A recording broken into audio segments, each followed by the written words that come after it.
How's it going, everybody?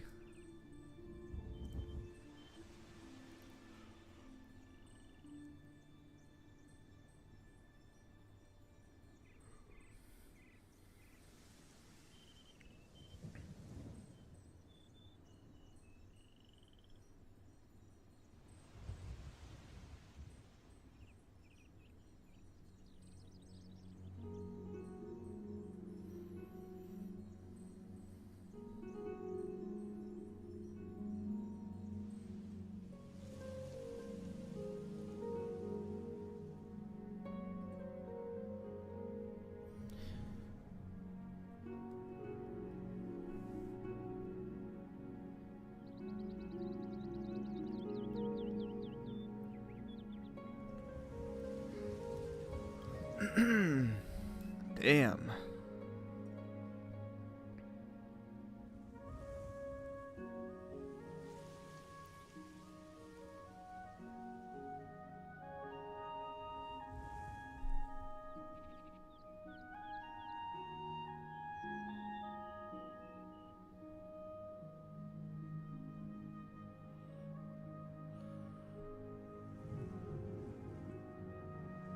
Let's see.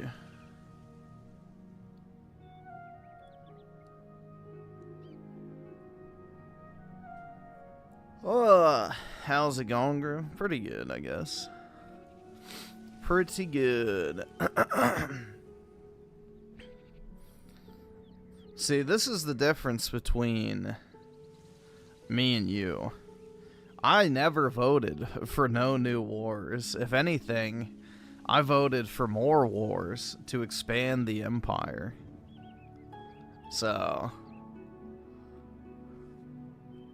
the difference is with Trump, we'll actually win. With Camel Toe, the US will once again find a way to give something away. So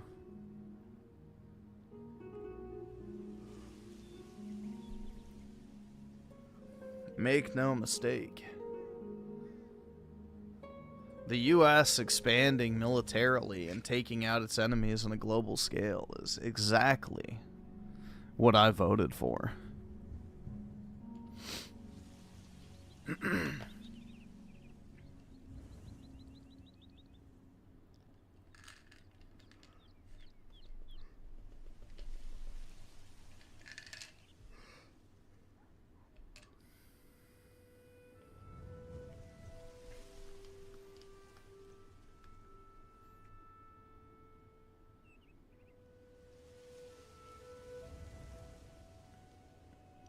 Is the former Ayatollah a changed man now that he's dead? Well, by now maybe he's figured out that his 72 virgins are not exactly what he was expecting.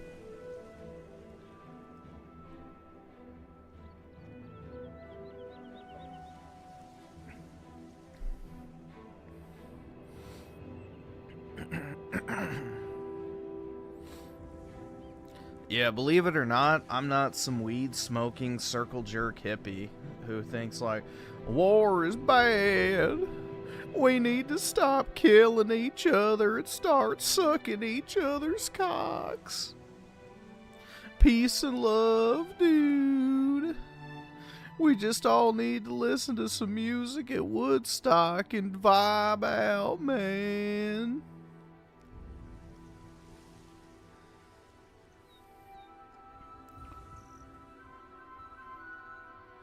Yeah, fuck that, dude.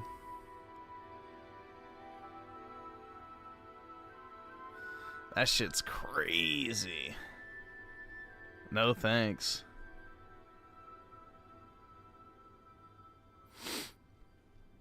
Let's see. Anabolic plays with the 10. Watch Raymond's biggest spurg out yet. Okay. Oh my god, man. Dude, these past few days, I've just felt like death. I haven't even felt sick. It's just been like, I have had zero energy. You shut the fuck! Don't you fucking tell me to my face to shut the fuck up! I don't know, even tonight I was like struggling to drag myself out of bed. I don't know, man. I'm starting to get old, I can feel it. These like 40-hour, you know, staying up without sleepings are like killing me. Shit's crazy. He's depressed? No, I actually got good news today. I'm getting an $8,600 tax refund, so W's for Trump. So the big beautiful bill, like whatever the fuck they put in that shit, like I'm getting a ton of money back. So W's in the chat for that, for the Don. The tax bill came through, man. So I think what my effective tax rate was, it's like 17,000 total. After all my deductions, it was like 23%, which is significantly lower than most years. So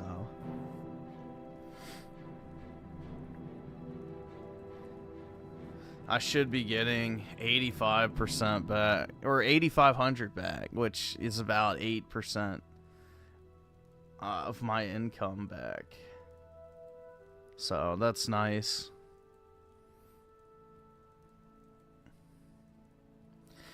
I just did 4 itemized deductions. So I did my computer, I did my monitor, I did my Adobe software, and I did my Nintendo Switch too. And then I did the home office thing. So I put 200 of like my 800 square feet as a home office.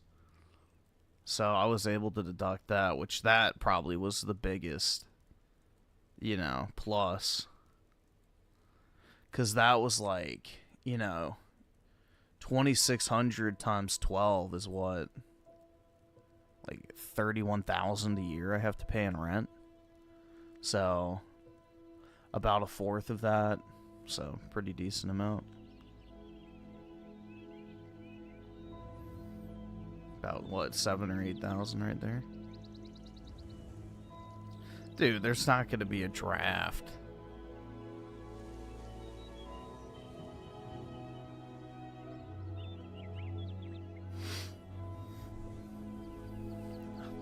The age of needing hundreds of millions of troops is done. We wiped out an entire country's military infrastructure with fucking drones, basically. And missiles. There's no need to have a standing force. So, those days are gone.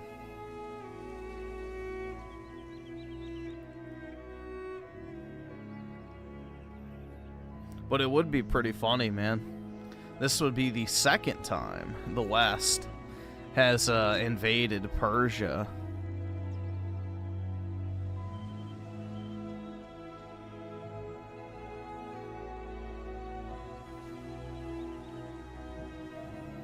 Oh, speaking of... Wait, we need to pull this up, dude. This shit was funny as fuck, man. Hold on. Hold on, this was funny.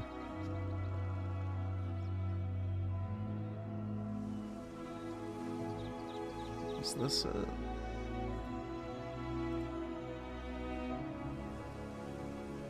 Yeah, bro, this was crazy. Like, Tucker is definitely getting paid by somebody. He's definitely getting paid. It said,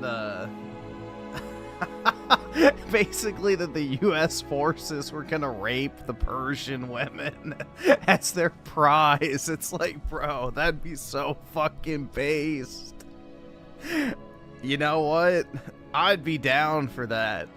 But just the fact that he actually thinks that shit's gonna happen is so fucking retarded, man. Oh my god. Dude, I wish we were that fucking based. Jeez. You know? Just like in the days of Alexander, you get your Persian rape wife, every Greek man receives his, you know, his war spoils of his Persian rape wife. You know, that would be wonderful. Just as Alexander intended.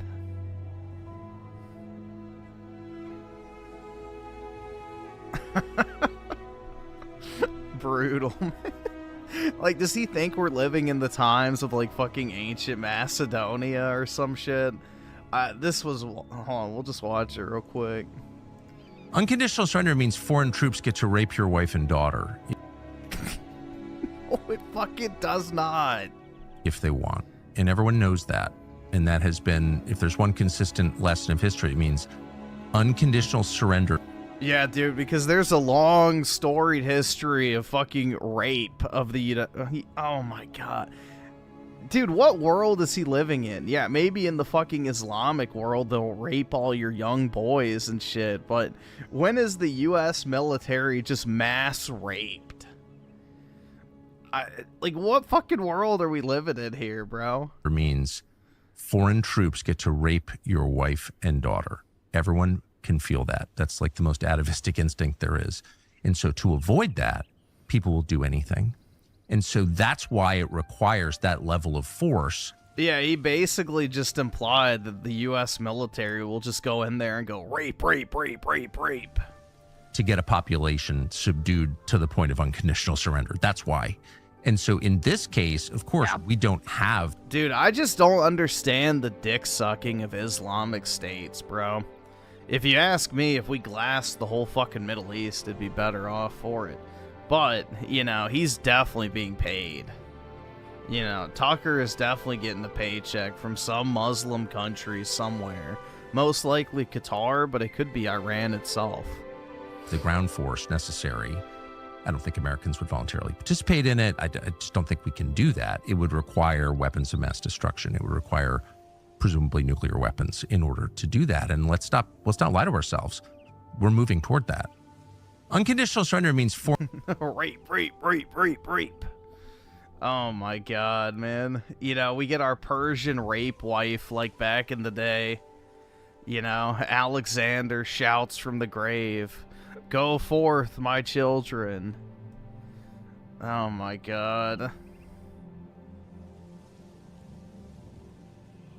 The glory of Asia awaits you.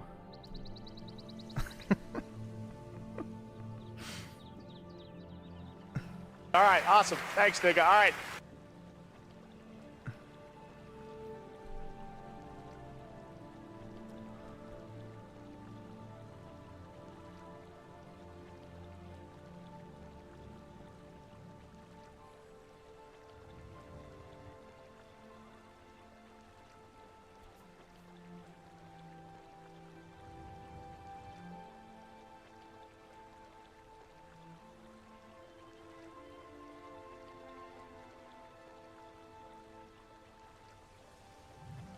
I'm letting you know that you clipped all the grape comments. That's fine. I don't care. See, PK, this is how I know you're not white, bro. Any white guy would know, you know, inciting the spirit of Alexander when it comes to your Persian rape wife would be the ultimate expression of white guys going hard as fuck. But, you know, it offends your brown spirit. It offends your brown spirit to see.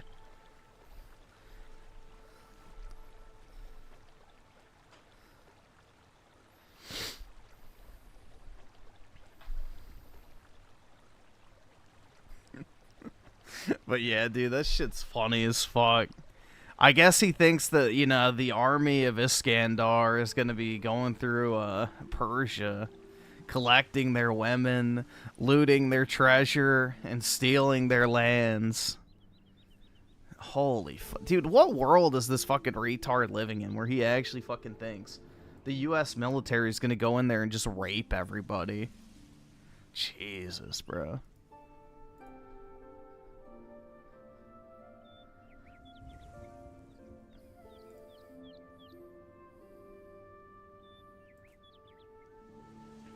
let's see. There's something else I wanted to pull out. Let me see if I can find it. Oh, yeah, dude, this shit was creepy.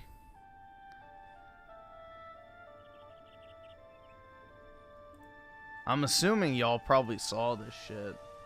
But basically, they have a bio computer now that can play Doom. That's been taught, you know, basically to recognize the inputs and the on-screen prompts. So they're already starting the fucking bio computers made of people's brain cells. This shit's fucking creepy, bro.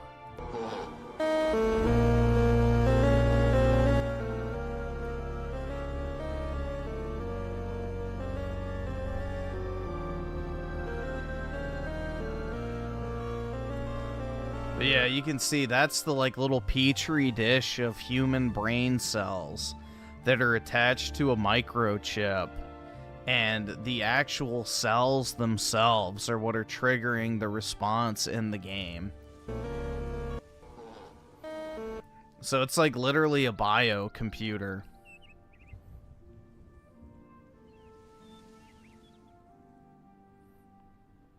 So, in theory, in the future, we could use the brain compute of the human brain, which, you know, no computer has been able to match. That's the thing, is like the human brain, the amount of information it processes as quickly as it does, is like literally unmatched. So, in theory, you could use human brain cells in order to build, like, the ultimate computer. And that's basically what this is. And since it's a brain cell, it can learn and think for itself. So, yeah, basically they trained the cells in the petri dish to, you know, recognize the responses happening in the game. It's a very fucking... I don't even know how you would begin to fucking do that type of shit, man. That's like beyond me, but... yeah, there's some crazy shit going on.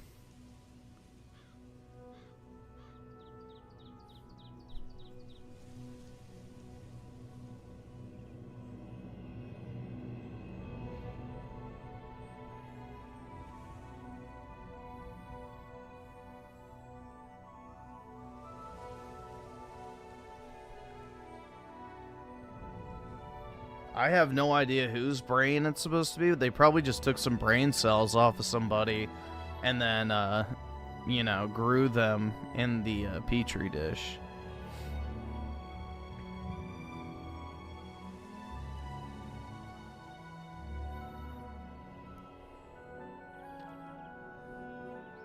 So I have no clue.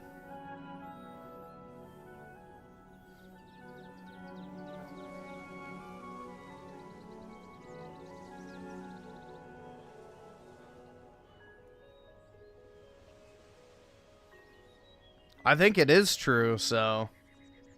people have been doing these type of experimentations for a long time.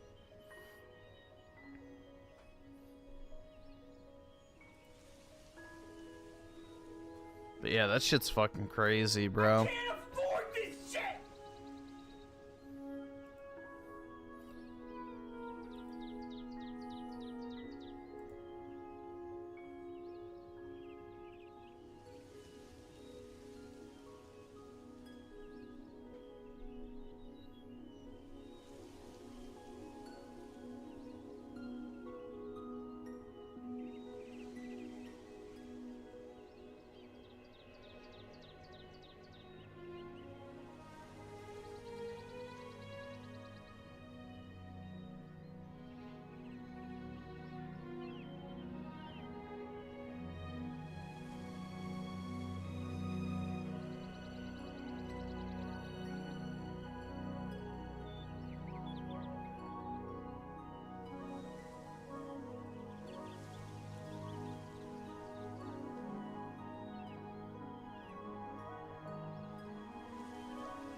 Hold on 1 second, guys.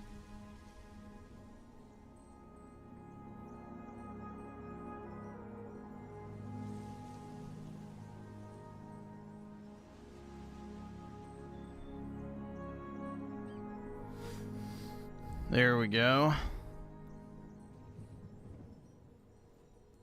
1 second. There. All right.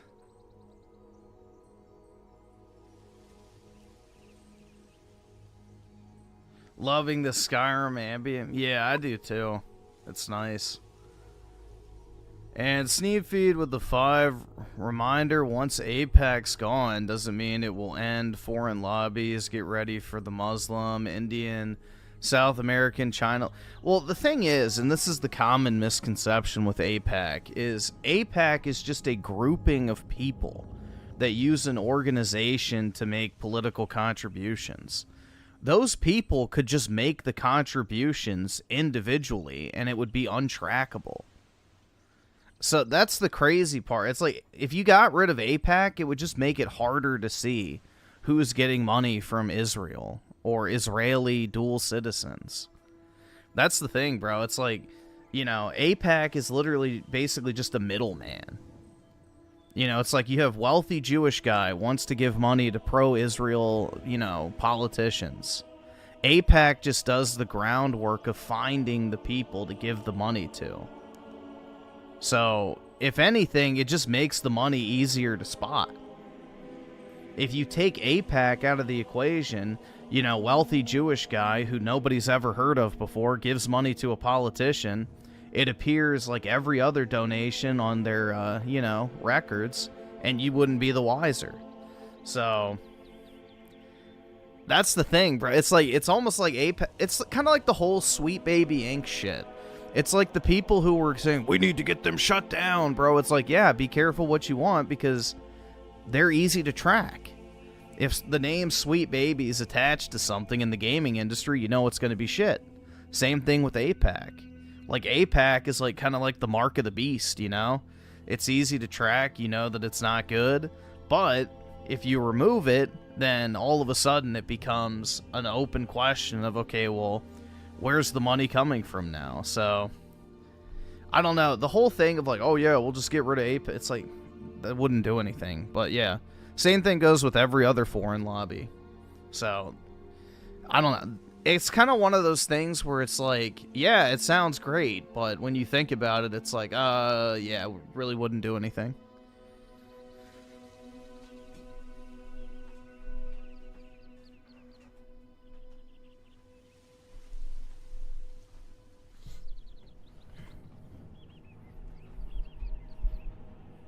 Well, yeah, you just open a bunch of random, you know, bullshit LLCs and give money that way, so. Then there's, like, the added step of tracking down the business registration information and all that other type of shit.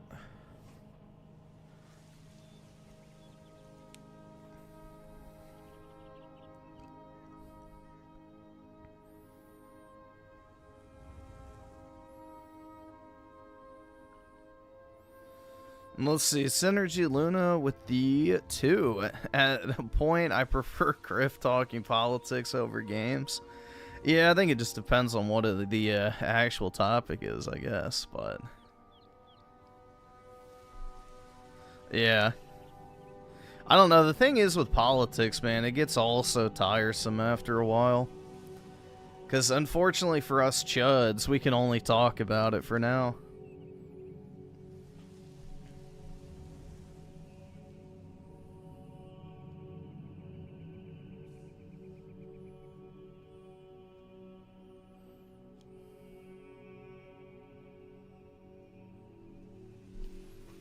Daryl Zone with the 2. Donzo will love to be friends with Trump right now. Oh, the guy with all the Sharingans on his arm? I guess so.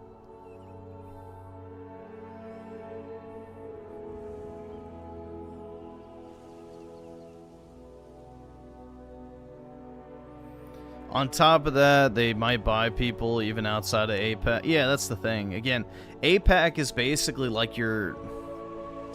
I don't know. like a real estate agent, right? Like the real estate agent's not actually buying the house, they just kind of broker the deal on your behalf. But the buyer's money is being used to purchase the home from the seller.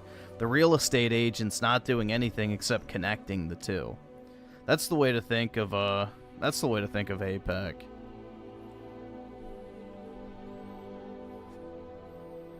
They're basically like the real estate agent of political contributions. But they're not, they ultimately don't really have any sort of real function aside from just people be lazy and they don't want to actually donate the money themselves.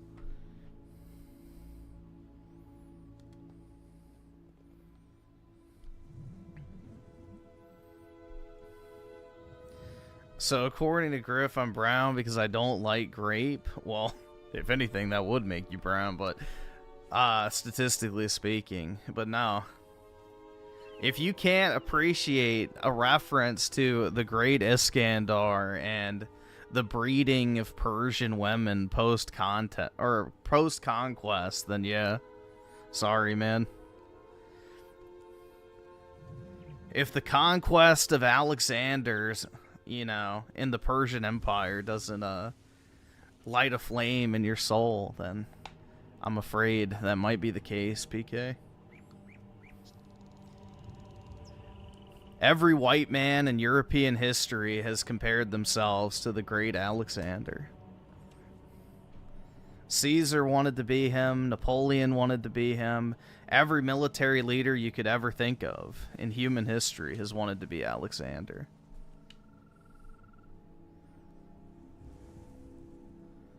So...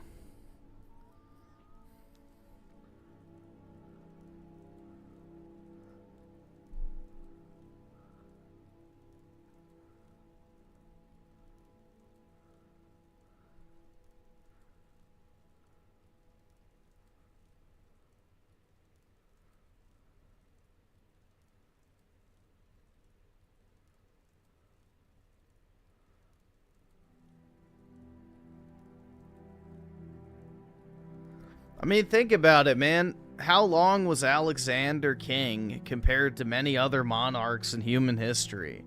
But he's pretty much the only person that you can think of off the top of your head who has the title the Great. Like, you know, Alexander in 9 years accomplished more than most people would in 90.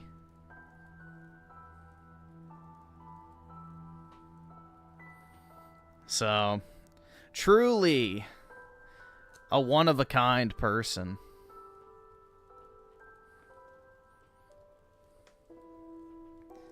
But yeah, forgive me for feeling a bit of, you know, pride in, you know, inciting the spirit of Iskandar, bro.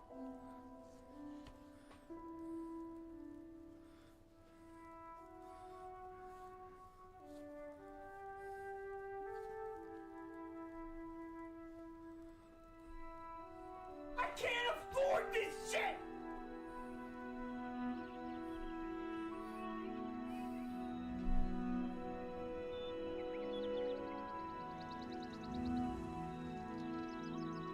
You don't even know who Alexander the Great was or what he did. You're not a nerve. That's brutal, man.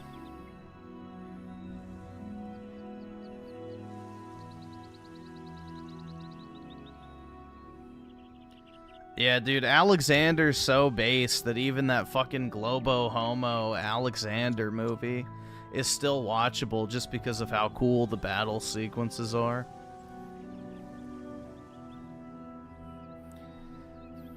Even though Hollywood tried to, you know, make that fucking movie as gay as possible, it's still based regardless. So, which movie? It's called Alexander. The best part of it is the battle scenes and then the music. So, but they added a bunch of gay shit into it.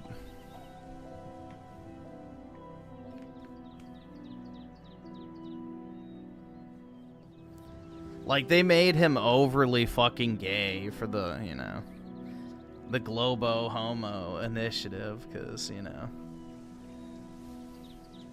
Hollywood hates having strong white male, you know, historical figures, but... No, Alexander is not gay in the, like, you know, modern sense. So... This is the thing with the whole Greeks were gay thing, is it's greatly exaggerated to what extent it was. I don't know. This is you know, it's a very complicated topic. Basically, the way you have to look at it is the Greeks did not view being gay the way your average pride, you know, Fanuc does today. So, I don't know. I don't really want to talk about the ancient world's butt fucking, personally. But, yeah.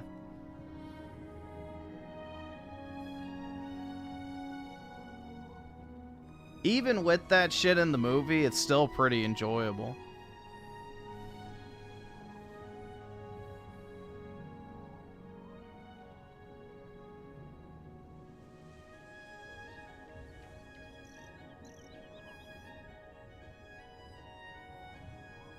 He's spear. Yeah, he had his. I mean, this is the thing, though. Is like, you know, the Greeks didn't really view it as being gay. I don't. It's very complicated, but basically, it was more just, you know, whatever. You know, going Greek. Brutal. But yeah, they did not act like modern homos. Is the key distinction. They were not feminine or weird about it. I don't know, man. And also, how much of that is made up or exaggerated by historians. But, yeah.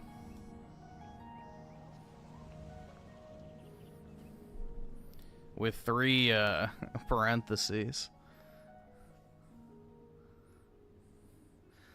Bill Herr with the 5. Hey, Griffin, you were playing Elder Scrolls music. That's sexist. The guy had allegations around me, too. That proves it all. And you're a big bigot. Exactly. I'm a proud bigot, bro. Loud and proud. Well, to be honest, there's not really much mention of Alexander. So, I think Alexander... How many contemporary accounts of Alexander the Great survive? Surprisingly, there's not really much... Yeah, exactly. No full-length narrative accounts of Alexander the Great written by his contemporaries have survived.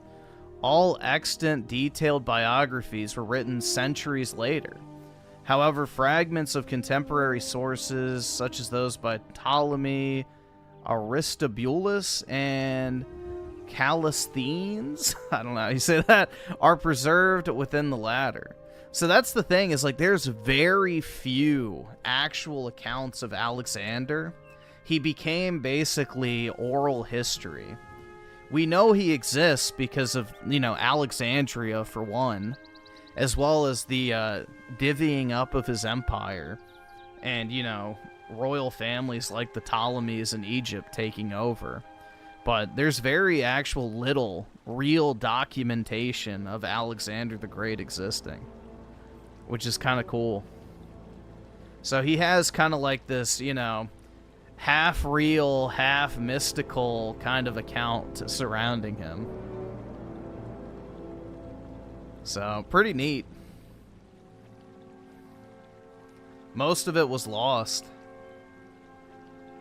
Yeah, so there are only 5 surviving accounts of Alexander the Great, and each one is only partially intact.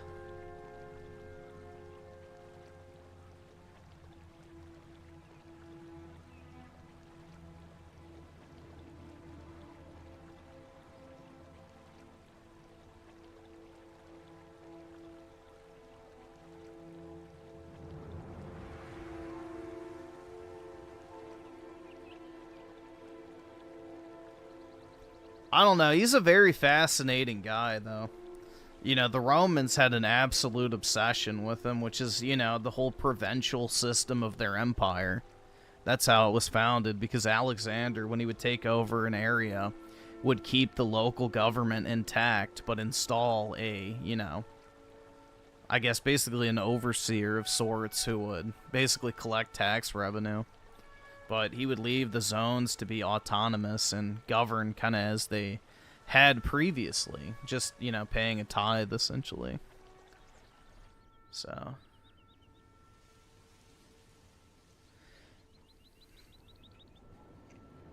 Yep, I did see that, where Sony and Bungie were asking, you know, reviewers to wait 2 or 3 weeks before publishing the reviews. So Griffin enjoys a movie that has man having butt sex in it. I skipped those parts. But the battle sequence, especially at the beginning at Gaugamela between Alexander and the Persians, is fucking sick.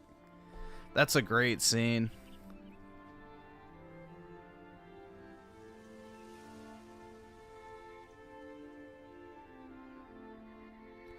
Like, aside from the homo shit, that's a really based movie.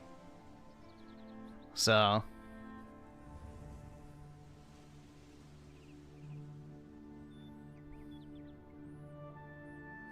But the best part is, in my opinion, the soundtrack.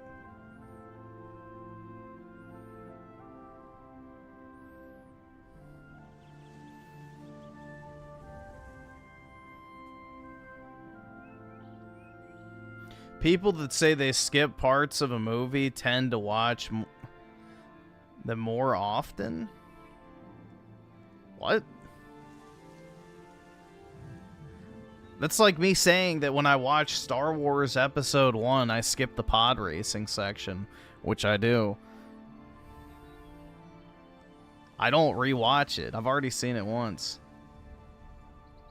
Isn't that the movie where there are elephants in battle? Yup. Hold on, it's like this.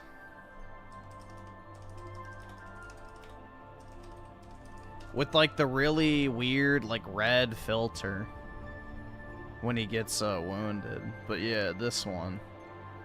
You've probably seen this scene, even if you haven't seen the movie. It's pretty pretty iconic, bro, if I do say so myself. When he's like on the horse and, you know, I'm trying to find a good picture. Dude, they're all so fucking low res. Why? This picture. Where he's like on the horse and the elephant and the horse, you know, go up on their hind legs.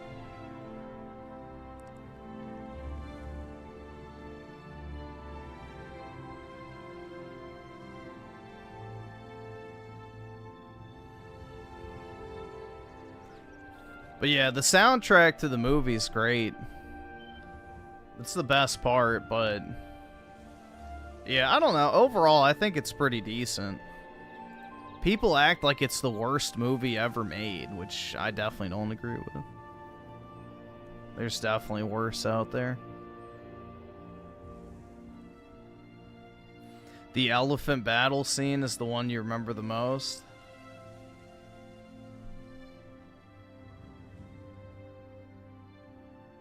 Well, that's the climax of the movie, because that's when he gets, you know, injured.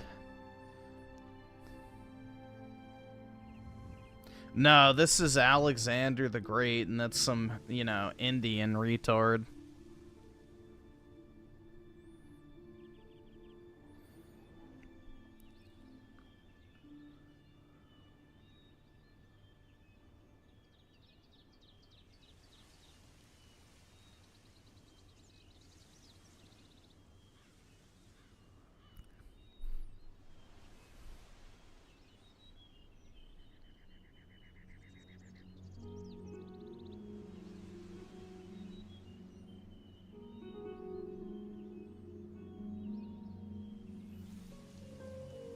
Iran is the elephant, you're the horse? My guy.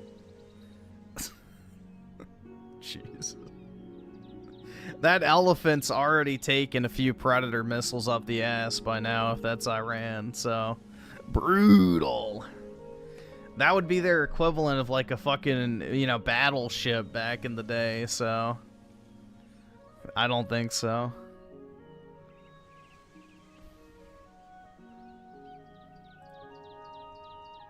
Hold on, now I want to listen to the soundtrack now that we started talking about this movie.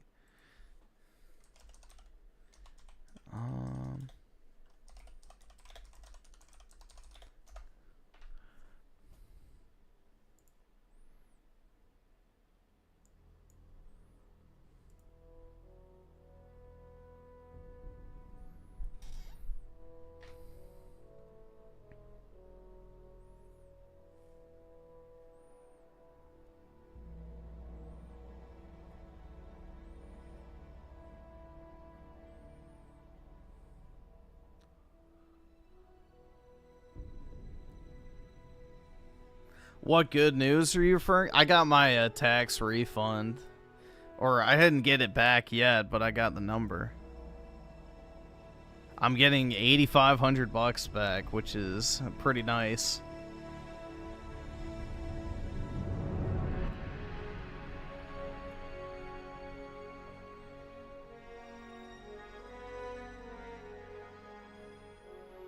Yeah, basically my last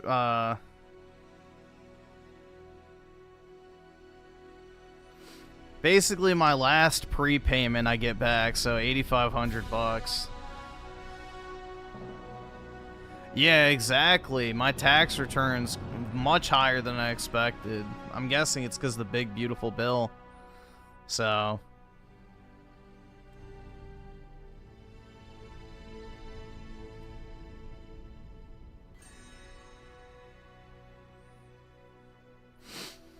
So it lowered my prepaid from like, I think close to 40% to 23%. So, of my total income. So pretty significant.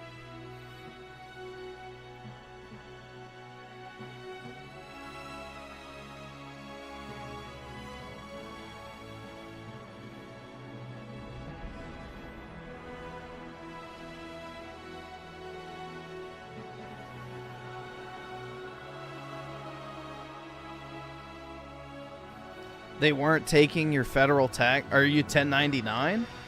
I think they have to.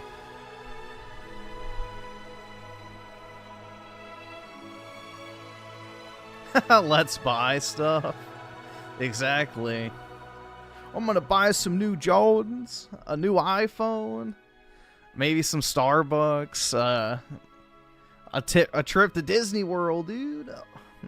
But yeah, I don't know what I'm gonna buy. I'm probably just gonna keep the money for my next prepayment, which luckily this year it's only $4,200. So that should tell you everything. My prepayments last year were $7,500. This year it's down to $4,300 each quarter.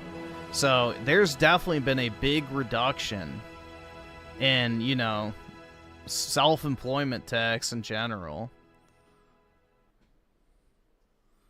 So, they did something right.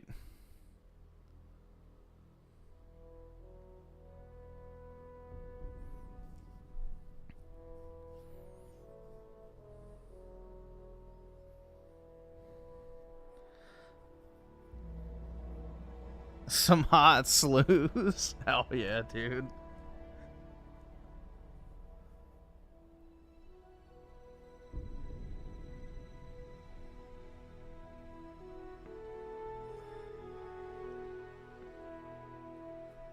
Dude, it'll be enough money to go passport bro in Iran. There we go. The new hotspot. The new passport bro hotspot. Persepolis.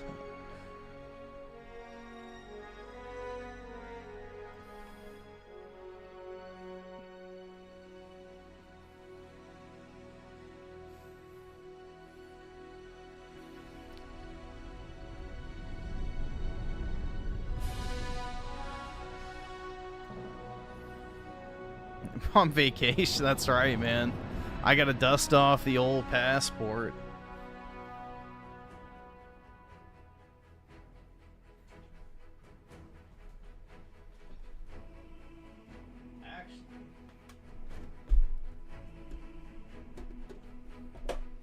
don't even know if my passport's still, Oh shit, I got until July of next year, guys. We better wrap this shit up fast. I need to go get my, Persian mail-order bride.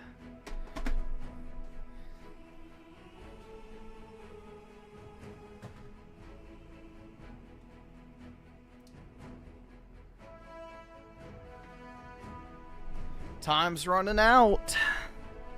Yeah, I got another year.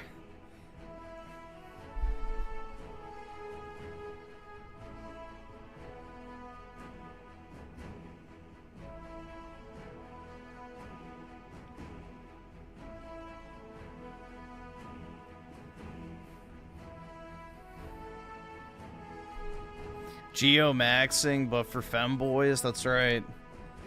I'm gonna go get my own version of a Babylonian whore.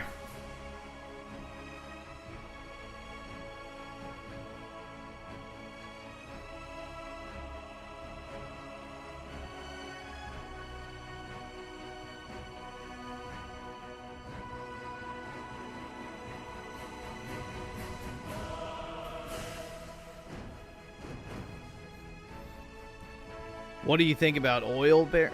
Oh, that nothing.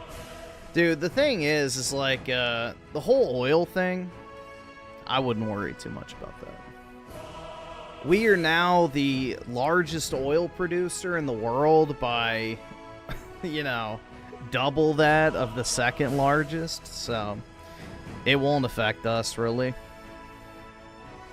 Europe, China, and the rest of the world that's non-oil producing will be the most affected by it. The US shouldn't really matter. We might see like a 20 or 30 cent per gallon, like, you know, increase temporarily, but I wouldn't really sound the alarm. Either subscribe, donate, or get the fuck out.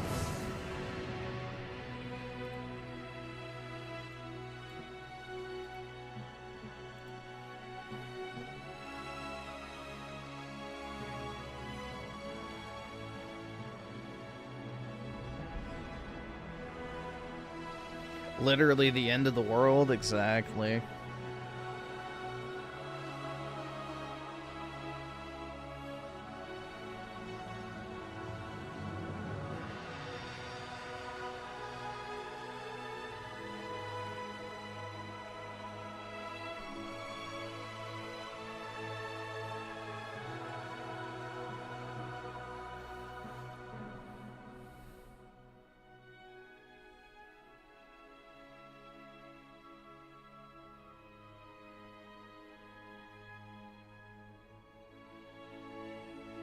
Your life is a living hell? Jeez Louise. Damn, man. Say it ain't so.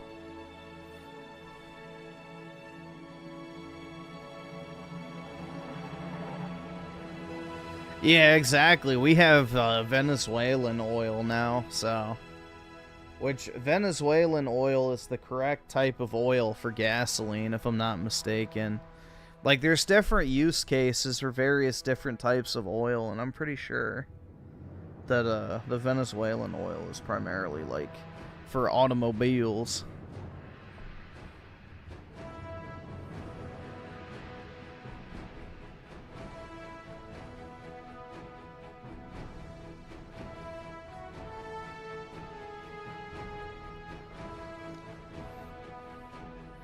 I earn lots of money. Or earn money, lots, nothing to spend. That is the modern problem, Ricardo. Removed from a wife and child. Men have, you know, money that really is completely unnecessary in a lot of cases. So, that is the modern struggle, right?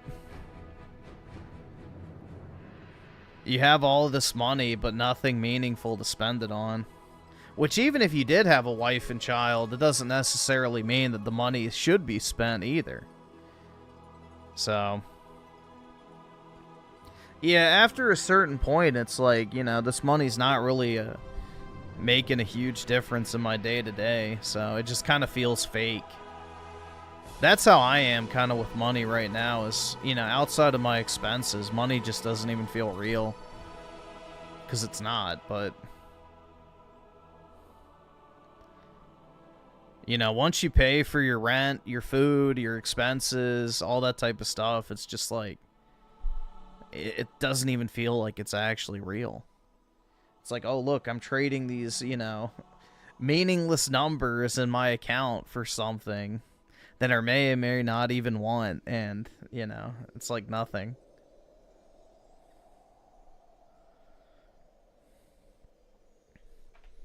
So, it's kind of odd. Let's see. One with the 33 months. What is this? Why people are avoiding relationships. Okay. Dude, that sounds like me.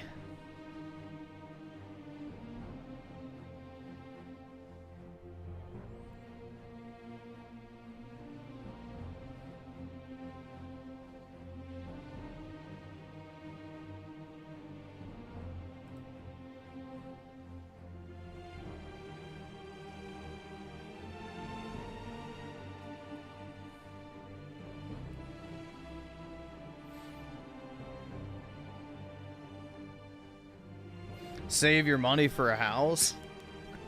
I'm just gonna buy more cards. Which I guess is kind of saving for a house indirectly, but...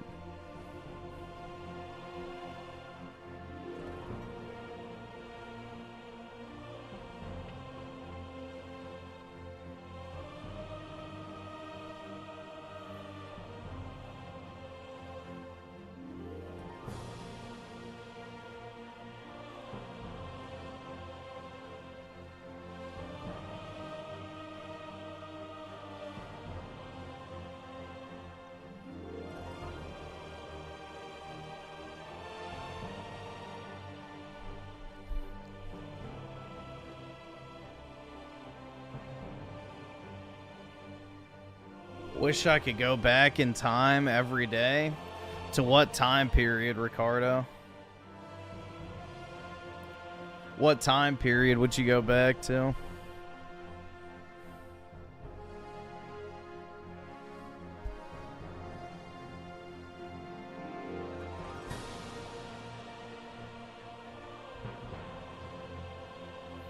About 10 years ago?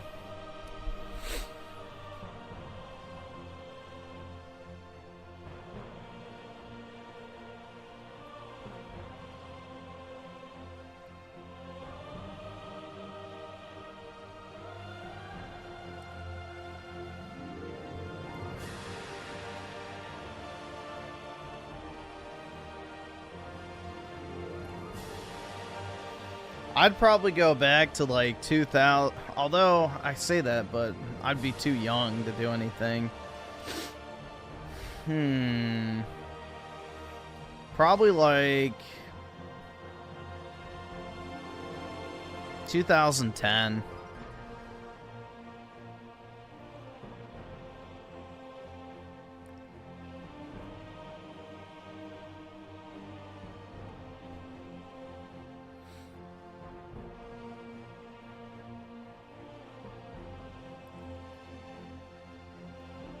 I would be 13, which would mean I would be able to, like, actually do stuff.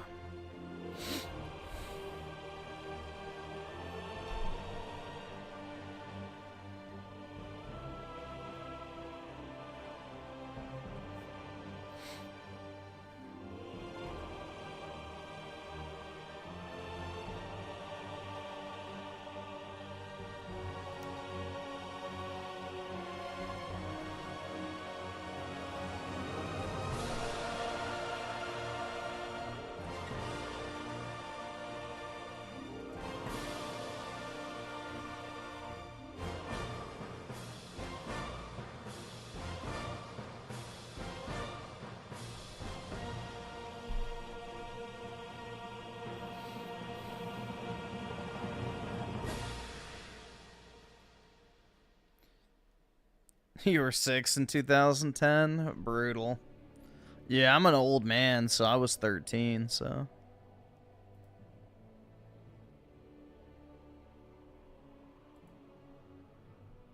I was an old guy.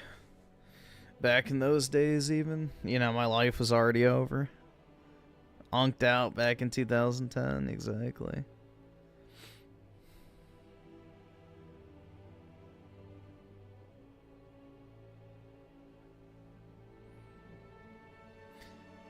I have things I want to fix real bad. Yeah, that's everybody though, Ricardo. You can't beat yourself over that. I mean, I think back to all the stuff I could have done differently, and it's like, damn, man. If only. See, that's what's so brutal, though, is like, you know, in a usual existence, we wouldn't really have those regrets, because it's like we would all have kids. So we'd be like, okay, well, we just won't let them, you know, repeat our mistakes. And by doing that, you know, you vicariously correct the past for the future generation. But, you know, that's basically been taken away.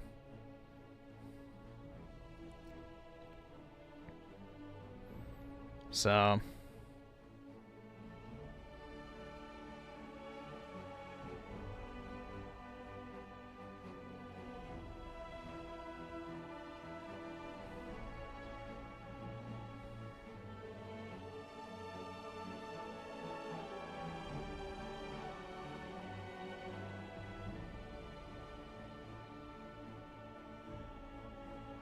Ricardo should buy Raymond's house if he keeps complaining about not spending anything, or just fund the chuds. Besides, I would not want to buy Raymond's house. Don't do that. Do not buy that house.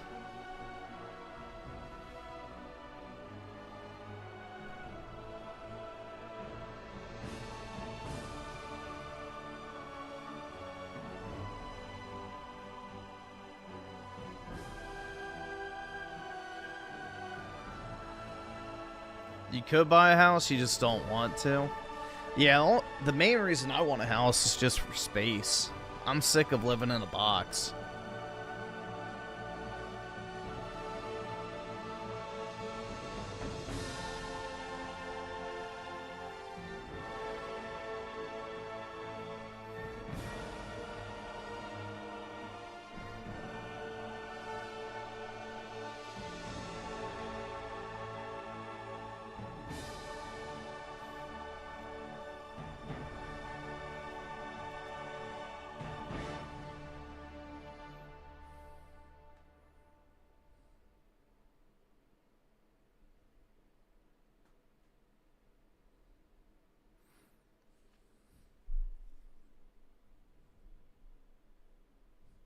How's the beef and onions been hitting? Fine, I guess.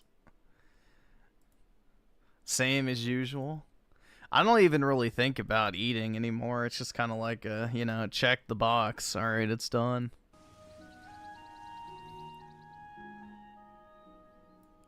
I actually have to fix more tomorrow, so...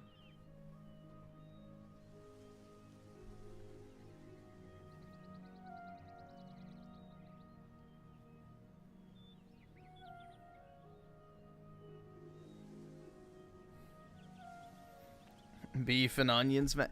Hey, it's an elite meal, honestly. It's an elite meal. You know, it's super simple. And, you know, some might even say an Aryan meal. Because, you know, onions grow well in cold climates. And cows are a uniquely white person's cuisine. You know, only white people can eat and drink dairy. So therefore cows were, you know, kind of a, you know, European staple, not so much other parts of the world.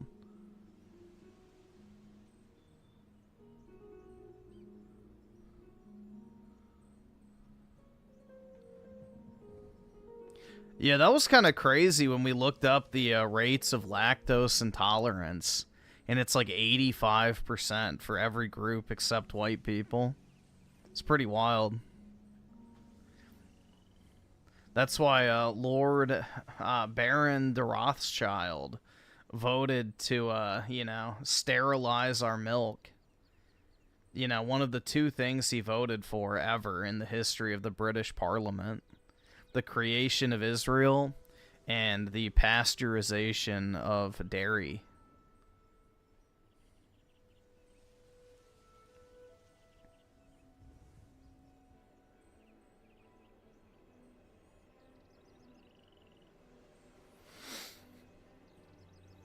Raw milk is chud pilled.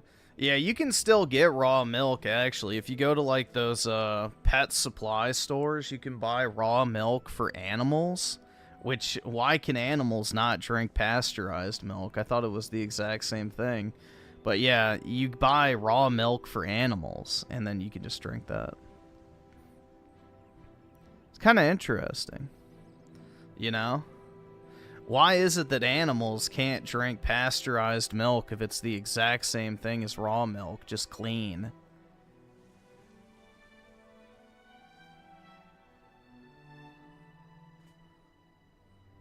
Really makes you think, huh?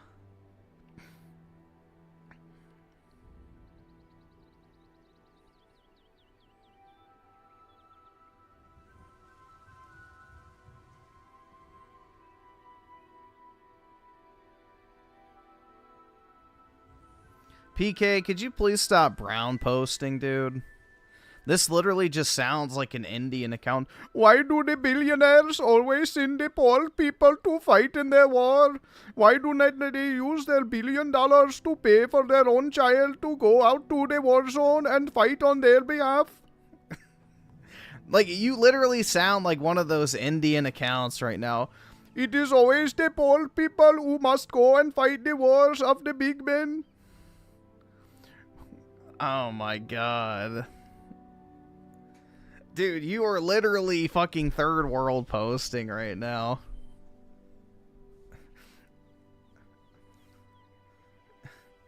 Please, no, do not send the poor. We should be feeding them and giving them housing. We should be like Mahatma Gandhi. We should wash the poor's feet and go on a spiritual fast in order to resolve our problems. War is very bad, sir. Very, very bad. Oh my god.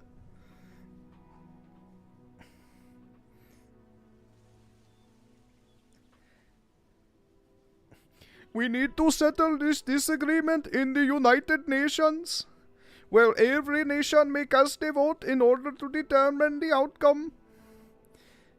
Then, through democracy, we can reach a resolution peacefully versus going into war.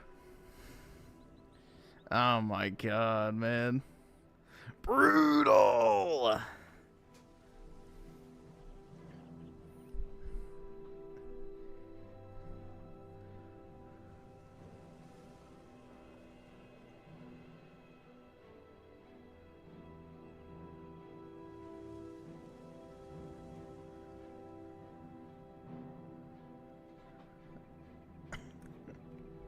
Like, it's just, I'm sorry, it's just too stereotypical, bro. It's too stereotypical.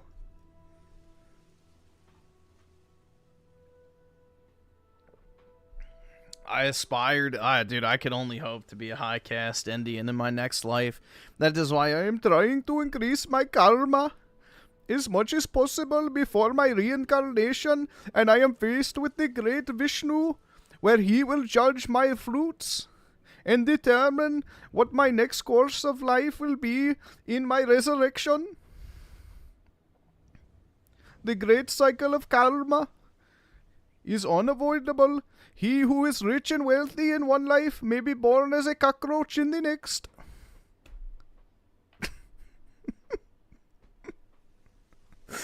Oh my god, man.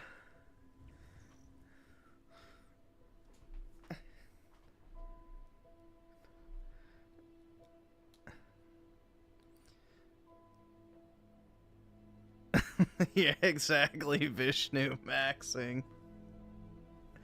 Vishnu maxing. Yeah, I would be born as Asmongold. Brutal.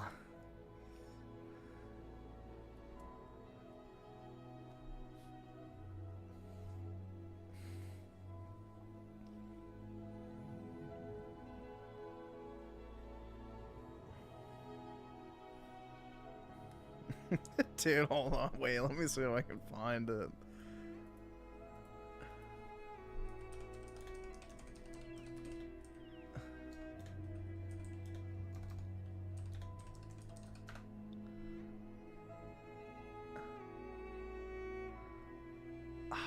Shit. Dude, I keep getting this video like spammed in my feed. Hold on, let me see if I can find it.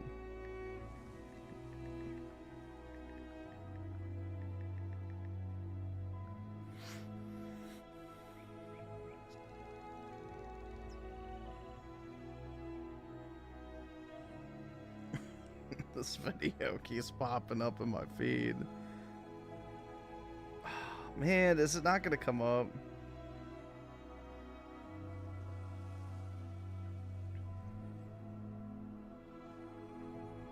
I can't afford this shit!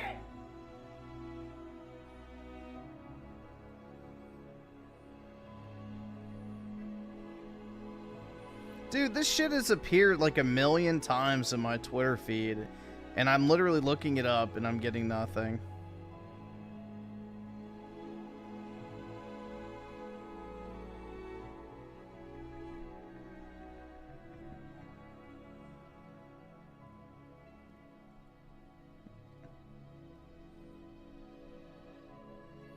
Really?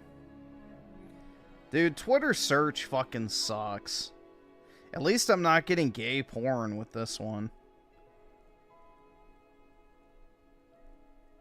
But damn, bro. Really? Alright, well, I can't find it. Never mind.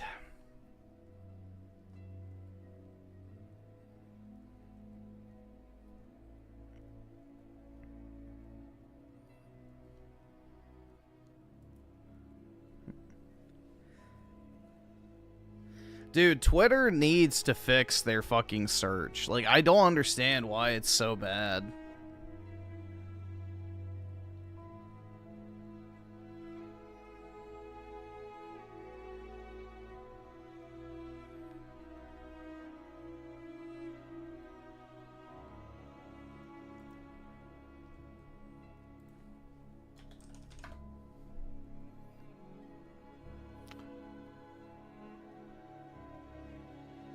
Wait, this might be it. Let me see. I'm gonna mute the...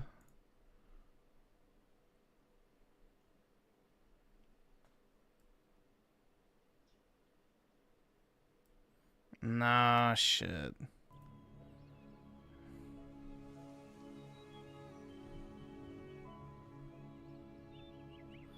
Brutal. It's a good meme, too, but... unfortunate.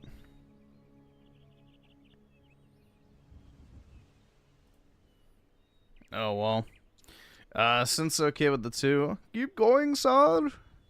I have to give the Sar speak a break. It actually does kind of fuck up my throat if I do it too much.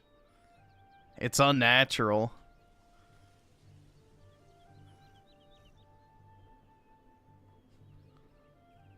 But yeah, basically it's like a video of Gandhi talking, and it's like, do not redeem! No! Like, you know, that fucking video. But it's like the only known recording of Gandhi's voice, and it's like that fucking audio in the background. It's like brutal, man. And the seethe was fucking, like, just glorious. There were so many, like, Indian accounts like, this is very disrespectful, he is a national hero. It's like, oh my god. You know, the average American makes fucking 9/11 jokes and all sorts of other shit. The average Indian say anything negative about the trash that they put on their own streets, and it's like the greatest affront.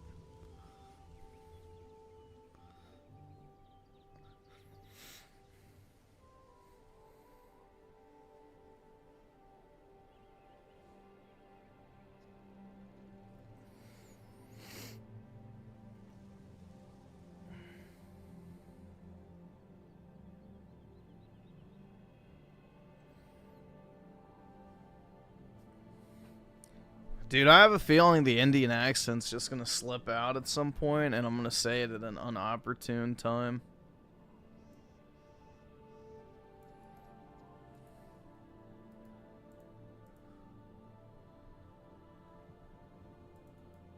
You never know.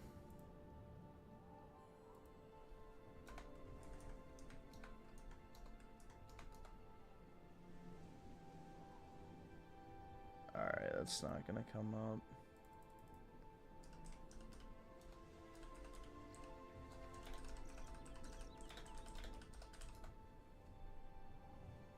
His biggest spurg out yet. Is it a video? Maybe it's on the second channel.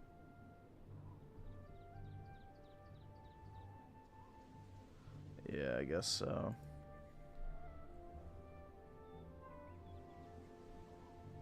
Is he not linked to his second channel on his actual channel? That's dumb. Let's see if it's linked in here. Yeah.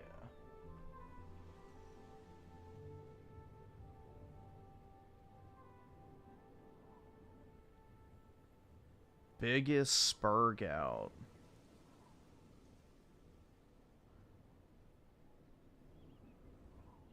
Is it not on this channel? How old is it?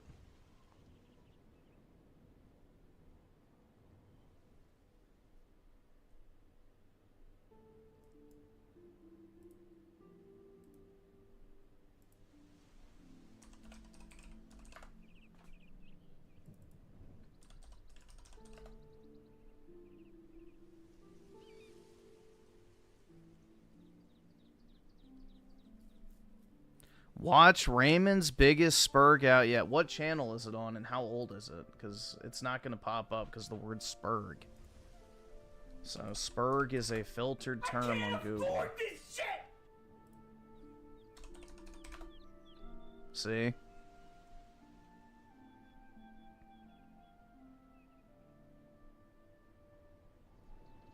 I need to know how old it is because I don't know how far back to look.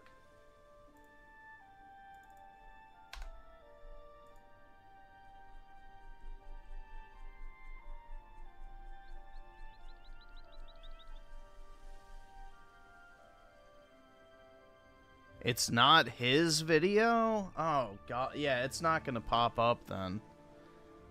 Unless it's spelt exactly like that. Yeah, the word spurg gets filtered from YouTube chat. Or whatever. So. Yeah, it's not going to show up. I need a channel name.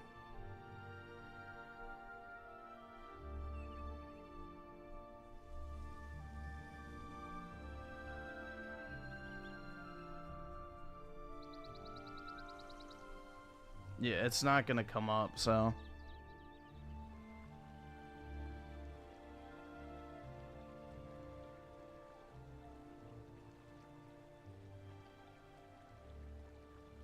Oh, on your... Yeah, we'll just say that. Just say it's on your channel the next time. Because it doesn't... Yeah, you can't search for certain words. So, it filters stuff.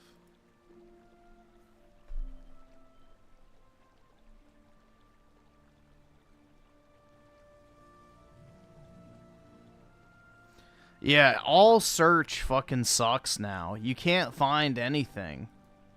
You literally can't find anything anymore. Whatever you're not changing about your life, you're actively choosing. You enjoy being a victim. No, I don't. And aren't taking anyone's advice that seriously wants to help you. None of you want to seriously help me because you haven't gotten me laid yet. You're still an... Oh my god, dude. Yeah, nobody's actually helped me because, you know, they haven't, you know, bent over and let me butt fuck. Like, come on, bro. Jeez. Addict, but your drug of choice is no longer booze or drugs, but victimhood. That is pretty apt. Once you see that, your life will change, but you don't seem to want to. Hide user from channel. Oh my god. Here we go. If you had the ability to be slightly less emotional and more objective, you could likely get out of your own way. Part of the problem is your extreme solipsism. You say what you would want is a woman to have sex with you enthusiastically, but you seem to be unable to make an honest assessment of what makes a woman enthusiastic about sex. How about I fuck you in the face? Brutal, man. Oh my god. Is this a chick? I'm not pretty, and most of us as men cannot and or like you do not. What? I'm not pretty, and most of us as men cannot and or like you do not find it worthwhile to take the steps necessary to even attempt to to be extremely aesthetic, so that one only leaves one option: achieving a status that is this a dude? It's a fucking dude. Jesus. Holy fuck, man. Dude, paragraphs. One part of this status is social status and wealth. Another part is the status game where we all... Holy fuck, Not reading man. your fucking comment. Interesting people have interests. Do you have any interest outside of sex? I have talked ad nauseum about my fucking interests. All of you ass fuck me when I do that. Whoa. I have talked ad nauseum about the things I've accomplished and the things that I do. I have talked endlessly about the things I used to be into. Women don't give a shit. They don't care.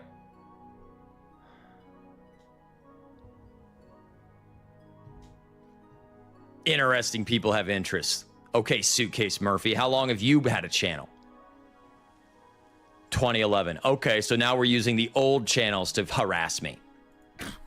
What? It's probably just his personal account. Oh my god, man. Come on. Try the gym. How about you try being timed out?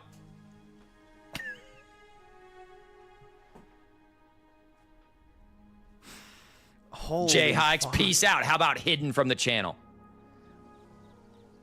Oh my god. Yeah, no one actually gives a shit what your hobbies are.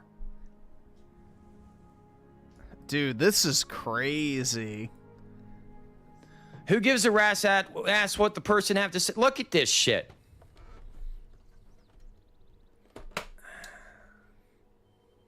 Social status and wealth, another part of status game, as we all, and whether we like it or not, is physique. So when you say you prefer to be bald, no, I said I don't give a shit about it. I didn't say that I prefer it. That's fine. It's obvious that it's possible to overcome. No, it's not possible to overcome. We gotta do it. Hold on. It's not possible to overcome, guys.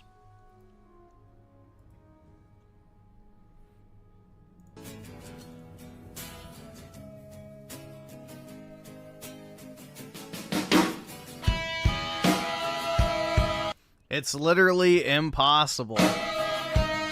This guy looks objectively better with the bald head compared to what he had previously. Like, that is a definitive glow up, bro. He definitely looks better bald versus with that hair and beard.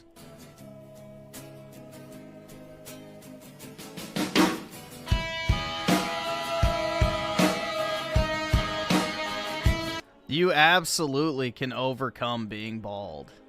In fact, women, statistically speaking, don't even care about men balding as much as men care about themselves balding. So it's much more of a male concern than a female one.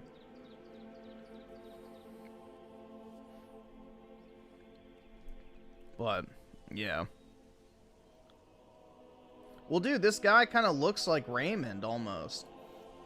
Like, they have the same unkept beard. Obviously, he still has hair, but this is basically the Raymond maxing beard. But yeah, that's a definitive improvement right there, because he looks clean.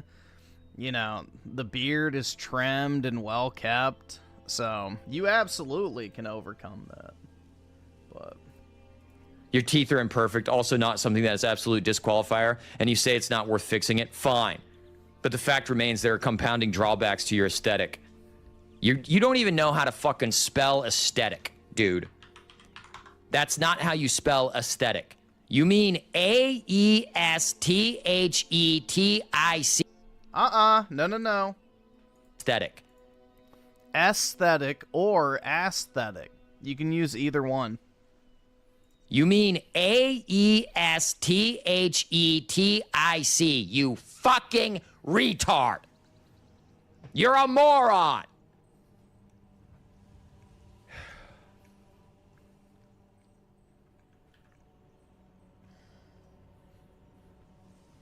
I hate this some days.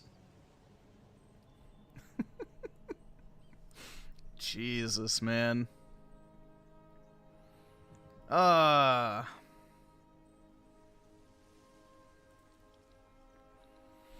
Man. Brutal, dude. Alright, so, and then second to last video on his other channel. Alright. You say you want authentic.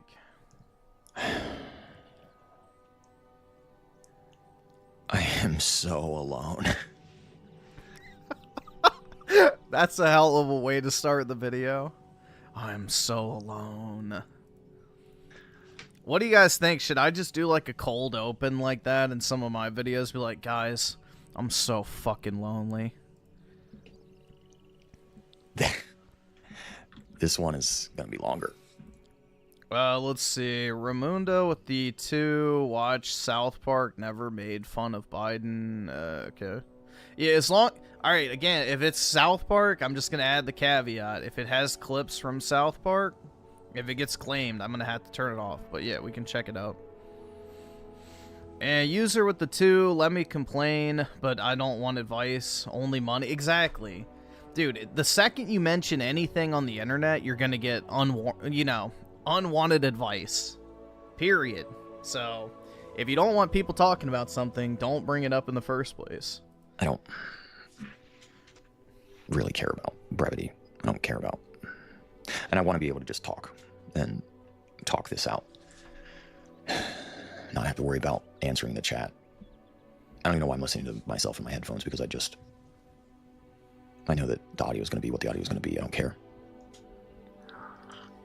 I had a whole 15 some odd minute video uploading from that stupid Osmo camera, and it takes forever, and I went to the store on a Saturday morning. That was a mistake. Of course, that video I was uploading from the Osmo camera errored out. And it was meandering, pussyfooting around, trying to skate around the point, keeping it in a nice 16-minute little window. And now, of course, it's raining. Man, going to the store on the weekends is a mistake. Why? There are women here, guys. Trust me. They're at the grocery store on Saturday morning. Going to the grocery store on the weekend is a mistake. I literally just went to the grocery store this weekend, and it was not a mistake, but, you know. And it's painful. It is painful how invisible you are to them. And I forgot how painful it was. Like, I legitimately, every couple... Oh, my God. Dude, I went to the grocery store on a Saturday. There were women around me, and they didn't drop their panties at the sight of me. It's painful to breathe. Months, I will make the mistake of going to the grocery store at, like, 8:30, 9 a.m. on a Saturday, and it's like, they're not even super hotties. That's not what I'm saying. I'm talking about, like, the middle of the road, maybe awesome. some acne on the Thanks, face, nigga. like, just All right. middle of the road. They're wearing just normal clothes, not fat. There was some skinny women there, like, not, like, in shape, like, you could tell. There was one, tall, she had that messy brown hair look, the bob, and just had a little bit, some acne on her face. Just, like, not perfect, not made up, not done up, just, but had this airy, like, and it doesn't matter. Everybody makes fun of me when I talk about women anyway. My dad sent me a video, and it was a good video. The Y-Files guy. I don't know what his name is, guys. I forget people's name. Ricardo Cumsucks with the 5. Raymond is the best one on YouTube right now. He is legit great. I don't care who knows it or doesn't. He's the best.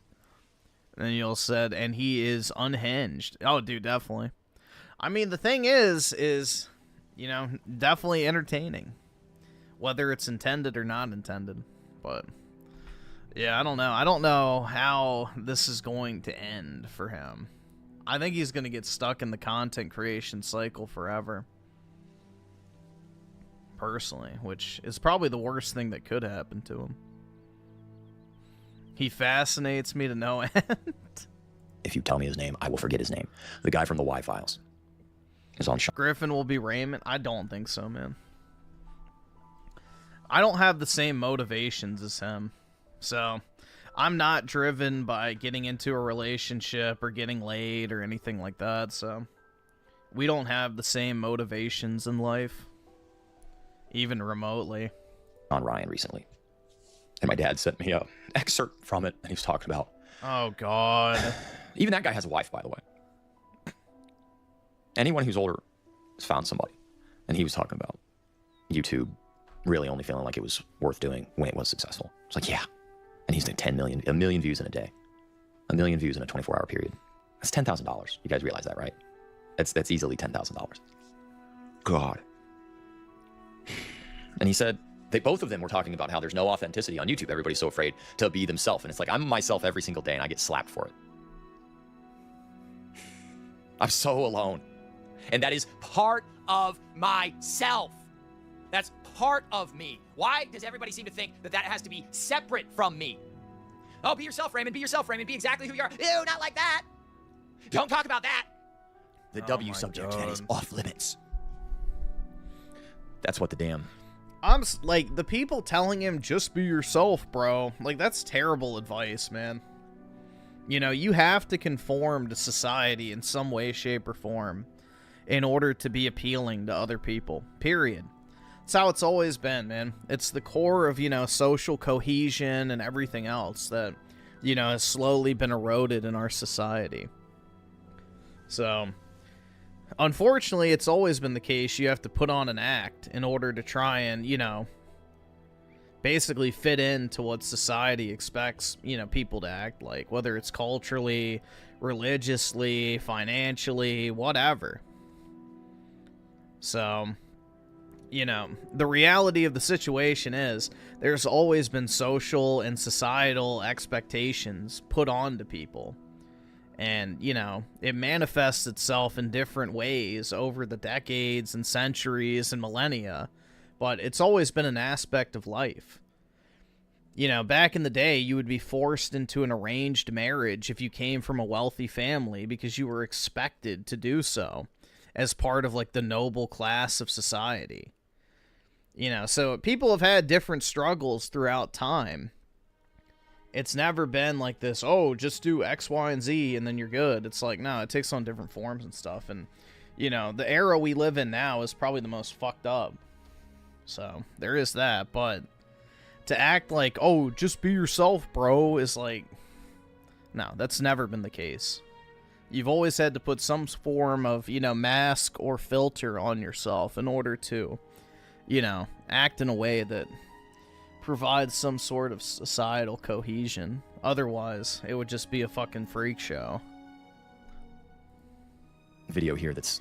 Yeah, I agree, Ricardo. It is also tiring, especially in today's day and age where it's just depraved bullshit. half uploaded. Yeah, be yourself is some Disney movie shit. Exactly. Yep. Hold on. That's what this damn video at the top here, 71%. It freaking stalled out on me. I basically spent 15 minutes pussyfooting around this point that I just made. So at least maybe there was some good in that $60 I just spent at the grocery store and watching that Sean Ryan video with the Y-Files guy. Because I cried. I did cry. Crying in the rain. I was crying in the rain. I am human and I want to be loved, just like anybody else does. Timeless lyrics. True. And I'm sorry. I mean, dude, the reality of being a man is you will never be loved for who you are. And this also plays into the Disney movie bullshit. Men are only loved by their parents and maybe their children. But women never love men for who they are. Women love men for what they provide. It has always been the case. So, everybody talks about how much they want authenticity. That's part of me. That's who I am. This is some Disney bullshit, you know. I've watched too many rom-coms, and now my entire worldview is that heckin' love is real, guys. It's not something to slap down and tell to shut up and tell to go away. Every time I go live, it's a lambasting. There's a ton of people that are incredibly supportive, and then there's always those loud little assholes. And I'm sure they'll be in the comments of this video. Yeah, once people realize that men are the more affectionate gender, like, things start to make a lot more sense, bro. You know, loyalty, unconditional love, sacrifice, you know, those are uniquely male qualities. And, you know, the whole Disney Channel Hollywood bullshit has, you know, psyoped people into believing that women are the more compassionate gender and that men are, you know, heartless and cold and all this other shit, and women are the nurturing ones who love and blah, blah. It's like, no. Women move on immediately. So it takes men far longer to get over a breakup, a divorce, or the death of a spouse than it does women. And that's a biological survival instinct.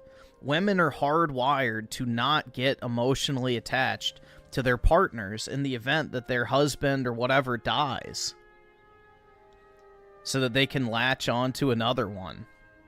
So it's genetic.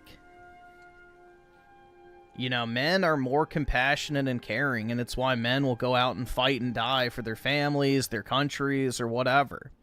You know, women are hardwired basically just to survive. And, you know, move on to the next best thing when the opportunity presents itself. So, that's the brutal truth, and a lot of people don't want to face that.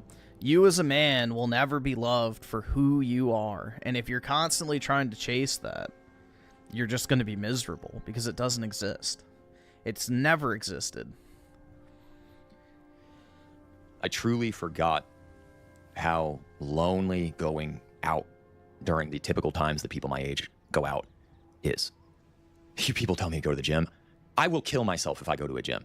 Like, I don't want to go see that. What?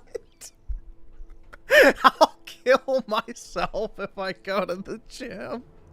Bro, what? Hold on. Come on, bro. It's not that deep. Jeez. I'm gonna kill myself if I go to the fucking gym? Come on, dude. See, this is the type of over-exaggerated bullshit that's not helping him. Like, come on, bro. Going to the gym is gonna make you fucking kill yourself? And be, like, have that shoved in my face over and over and over. What, the gym cheeks?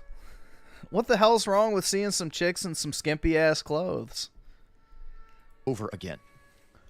And so very clearly, not like the woman, like this one chick, she was in this, I don't even know what it was. It was this, oh, she just, oh my God, she was so hot. But she was wearing like that, like a, I don't know, some kind of, I don't know. It wasn't yoga pants. It was like a leisure suit. I don't know. It was, she had this short hair, like this hair down her sides and the glasses and just like the ass. And it just, she was standing there and it was like that dog that's in trouble in the passenger seat meme where it's just like looking anywhere but you. And she's like looking at the cheese or whatever. And like her body, I could tell as I was walking by, she was like doing this as I was going by. Like making sure she physically, it was impossible for me to make eye contact with her. Dude, what type of stuff? Like, that has never happened to me. What the fuck is he doing at these grocery stores, bro? What the fuck is he doing at these grocery stores to where women have this type of reaction? That's crazy, dude.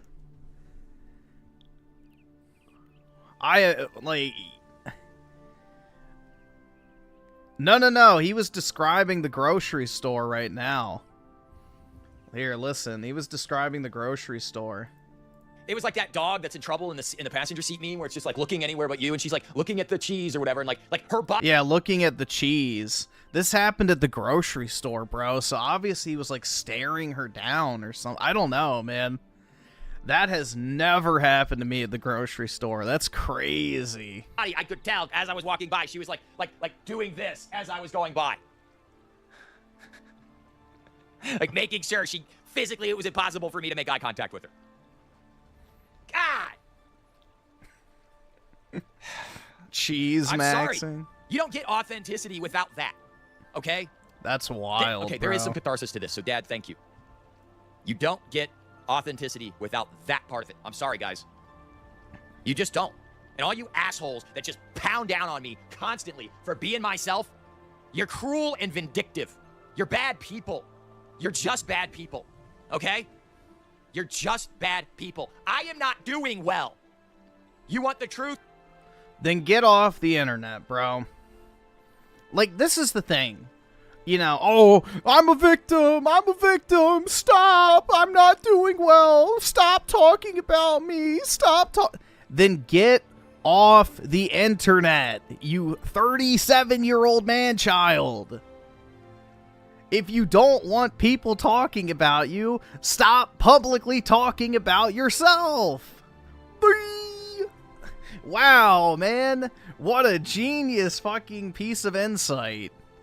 You know, quit airing out all of your fucking dirty laundry on the fucking internet for the world to see if you don't want people critiquing you on it. This is just retarded. The entire internet is not your group therapy session where people will give you hugs and back pats like, oh, you're doing such a good job. Hang in there. Take $500. Like, come on, bro. This is not realistic at all. I am not doing well. I am so lonely. I haven't had sex in a decade. I can't even get women to look at me in public. And I know that me shouting and yelling into the microphone is not going to do a damn thing because the microphone lowers the volume of it down and it makes it blah, blah, blah, blah, blah, blah. I understand that. But they say people want authenticity. I'm not doing well. I'm very lonely. I'm very frustrated. I am exacerbated or exasperated. I don't care what the word is. I am annoyed with how many people just lambaste me with suggestions and orders and should. Dude, honestly, a lot of these videos just feel like the exact same thing. I'm almost at the point now where it's like almost impossible to determine one Raymond video from another. They all just sound the exact same after a certain point, especially if they're on the same topic. Like, it's just a broken record. And bark orders at me when I am authentically myself. All you people say be authentic, and yet you punish me when I am. Okay? That's why I get so fucking half-cocked the way that I do.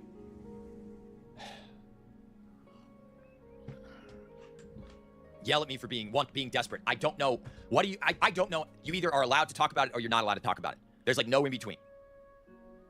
And I breathe a word about what I would like in life, and I get told that I'm desperate. Like, I don't know why I'm doing this, guys. I really don't. I'm not happy. I don't know why you're doing it either. Like, think about it from a strategic standpoint. What is your goal of the YouTube channel? Well, it was to get laid, right? What woman is going to watch this and think, you know what? This is the man I want to put a baby inside of me. Like, I'm just from a pure objective standpoint here, guys. If you saw a woman crashing out this fucking hard on the internet, would you want to date her? Like, honest question. If you saw a woman who was just routinely having mental fucking breakdowns, spazzing out at the camera, you know, going on, you know, long-winded rants about how unfuckable she is and, like, all this other... Like, no. That would be, like, the ultimate red flag. Like, yeah, dude, I want nothing to do with that chick. You know, somebody else can fix that, but it ain't gonna be me. So, you gotta think about this shit from a strategic standpoint. What does this type of video do in terms of helping you reach your goals? The answer is nothing. It puts you, you know, a step or two back in that process, at least.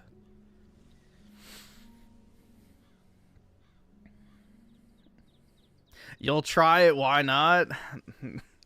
You're a better man than me, Ricardo. I wish you luck, but I don't know if that's going to end well. Be careful, dude. Having the parabolic success, and like the Y-Files guy was talking about, he even had a wife that was the breadwinner the whole time, so he... I'm so frustrated, and I really wish that I was viewed as a human being to females, and I cannot get past that. And I know that there are people that are bigger than me that watch me. I read, loud and clear, I get it. I know. I know that bigger creators can't do what I do. I know they can't go live the way I go live. I know they don't have the endurance that I have, and I know that they don't have the stamina that I have. They all get women. The stamina. And yes, to a world of imposters, my realness exposes them. But that's it, man. He's just too real, guys. He's too real. Oh my, dude, what is this cope? Just give me a chance. Ricardo, you could make a very nice, normal lady out there very happy. You don't have to settle for some borderline, you know, schizophrenic, whatever. I don't even know, bro. Don't sell yourself short, bro. There's a nice lady just waiting out there to meet you in the Colonel. Don't give up hope, bro. And don't sell yourself short. You make good money, you have a good job, you got, you know, for the most part, your shit together, so. All right, awesome. Thanks, nigga. All right. You got this, man.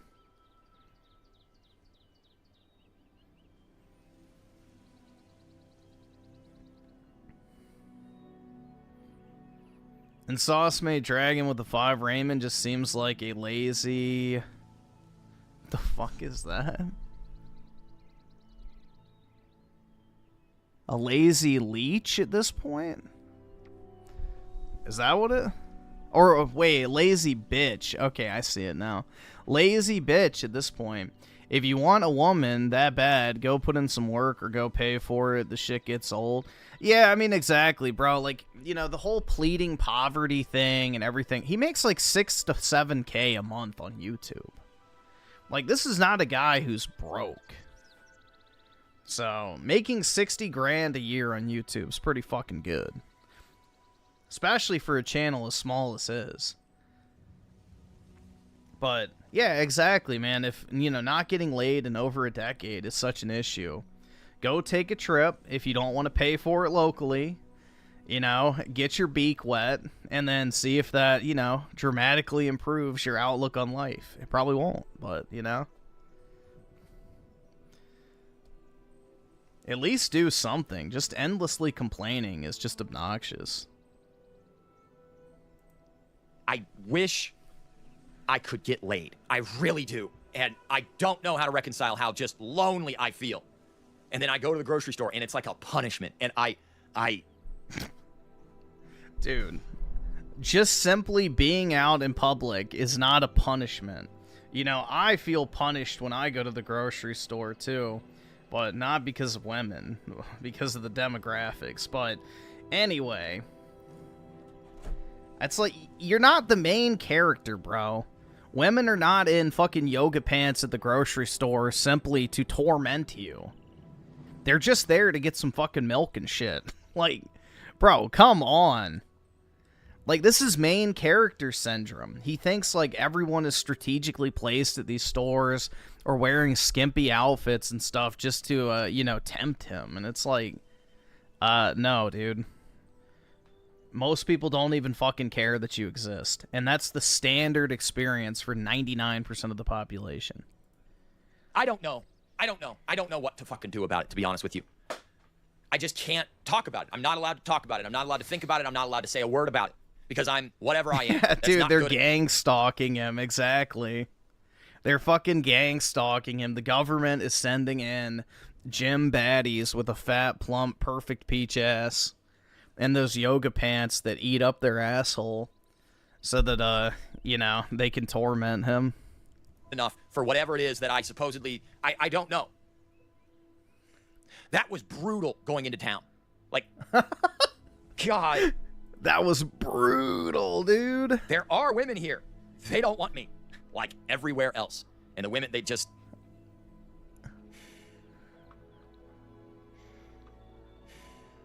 And I don't know why I'm doing this. I don't think I'm going to... There's... I'm sitting here at 9:40 in the morning thinking, you know, do I just go live and go live for the rest of the day? Would people show up to that? Would they want to watch that? Would I find something to talk about? I don't know. But then there's also the very real fact that, like, I need some downtime, too. And I need to clean up because, you know, I was so adrenalized and crazy last night after that stream. Not because of Spiro. Spiro was great. He's fantastic. I talked all over him, apparently, according to the comment section, because of course I fucking did. Of course you're going to say that. Can't do anything right for you people. Uh-oh. Oh, my God. There was one. The Whiterun music. I'm going to pull it up. I'm going to pull it up because, quite frankly, it made me insane. Can't do anything right for people. And there's, like, no Like, okay, I understand my dad is a relentlessly positive voice in my life. I'm not making a comment about that. Look at this. Hold on. This shit. I've never heard this person in my comments ever before in my life. Never seen this person ever. I don't think they're real. I have watched your content more than any other content creator on this platform for the last 6 months. When you realize, we all float down here. When you realize there is a radical difference between nonconformist and contrarian, and act accordingly, your life will improve dramatically. Your life will improve dramatically. Oh my god. Dude, what woman wouldn't just want to bounce on it right now, guys? Dramatically. I got him.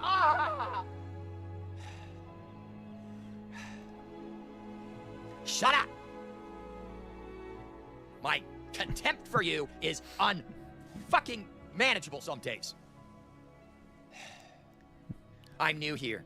Yeah, exactly, bro. Women have already whipped out the vibrator at this point. You know, they can't even control themselves. I see that many of you accuse him of being a narcissist and rude to supporters. Has he addressed any of these allegations? Yes, I am a narcissist. That's why I do a YouTube channel. And by the way, women love narcissists. Every woman's ex is a narcissist. Every single woman on the planet Earth dates narcissists. So I should be swimming in poontang right now if I'm such a narcissist.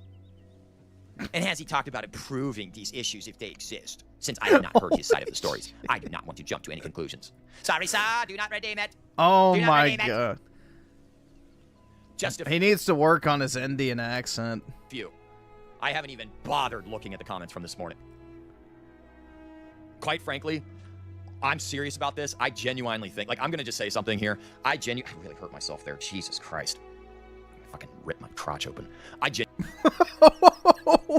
Whoa! He's got a boner! He ripped his...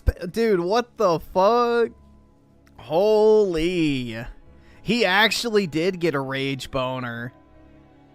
Oh my god, man. That's wild. Genuinely think this. I honestly think that if I had an active sex life with somebody that was enthusiastic about it and hot, and I'm not even saying, like, your definition of hot is different. Yeah, dude, if I had an enthusiastic sex life with a hot chick, 20,000 square foot mansion, $1 million a year, you know, life would be great. Than my definition of hot. Kamikaze style hot. Like, just... manic Kamikaze style hot. What the fuck does that even mean? Pixie, goth, just... The manic pixie. Holy fuck, man. Skinny. Just don't be fat. That's what I want. I swear. If I was fucking somebody regularly, a lot of this angst and a lot of this fucking cringe would be gone. Okay? I'm not kidding. I'm uploading this. I don't care. I'm going to upload this. I don't care. I'm trapped in here all day with the rain. I'm going to upload this and I'm just going to publish it. If they don't monetize it, fine. I'm fucking appealing. I'm not making enough money. The sip, bruh. He wants that girl from Scott Pilgrim. Yeah, no thank you, but to each their own. Making nothing on this channel anyway. Be authentically yourself. You say, we love that. We love seeing that about you. Well, I'm not doing well. I really need somebody to enter my life. Like, I'm really starting to get to the point where it's like, I realize that's what I'm missing. Like, going to the grocery store. Oh my god, man. On a Saturday morning should not cause me a doom depression spiral, and it does. Like, that's not normal healthy behavior. And even the guy in the Y-Files, he was talking about how he was too smart for therapy, and he had to write this AI therapist, and he said something about avoidant behavior or avoidance, loss aversion. Loss aversion. He has loss aversion. Yes, obviously I have loss aversion. Yes, obviously I have anxiety. Yes, obviously I'm insecure about myself. Yes, obviously I have fucking major self-esteem issues. You know. Hold on, we gotta do it. Let me see.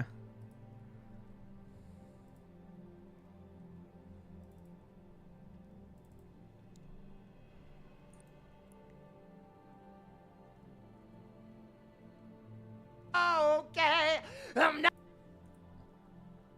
I don't want to make it. I just want to.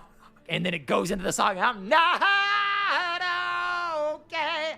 I'm not okay. I'm not okay. You wear me out.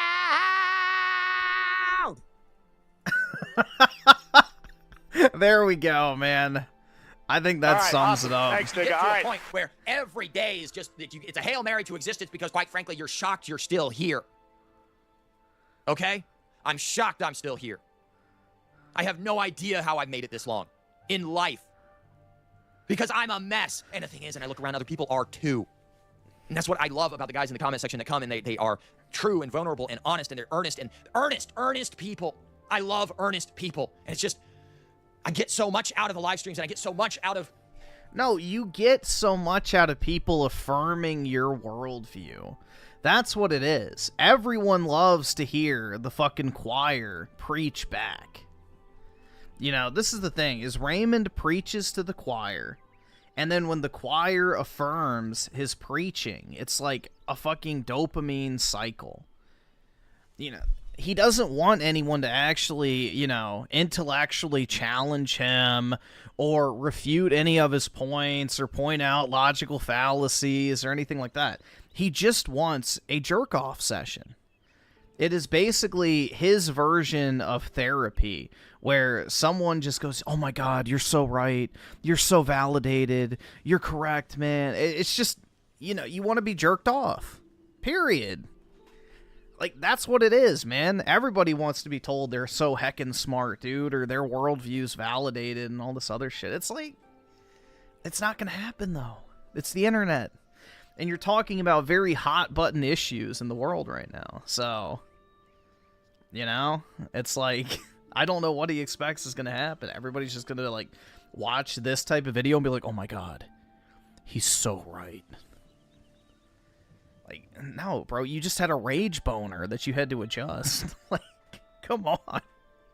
If you don't, like, again, think from a strategic standpoint.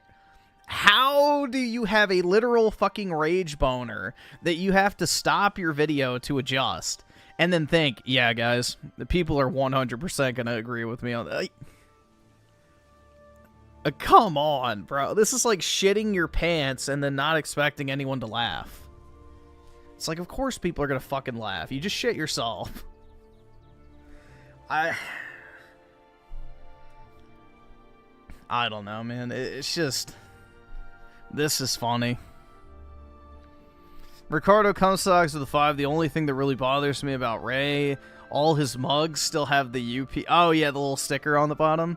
How does that not get lost in the dishwasher? Why not pick it off? Because I think it's like a thing that he does to like try and spite the chat because people complained about it. So he just leaves them on because it irritates people like you, so... That's the thing. He does it intentionally, I think, to spite people. But, I don't know. You figure it would come off, though. Maybe it's just one of those stickers that's, like, fused on. Seeing the guys support each other and that sort of thing, it's like, why can't anybody of us have women? Like, why is that the thing that makes me... That just is that... That's the thing I'm so hung up on. I'm wasting my life, and I so desperately want to be living. And it's like... Can I just... Please. But what are you doing to live? Like, this is the thing, bro. You so desperately want to be living. Well, why aren't you out, like, traveling or, you know, going to different areas or going out in public? You said that going to fucking the grocery store was brutal. Like, he thinks, honestly, that a woman simply having sex with him is going to unlock his entire reality. That's not going to happen, dude. Just because you put your dick in a vag doesn't mean that all of a sudden everything in your life is going to go right. That's like just next level delusion. Like, that's crazy, bro. Just simply getting laid is not going to unlock, you know, the life that you're not living. Something work out. Because this is not location. They're here. They were just at Meyer this morning, and it's like painful to be around them. Because it's not all heifers. They're good-looking women. Yeah, dude, he probably... Dude, there is like a type of guy. I don't know if Raymond fits the bill. But there are like these incel types that go to a gay bar just to experience what it's like to be hit on. Even though they're not gay, which you could argue, you know, maybe that's not the case. But supposedly straight guys will go to gay bars to experience what it's like to be, you know, lusted over. Like, bro, that's an entirely new level of it's over if that's actually the fucking case. Like, that's insane, bro. Like, I feel like there's probably some latent homosexuality in that. But yeah, apparently that's the thing that you know, the incel types try is they go to gay bars to experience what it's like to be hit on. It's like, holy fuck, dude. Holy fuck. Like, yeah, at that point, bro, you have definitely considered fucking like some twinkish guy or something. Like, you gotta have some gay inclinations, but that's wild, bro. Whatever. I'm actually surprised I'm not did stroke out during that. Doesn't matter. I said this was gonna be a long one. It's 18 minutes. I don't know. I'm just gonna upload this and see what happens. I have no idea what to name this. I have no clue. I have no clue. Whatever. Nobody watches the whole thing anyway. If you actually did, by a miracle, watch the whole thing, let me know. Say,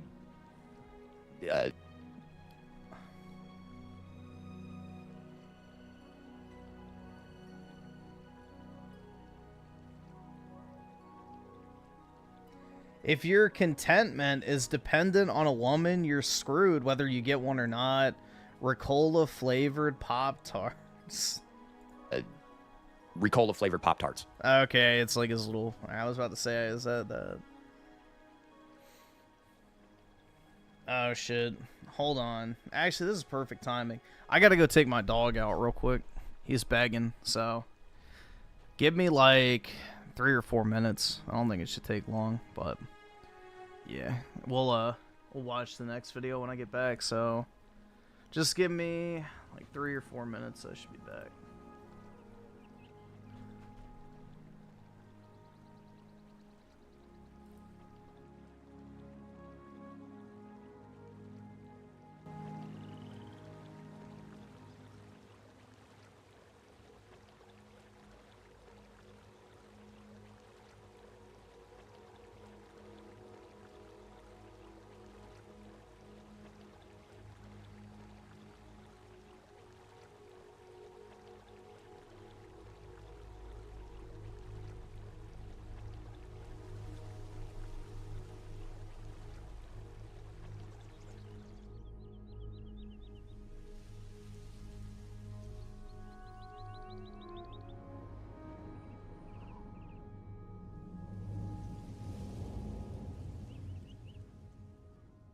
You shut the fuck! Don't you fucking tell me to my face to shut the fuck up!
Alright, I'm back. I hear we have some people, who are unenthusiastic about, you know, fighting on behalf of our greatest ally, so I've come with some, let's just say, incentives.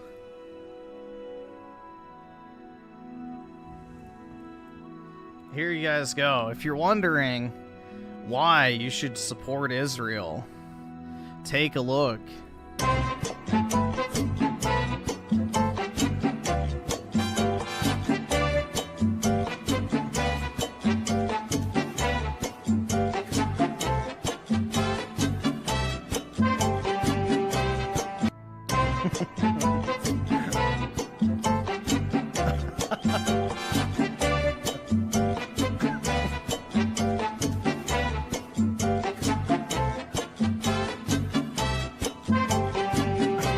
Yeah. Whoa, buddy, indeed. But as you can see from this fine specimen right here, the Star of David prominently displayed. So, in case you're wondering the reason why the United States is Israel's greatest ally, look no further. The Khazar milkers are unmatched. Truly the greatest strategic asset that another country could offer.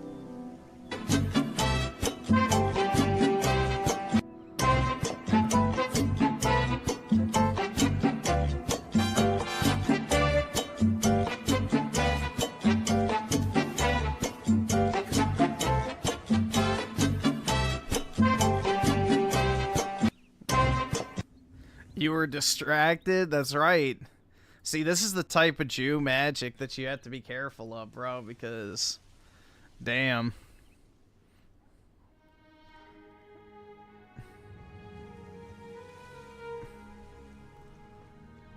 Looks AI generated. Maybe so, but... I don't know if Indians are capable of making something like that. I don't think Indians are capable of making that.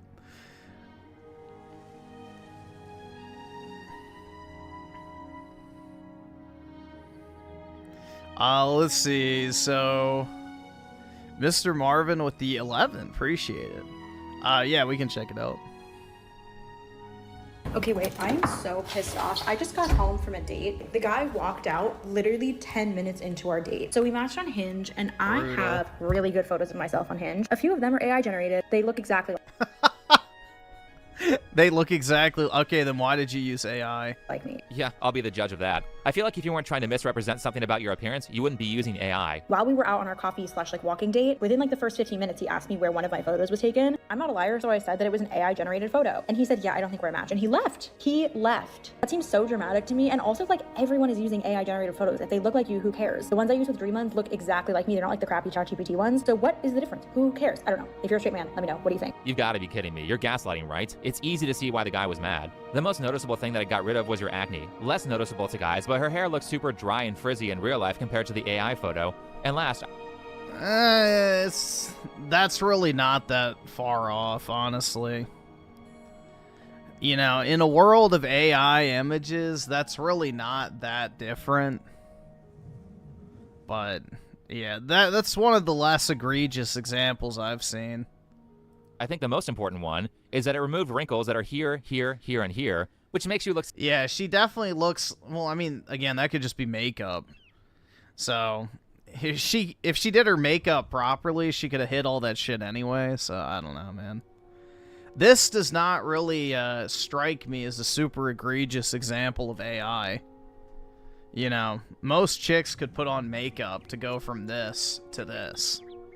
Several years younger than you actually are. But you know what? Good. I love the idea of women using AI photos on dating apps, because the more you look more feminine than that? Well, put on a dress and I'll be the fucking judge of that, bitch.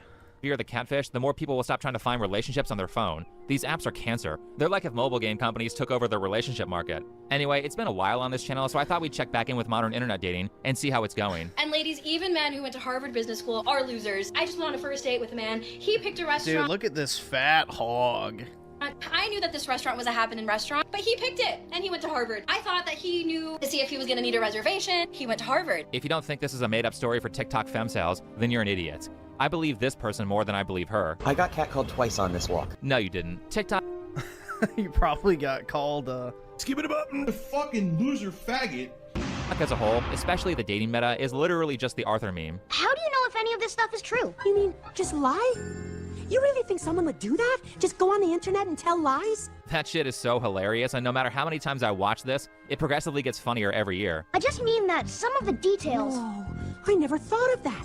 This is terrible. What if none of it's true? What if they're all lying? How would we ever know? If they only knew how many social media influencers would base their entire careers off of telling incredibly obvious lies that people are too stupid to recognize. I mean, how many men are taking dating advice on women from guys who are obviously in the closet, and how many women are taking pointers from other women who are obviously prostitutes? I can't believe we still have women saying shit like this after relationship guru the Wizard Liz got cheated on by a Pokimane simp. My husband loves me for simply existing. How do you and your husband split finances? We don't. This is not a two-way street. This is a one-way street. His money is our money, and my money is my money. And I just think now, like, people are like, oh, that's gold digging, or that's something. No, it's not. Okay, then I'm digging. Yeah, for okay. gold. Holy shit, this chick is married. Well, ultimately, I blame the man in this situation because as bad as all the catfishing and TikTok advice is, it's not nearly as problematic as the people who willingly choose the wrong partners. Nah, she's Indian. Despite everyone trying to warn them. However, it is entertaining to watch them double down publicly, especially if I don't like them, so let's talk about it. The woman you just saw is Jesslyn Singh. She's the wife of an Indian stand-up comedian named Akash, and she has a podcast and a TikTok account where she started cannibalizing the career of her husband for views by openly talking about what a degenerate she is. Sometimes I get so painfully nostalgic for college. So for context, I went to college from 2011 to 2016. I was popping my and living my best life in these white boy frat houses, and I had a roster of guys that I would rotate. So lesson number one of the internet is to keep your mouth shut. Everyone should treat the internet like a police encounter. That is the Indian girl college experience. Getting turned inside out by a bunch of white dudes and then having to settle with an Indian simp post-graduation.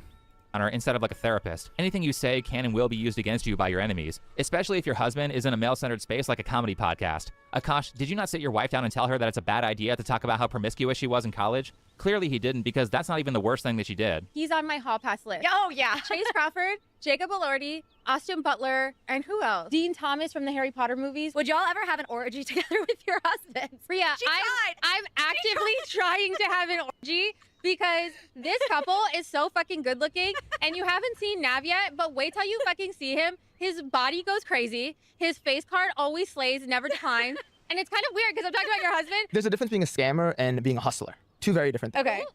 I'm a hustler who scams a little bit. I'm not a scammer who hustles. I'm not gonna lie, that was sexy, and that's why I'm actively trying to have a orgy.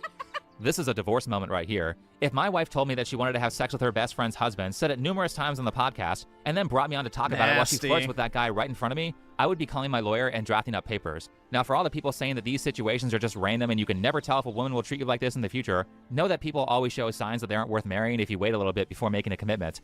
This one was obviously a bad idea. Her and her friend's entire personalities are TikTok. Like, you don't have to justify your presence as, you know, wanting to be in your divine feminine energy and staying at home and not having as much stress. I didn't wish her a happy happy birth month. Nah, happy birth week. Gotta stop. Happy birthday Eve. Today, he didn't wish me happy birthday Happy birthday Eve? Yes! That was like watching a horror film. I mean, everybody makes mistakes, but there comes a point where you have to be honest about your situation and do what's necessary. But of course, they didn't do that, which is why this is entertainment. So Akash and his wife started going viral because of clips like this, and I have to say that this is a no-win situation for these two. They screwed up badly, and the only thing they can do is shut up and wait 2 weeks for everyone to forget about it. Because the reality was that most of Akash's fans didn't know about any of this, and it was just drama YouTubers making fun of them, so they could have just stayed quiet. But instead of being smart and keeping the hate isolated to people who don't even watch them, they decide to do a podcast where Akash looks super uncomfortable the whole time, and yup.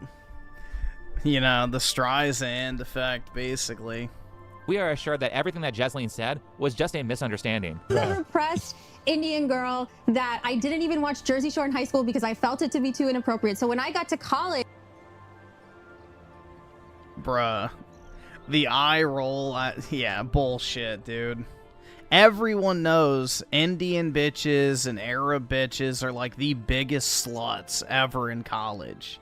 Because they live in super fucking, you know, repressive households under their father. So the second they get any sort of freedom, they go fucking completely wild. And it's the same thing with Catholic chicks, too. they're known for being the biggest whores out there because, you know, they have like a watchful eye on them at all time. And the second they get any sort of freedom, they go fucking crazy. I'm like, oh my God, I can dress however I want. I can do whatever I want. You can have a roster of frat boys. What does a roster mean? So it didn't actually translate to a roster. It just meant like 2 guys I was talking to and flirting with at the same time. That's it. That's all. Yeah. And when you say hooking up, I think people When think you I meant mean hooking up, I just meant making out. Again, like Hooking up means making out, yeah. Bullshit. Like everything I say is so amplified and hyperbolic because it's so like incongruous to who I actually am as a person. Right. So you're saying you're a big old prude. Yeah, literally. Let me just say, as a person who uses Twitter, I don't think saying that you're Indian as an excuse for your behavior is going to make people trust you. But I have IBS. There's no way. Yeah, exactly. I do have IBS. Indian food's never going to beat the allegations. So Jesleen is claiming that she's innocent and was a virgin until she met Akash, but I don't believe her at all. If you listen to both episode 6 and episode 7 of her podcast, it's apparent that she's had sexual contact with multiple men, even saying that being good at oral is a green flag. How would she know how to judge that if she's only been with one person? Best case scenario is that she's trying to misrepresent herself on the lines of technically being a virgin because she didn't have vaginal intercourse. Though I don't believe her on that either, because trying to push your close friends into group sex is not the move of someone who has only had sex with one person. Neither is wearing incredibly revealing clothing on Instagram. So there's no way she didn't understand American cultural norms like the meaning of hooking up as the wife of someone who used to be on a show called Guy Code where they talked about stuff like that. Also, the prostitute philosophy about how a guy should value you just for existing around him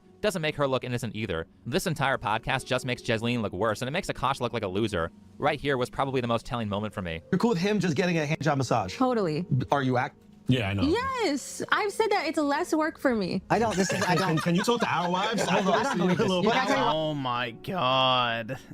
She's like, yeah, having sex with him is like such a bother. Like, just go get jerked off by some like little Asian woman at the massage part. Like, dude, this guy, brutal, man. I don't believe it. You remember Horrible Decisions? Yeah. She was. You guys were like, dude, I think your girl will be down. We should keep saying how pretty Wheezy is. And I was like, even then, I was like, no, the fuck. She's all talk. She's all bluster. That's why I haven't tested the hand A job. paper tiger. She's our dog. She's a yapping little dog behind a fence. I'm guessing she thinks that this is like a 4D chess move to cover up for the fact that she wants to cheat. She's only saying it's okay for him to do it. Yeah, exactly. Women only say it's okay to cheat if they already have.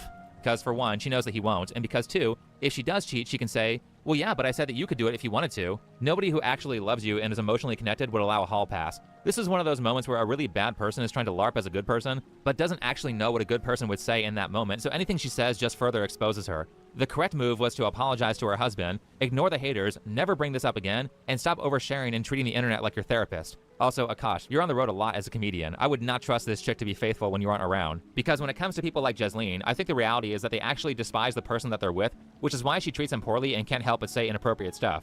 I think a part of the gaslight from Akash on this is that Jesleen, like, slept on the floor with him one time when he was broke, but also they broke up when he was broke, and she mysteriously got back together with him right around the time that he started making money again, which is suspicious considering all the gold digger ideology that comes out of her mouth.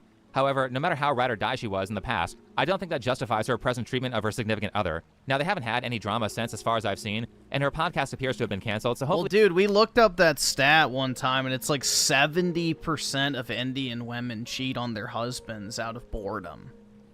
70%. And those are the ones that admit it. So, yeah.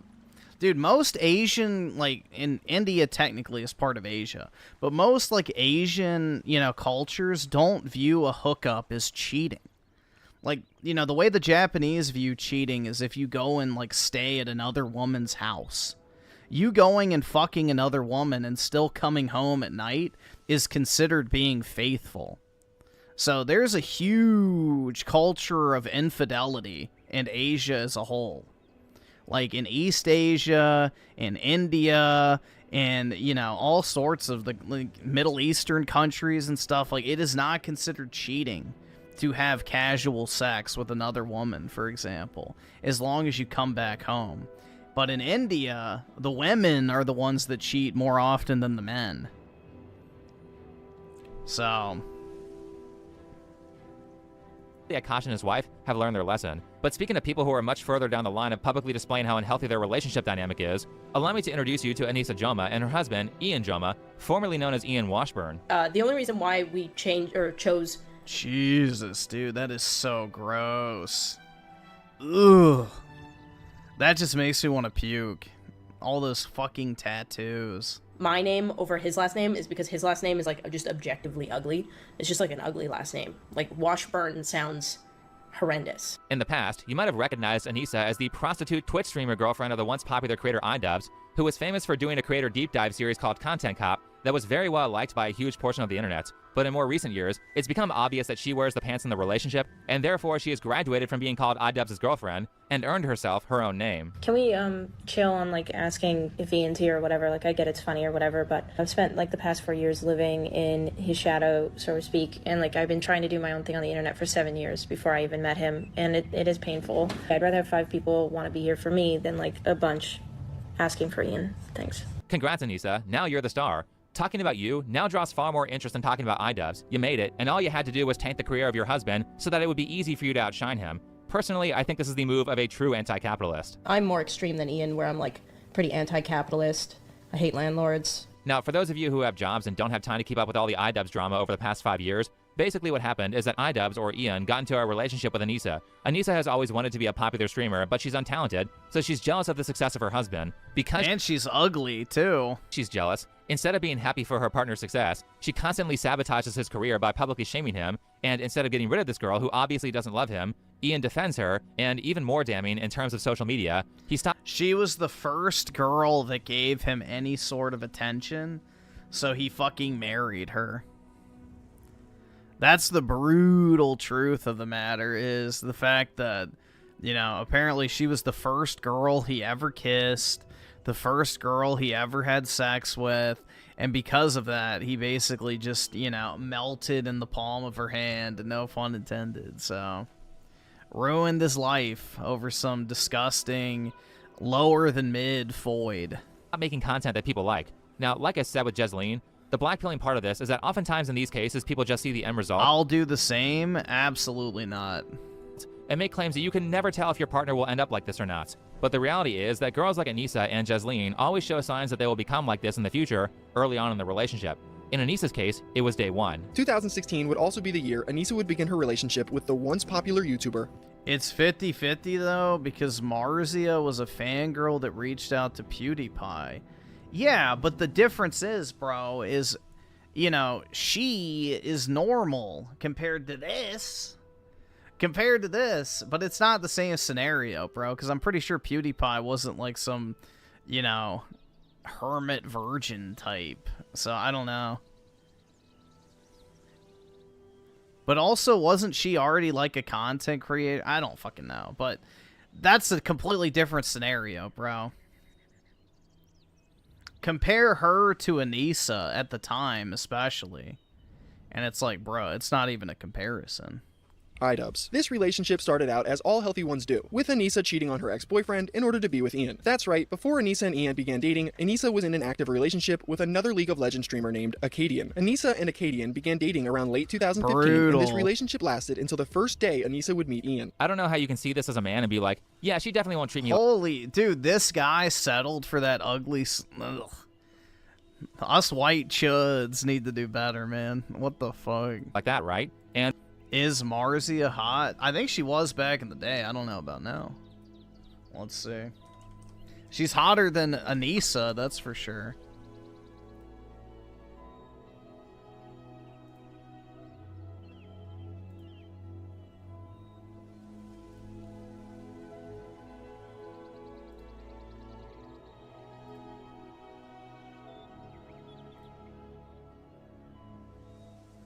Dude, every single picture is okay, fuck it. I'm not pulling up a picture because every single one of them is like 140p. You can look her up on Google. There you go. When I say this, understand that Anissa... But yeah, compared to fucking, you know, Anissa, she's like a model. Like, come on, bro. Like... started treating Ian like shit very early on. They got together in 2016, and in 2017... Like, think about it this way, you know, she had kids with PewDiePie. Anissa's on record saying that Ian should never reproduce because of his genes.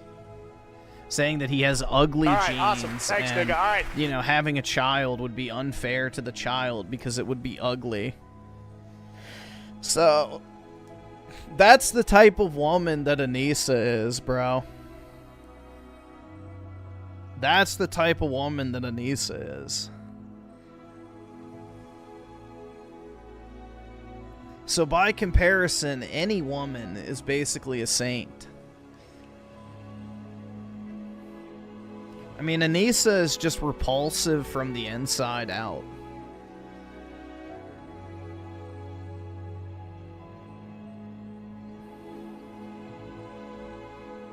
Slick Rick with the 5, sex isn't a big deal like society makes it out to be. Studies that say not getting any for years equals 10 cigs a day is nonsense. Ray is groomed. Yeah, exactly, bro. Exactly. I guess I'm a pack-a-day smoker at this point because, you know, I'm terminally unlaid. But yeah, it's just fucking retarded. It's all a psyop to get men to spend a shit ton of money on women. That's what powers the economy.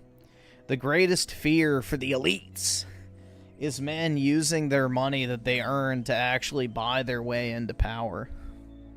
So, they want you to keep shelling out all of your money for consumer goods and experiences instead of actually investing and growing your personal wealth, because then they can't amass it themselves. Because when you spend your money at a chain restaurant or on jewelry or on a vacation or whatever, you're taking your hard-earned money and putting it in their pockets.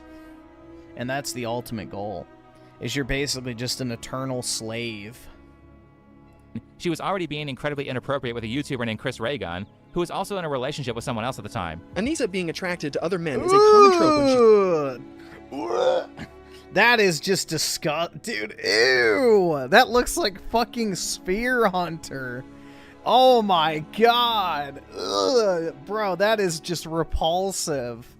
That is absolutely fucking repulsive. In a relationship. Another man Anissa had a crush on around this time was named Chris Raygun. Anissa would also show her romantic interest on Chris on Twitter, where she tweeted out a shirtless photo of him with the caption full of thirsting and squirt emojis. You know, personally, I think it's inappropriate to publicly post about your celebrity crushes when you're in a relationship, but I can look past that because it's like a fantasy. However, in Anissa's case, her celebrity crush that she How big of a channel is Chris Raygun?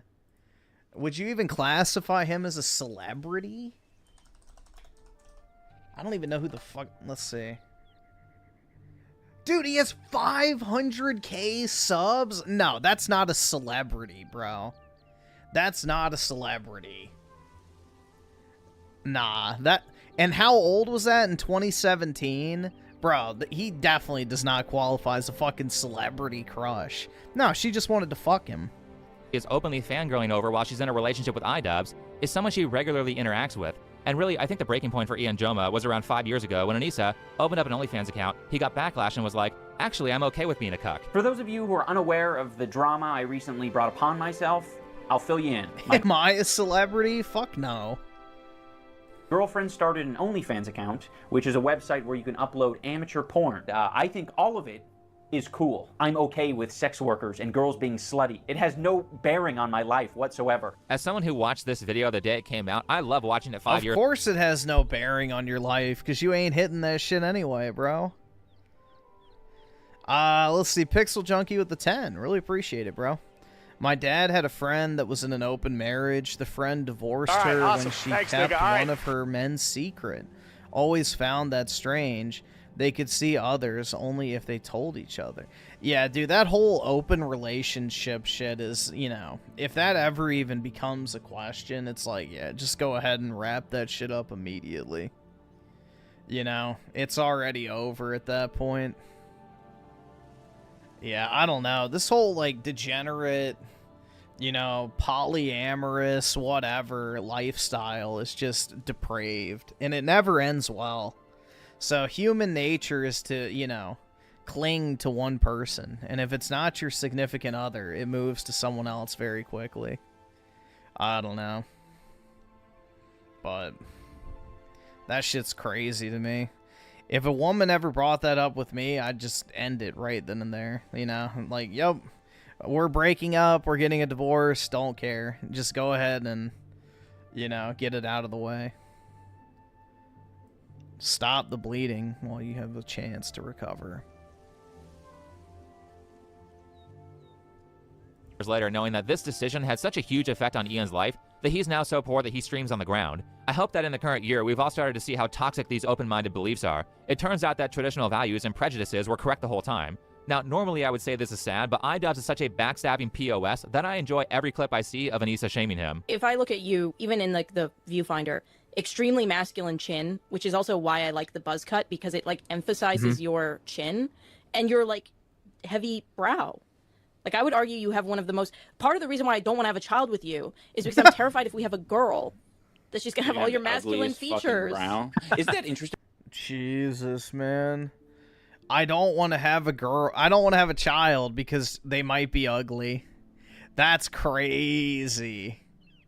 Absolutely crazy, man. I think about that a lot. Yeah, I have never met somebody who has such an eagle face. Like, you have a very strong brow, which is very attractive on men. To be honest, there's a lot of attractive women that have that as well, like Kristen Stewart. Yeah. But combined with me, I think the combination would be bad for a woman. I think you're tripping. I don't know. Holy shit, never in my best dreams would I have imagined a clip as great as iDubbbz looking like you should just let Hassan impregnate me instead, Ian. Come on.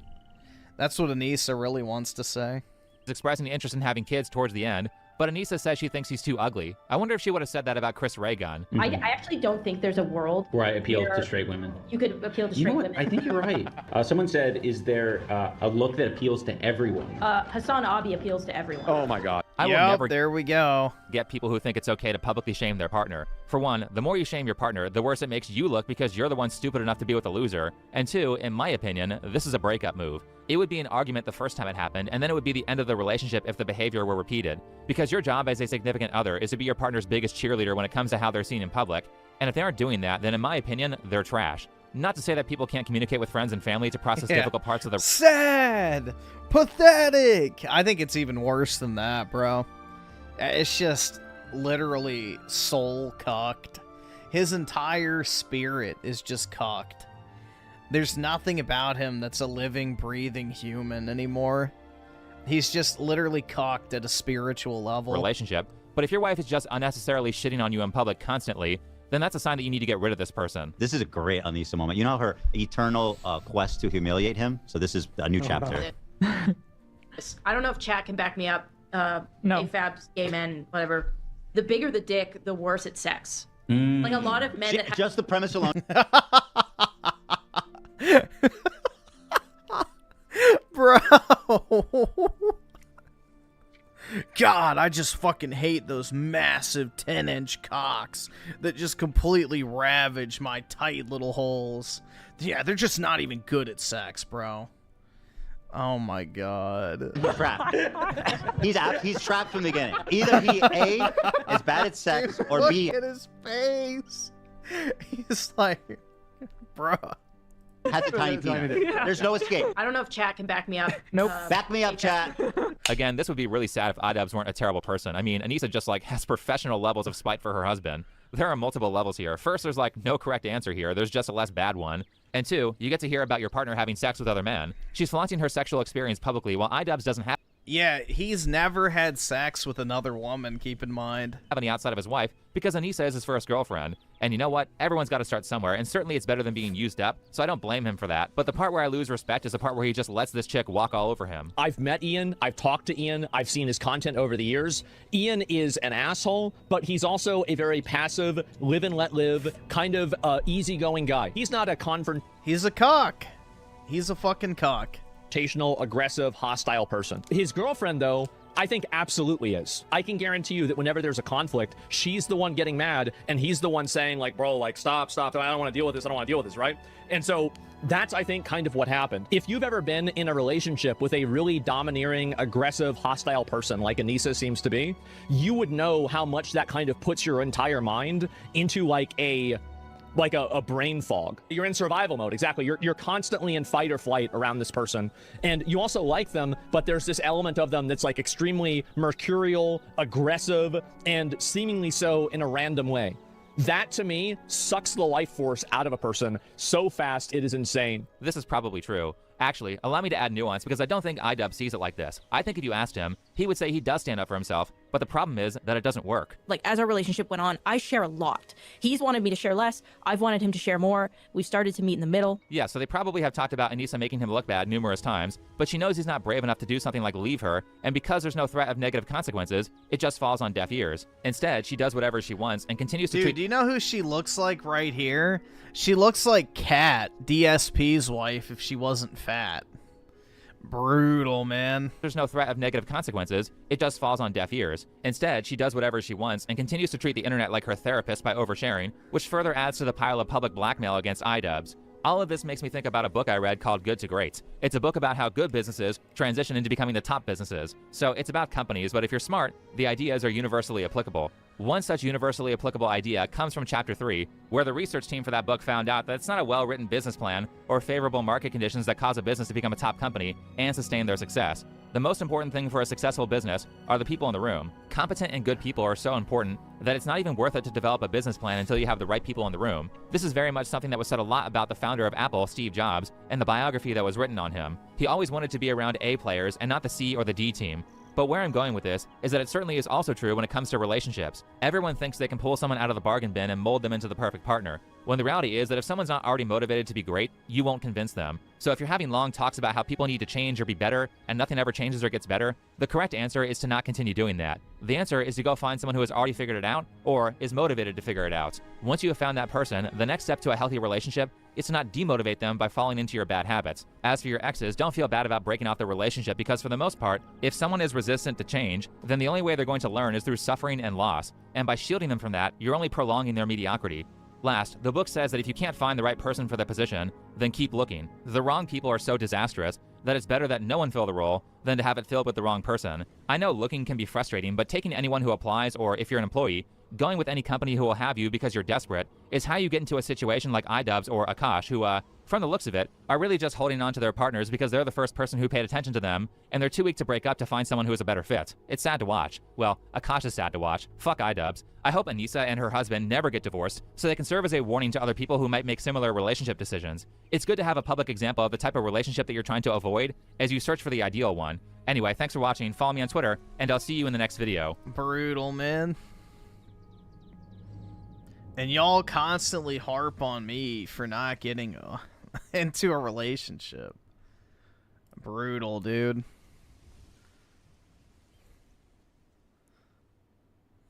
Is this what you want for me? You must suffer? I know, that's the thing. It's like you want me to, you know, be damned to be, you know, tortured by a Foid until the end of time. Alright, we'll see. I'm guessing we should be fine, but if it gets flagged because it's South Park, then I'll have to change it, but speed it up so it doesn't flag it as easily. Okay, so originally this video was supposed to be all about your guys' hot takes on South Park. My plan was to read like 6 or 7 of them and just decide whether I agree with them and kind of expand on the points that people are making. But when I started writing for the very first hot take, I immediately realized that this is going to require an entire video of its own because I had like 8 pages written already. So I decided I'm going to postpone that hot takes video for a little bit. You want to be in a relationship with a guy? No. I don't really want to be in a relationship at all, bro. So, neither.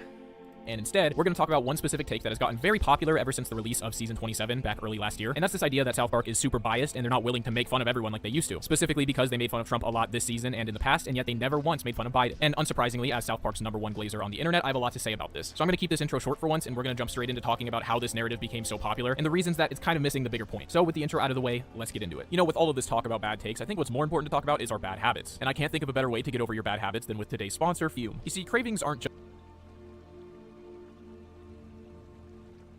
Oh, is this that... Yeah, the fucking... Fume has actually helped a lot in breaking that little Fanook stick that you smoke on both sides anymore began to spread over the course of 2025. The basis of this argument comes from the fact that seasons 27 and 28 were heavily focused on making fun of Donald Trump. And yet during the Biden... And not even just those seasons, but many others before that too, but you know. Administration, they never made fun of him a single time. In fact, the only time Biden was featured during his presidency was a picture of him on the wall of QAnon supporters in the vaccination special. And on the surface, I could see how this argument might be compelling. It is objectively true that they never made fun of Biden during his presidency, but made fun of Trump in pretty... Okay, there's the end of the video right there. South Park never made fun of Biden. All right, there you go. 2 minutes and 36 seconds in. That's objectively true. Wowie zowie. I'm glad we settled that already in the first 2 minutes. Pretty much every episode of this new season. So that must mean that they're not willing to make fun of everyone and everything anymore. They're clearly letting their own biases affect how they make the show, right? I saw this take. Think before you sleep. Simped over Brittany Venti. Yeah, I don't get the appeal of her at all, but you know. Anyway, I'm not going to get into why. You could probably take a guess, but, you know. All over the internet throughout the new season, and I must admit with the utmost shame that I even got into it with some people on Twitter trying to argue this. Somehow I even got into an argument with being Joey Salads, of all people. I don't know what kind of timeline we're living in. What's up, guys? I'm Joey Salads. We're going to be doing the Islam versus Christianity, terrorism, social experiment. And the first point I want to bring up before we get into my real arguments is the fact that the Biden administration occurred in a time when the show made less content than they ever had before. They were dealing with pandemic shutdowns, crazy lawsuits, and negotiations with other streaming services. So over the course of those 4 years, they only released 20 individual episodes of South Park. Compare that to 2016 to 2019, where they released 40 individual episodes. And just to be fair, about 8 of those episodes were specials that were double the length of a normal episode, but even if we count each of those episodes as 2, we only get a total of 28 normal length episodes. And in 2024, they only released 1 single special. There wasn't even a season that year, which ironically they claim was because they didn't want to talk about the election, but in hindsight, it seems pretty obvious that this had more to do with their ongoing contract negotiations and lawsuits that would continue to escalate and even delay the release of season 27. So in terms of the amount of South Park content during that time period, there was significantly less than what we usually see out of the show. So I just wanted to mention that before we got into the bigger points. Now, in my opinion, the biggest issue with this narrative is that, in general, the people who believe this don't really understand how Matt and Trey approach their satire. South Park, in its purest form, is counterculture. There's a Hot Ones interview with Rob McElhenney from Always Sunny in which he talks about how satire is inherently counterculture, because if it weren't, it would just be culture, and culture is taken at face value, therefore it would no longer be satire. And I think this is where the disconnect lies between what people think South Park is versus what it actually is. The show being counterculture means that their goal is to make fun of the current culture. And the simple answer as to why they never made fun of Biden is that Biden never had a large part in American culture. Like, right now, I want you— No, dude, Biden was the most voted for president of all time. What are you talking about? Joe Biden got the most votes ever, dude. He's literally the most popular president of all time. What are you talking about? The most votes ever. Like, to say that Biden wasn't culturally relevant is the biggest fucking cope ever. That motherfucker was made fun of relentlessly for his entire fucking 4-year tenure as a point of ridicule. He was a walking fucking corpse. Like, that is an insane fucking cope. To genuinely think back to that time and try to remember a single culturally relevant thing that Biden ever actually did during his presidency. He got the most votes ever, dude. What do you mean? He's even more popular than Barack. Personally, the only things I can remember were like some of the memes of him stumbling over his words because he was old and demented, but other than that, Biden was probably the least culturally relevant president we've had in the last half a century at least. He was essentially just a placeholder. His whole campaign was just the fact that he wasn't Donald Trump. And when he took office, that's pretty much all he ever was. He was just not Donald Trump. And even with this being the case, you could still argue that, assuming everything else in the country was normal, just being the president is enough to be culturally relevant. Except, of course, the fact that some of the most culturally significant events of our entire generation were happening simultaneously. Again, just stop and think for a moment. What could have possibly been happening in the time frame of late 2020 to early 2023? I'll give you a second to think. If you said literally the entire world shut down for like 1.5 years, that would be the correct answer. Which is why, only a week before he was elected, they released the pandemic special, an hour-long special all about everything going on with the pandemic. Then 5 months later, they released the second part, called the vaccination special, focused on the recently released vaccines and all of the politics surrounding that. Then later that same year, in 2021, they'd release another 2 specials all about COVID. And throughout all these specials, they're making fun— Okay, and why was Biden not mentioned in any of them? of plenty of people and ideas that are associated with the left: vaccines, social distancing, masks, police brutality, the government acting controlling, Dr. Fauci. And of course, they also made fun of plenty of people and ideas associated with the right: anti-vaxxers, QAnon, white people victimizing themselves, and plenty more. And once the COVID stuff started to die out, they moved on to other topics for season 25, things like the insane prices in the housing market, the Russia conflict, and of course the 2 specials all about their insane lawsuit and controversy with Paramount and other streaming services. Then season 26 tackled topics like Kanye's theories about Hollywood, Prince Harry and Meghan Markle, AI, and Matt and Trey's experience buying and renovating Casa Bonita. Then for the remainder of 2023 and 24, we only got 3 Paramount specials which criticize things like OnlyFans, Ozempic, and the woke performative nature of the gender and race swapping characters in Disney movies. And my point in bringing all this up is to say that all of this stuff was way more prominent in the culture. Yeah, honestly, I agree. I think South Park did get woke as fuck. It's yet another example of, you know, another company slash group of creatives that made it their mission to ensure that someone like Donald Trump could never be elected again. Because that was definitely the, you know, prominent viewpoint among, you know, the Hollywood media types. So Like, you can't tell me that you have 6 whole-ass seasons making fun of Trump, but not one mention of Biden, ever, and say, oh yeah, well that's unbiased, dude. They never made fun of Obama, either. Like, there was one episode where they made fun of Obama, and it was the Disney Star Wars one. And they didn't even make fun of him. He was supposed to be, like, the savior at the end. Like, he was, like, the good guy, basically. So, one episode making fun of Obama. Again, maybe it was just a coincidence, guys. Just a little coincidence. I don't know. But call me a conspiracy theorist if you will, but... than Biden ever was. And they did what they've always done with these topics and criticize people on both sides. Like, sure, they never Yup, they didn't touch BLM. You want to talk about counterculture? Fucking BLM would have been the ultimate thing to shit on. Specifically made fun of Biden, but they made fun of plenty of things associated with the left that were culturally relevant at the time. They just never made fun of Biden himself because he was never a representative of the culture. And the difference, right? What about Obama? Let's extend it. Let's extend this narrative. All right, so sure, let's say that they just didn't mention Biden. Well, what about Obama? How many times was he made fun of on this particular show? Now is that the culture is in a very unique place. The Trump administration is doing a lot of things that are completely unprecedented, things we've never seen from an administration before. And because of that, the largest part of our culture at the moment is whatever Trump is doing. Unfortunately, nothing is more culturally relevant than Donald Trump right now. And while there are still significant things they covered, like generative AI and gambling, nothing quite matches Trump. I mean, Trump is essentially the exact opposite of Biden in terms of cultural relevance. Where Biden just kind of sat back in the shadows and did nothing of relevance, Trump is actively doing stuff we've never seen almost every day. When Biden was in office, all of these other cultural moments were way more relevant than him struggling to give a speech or falling off a bike. And you have to remember, this is all coming from someone who wasn't a fan of how every episode this season focused so heavily on Trump. I routinely complained about the fact that they exhausted the Trump stuff pretty early on, so it's not like I'm defending this because I love the fact that they made fun of Trump so much. It just bothers me to see people saying that South Park has changed now, that they don't make fun of both sides anymore, when in reality they're just doing exactly what they've always done. I mean, you can go back and watch old seasons of the show and kind of judge what the cultural landscape at the time looked like purely from what people they're making fun of the most at the time. For example, the early seasons of the show were far more focused on making fun of the more conservative, puritanical views that dominated the culture in the late 90s and early 2000s. Then in the mid-2010s, the show spent an entire season making fun of woke politics and PC culture. They even created a character specifically for the purpose of making fun of these topics. The show has always made fun of the culture, and when the popular culture is particularly extreme about something, like it was during the conservative late 90s, the SJW era early to mid-2010s, or the current culture surrounding the presidency, the show gets just as extreme in response. Another thing that became pretty obvious to me when I started seeing this opinion come up more and more is that most of these people either don't watch the show very often or are forgetting about a very important trait of Matt and Trey. And if you're a fan of the show, or even just watch my videos on the show, you're probably aware of the fact that there is nothing that Matt and Trey hate more than censorship. Like, people have always had this idea that Matt and Trey don't actually care about anything and just like to act like they're better than everyone else, which I made a whole video about why that's dumb already, but all the things they've done to advocate for freedom of speech alone are enough to disprove that statement. And right before this new season began, there was a lot of controversy with this administration and what many consider to be their attempts to censor comedians making fun of the president. Now, my opinion on this doesn't really matter. If you want to hear it, I've talked about it in several of the videos I made on this season, but in this case, what matters is that Matt and Trey saw this as the president himself censoring comedians because he didn't like what they had to say. And unsurprisingly, they didn't like that. So it's not surprising at all that Matt and Trey targeted this administration so heavily, especially considering there were several more instances of this perceived censorship happening throughout the course of the season. Again, if you're a fan of South Park, you know that some of their most brutal parodies of people and events have come as a direct result of Matt and Trey trying to stand up to censorship. And this is no exception. They're so noble, man. They're so noble. Yeah, they want to stand up against censorship, but shill the fucking administrations that push it heavier than anyone else. Okay, yeah. Just a coincidence, I'm sure, man. They just don't like that type of censorship. They're perfectly okay with it when it goes the other way.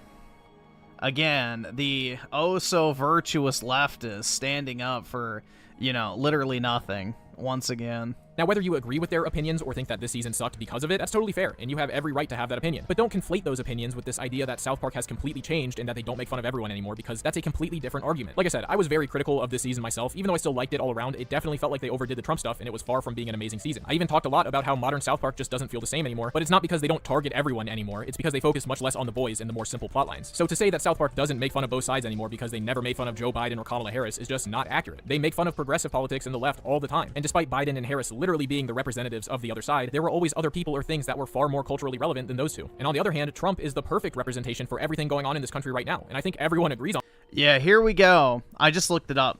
Barack Obama has appeared in a small number of South Park episodes, primarily in a brief or non-speaking capacity. So they only found, AI only found what? 3 episodes. 8 years of Obama, huh? Only 3 episodes. Like, again, one time it's a coincidence. But you're telling me in 8 fucking years at the height of the show, they only put 3 mentions of Obama in it? And none of them were actually critical of him? Interesting. But I'm sure it's just another coincidence, man. Another simple little coinky-dink. But Obama, I guess, wasn't culturally relevant either, guys. So I guess it makes sense, right? On that, whether they love him or hate him. If you love everything going on in this country, it's because it was less political. Dude, are you fucking kidding me? They had George Bush and Dick Cheney and all sorts of other characters in fucking South Park back in the day. George Bush was in the fucking show all the time. So... because Donald Trump made America great again. And if you hate everything going on in this country, it's because Donald Trump ruined America. And the funny thing is, I think that the people who believe this narrative believe it for the same reason as the people who believe the South Park made it cool to not care thing. Now, this is just my own theory and opinion, but I've probably read more South Park opinions than Matt and Trey themselves at this point, and I tend to notice when there are obvious patterns. So in general, when someone criticizes South Park for making it cool to not care, that usually means that they were offended by the show at some point and don't want to outright admit it, so instead they just write the show off for turning an entire generation of kids into nihilists. Specifically, this narrative usually comes from the more progressive woke people, because they know they can't just write off the show as right-wing propaganda, because it's not, so they have to look for a different reason to discredit it and get their side to jump on the hate train. And on the other hand, the people that are saying the show doesn't make fun of everyone anymore are basically doing the same thing. They just don't like that the show is making fun of them now, and instead of just admitting that, it's a lot easier to write the show off completely by saying it's woke and biased. And obviously, now, what I think happened, what I think personally happened, is they resent the fact that people like Cartman. Like, this is the thing. And it's something I've noticed, especially in the later seasons. I haven't watched South Park in like 5 or 6 years, because I kind of lost interest in it. But towards the end, you could really tell that they were doing the whole humiliation ritual with Cartman to, like, try and own the Chuds. You know what I'm saying? Like, I think they really resented the fact that people unironically agreed with Cartman. I think that's part of what it was. They resented the fact that the audience, you know, sided with Cartman, viewed him as morally correct and all this other shit, because he's supposed to be the, you know, oh my god, how can someone like this exist in society type of character. You're supposed to roll your eyes at him. And I think they resent the fact that he is the most popular character, not because of how stupid and over the top he is, but because of how, you know, people genuinely think he's right. And I think that's irritated them. And I think that was one of the things that, you know, incurred this change in the show, is because too many people were, you know, saying that Cartman was taking the morally correct stance, which in a lot of cases he was. So...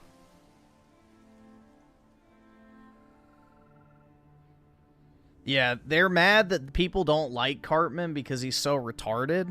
They're mad that people like Cartman because he's right. And that's the thing with leftists, bro, is whenever they try to write a villain, he ends up becoming the hero. So it's another example of Hollywood, unironically, you know, making the villain, quote-unquote, more relatable than the so-called good guys.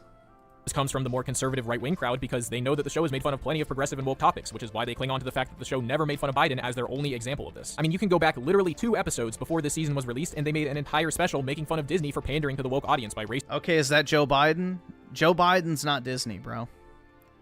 Again, this is a massive cope. How many episodes did they make fun of Obama in? Give me a count. Oh, wait, 3. There we go. I just looked it up. And gender swapping all of their characters, and yet it seems like these people have erased it from their memory altogether, despite it being spammed all over Twitter when it aired. It sounds like a good point at first, because it is true that South Park never made fun of Biden, but again, Biden never represented the culture of the left at the time. There were plenty of other things that did, and they made fun of those things. So no, South Park isn't woke now. They're not scared to make fun of Biden because they have the same lawyer as Hunter Biden. Biden was just never the culture. And on the lawyer thing, I've seen this brought up several times. If you really believe that Matt and Trey didn't want to offend someone because their lawyer also represents them, then you clearly know nothing about Matt and Trey. They have been downright mean in making fun of people who were literally their friends at the time, and they were actively trying to tank their relationship with Paramount days after after they paid him $1 billion. They fought for Comedy Central to show their episode despite the fact that they were receiving death threats from literal real terrorist organizations. They are more than happy to burn some bridges if they want to make fun of someone or something, and to think that they'd be scared of going after Biden because they share a lawyer with his son is just absurd. So no, South Park isn't woke. They're not scared of making fun of someone. They're doing exactly the same thing they've been doing for 29 years now. The show hasn't changed. The culture did. And a lot of the people who love the way that South Park made fun of the things they didn't like have grown up, and now they don't like being in the crosshair. And obviously this doesn't apply to everyone with these beliefs. There are plenty of people who just didn't like the season because they thought they overdid the Trump stuff and it wasn't funny. And even if you were straight up offended by the fact that they were criticizing Trump, that's totally fine. If you just said, I don't like this season because I don't like how they went after Trump, that is perfectly understandable. But if you sit here and pretend like South Park has gone woke to cope with the fact that you don't like your side being made fun of, you're really no different than those liberal snowflakes that you've clowned on for years for getting offended by a cartoon. I mean, it's just how South Park works. It's your turn right now, so take it on the chin and wait till it comes back around, because it will. It always does. I've said it from the very first video on my channel. South Park has one... Or you could just be an adult and not watch South Park after you turn 20. So there's also that option. I haven't watched South Park in forever. Or any of those adult, air quote, cartoons, so... I don't know, man. I just find them incredibly fucking derivative at this point. It's the same fucking shit every single episode. Just gets old.